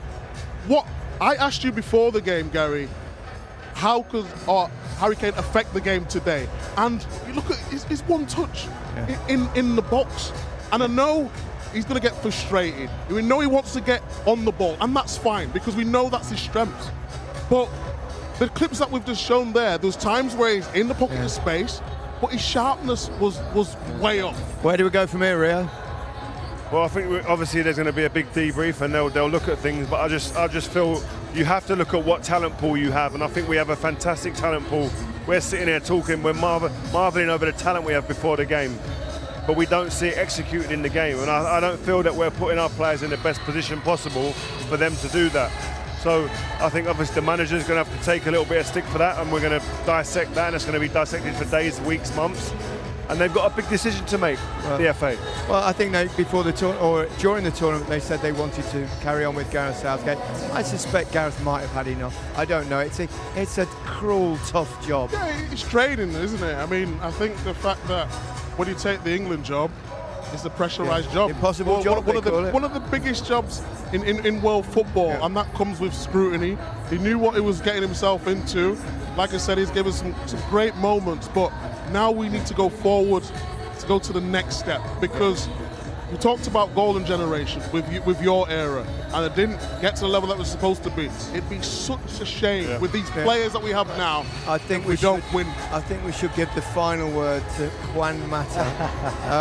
Where does Spain go from here? I suppose they go home to celebrate, don't they? They do, yeah. They go home. What a performance!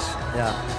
They go home to celebrate this incredible performance. We were asking in Spain, please, can the team play the same way as in the whole tournament? They did, especially in the second half. So the sky's the limit for this generation. Juan, it's been an absolute pleasure. Congratulations. Many congratulations. Micah, Rio, thank you very much. Well, that's it. It's England pain again as Spain reign. From all of us here, a very good night.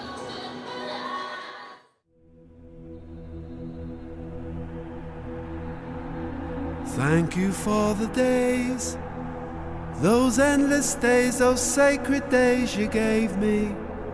I'm thinking of the days. I won't forget a single day, believe me.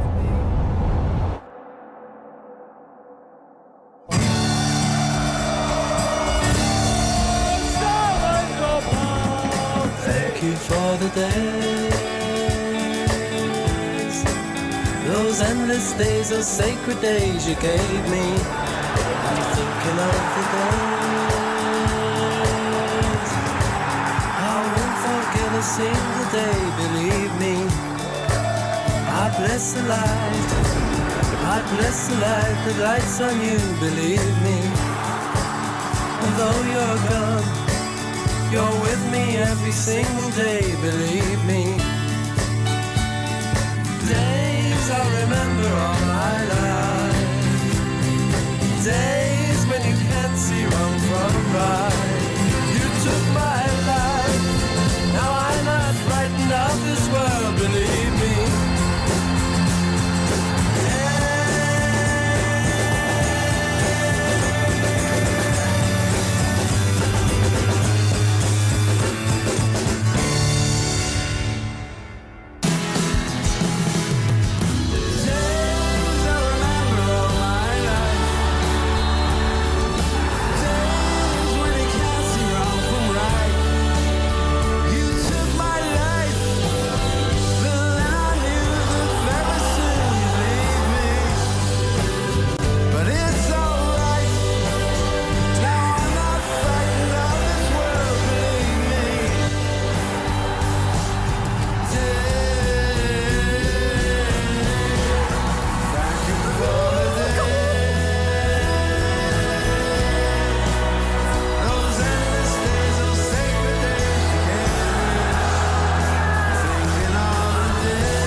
Champions of Europe. Thank you for the days.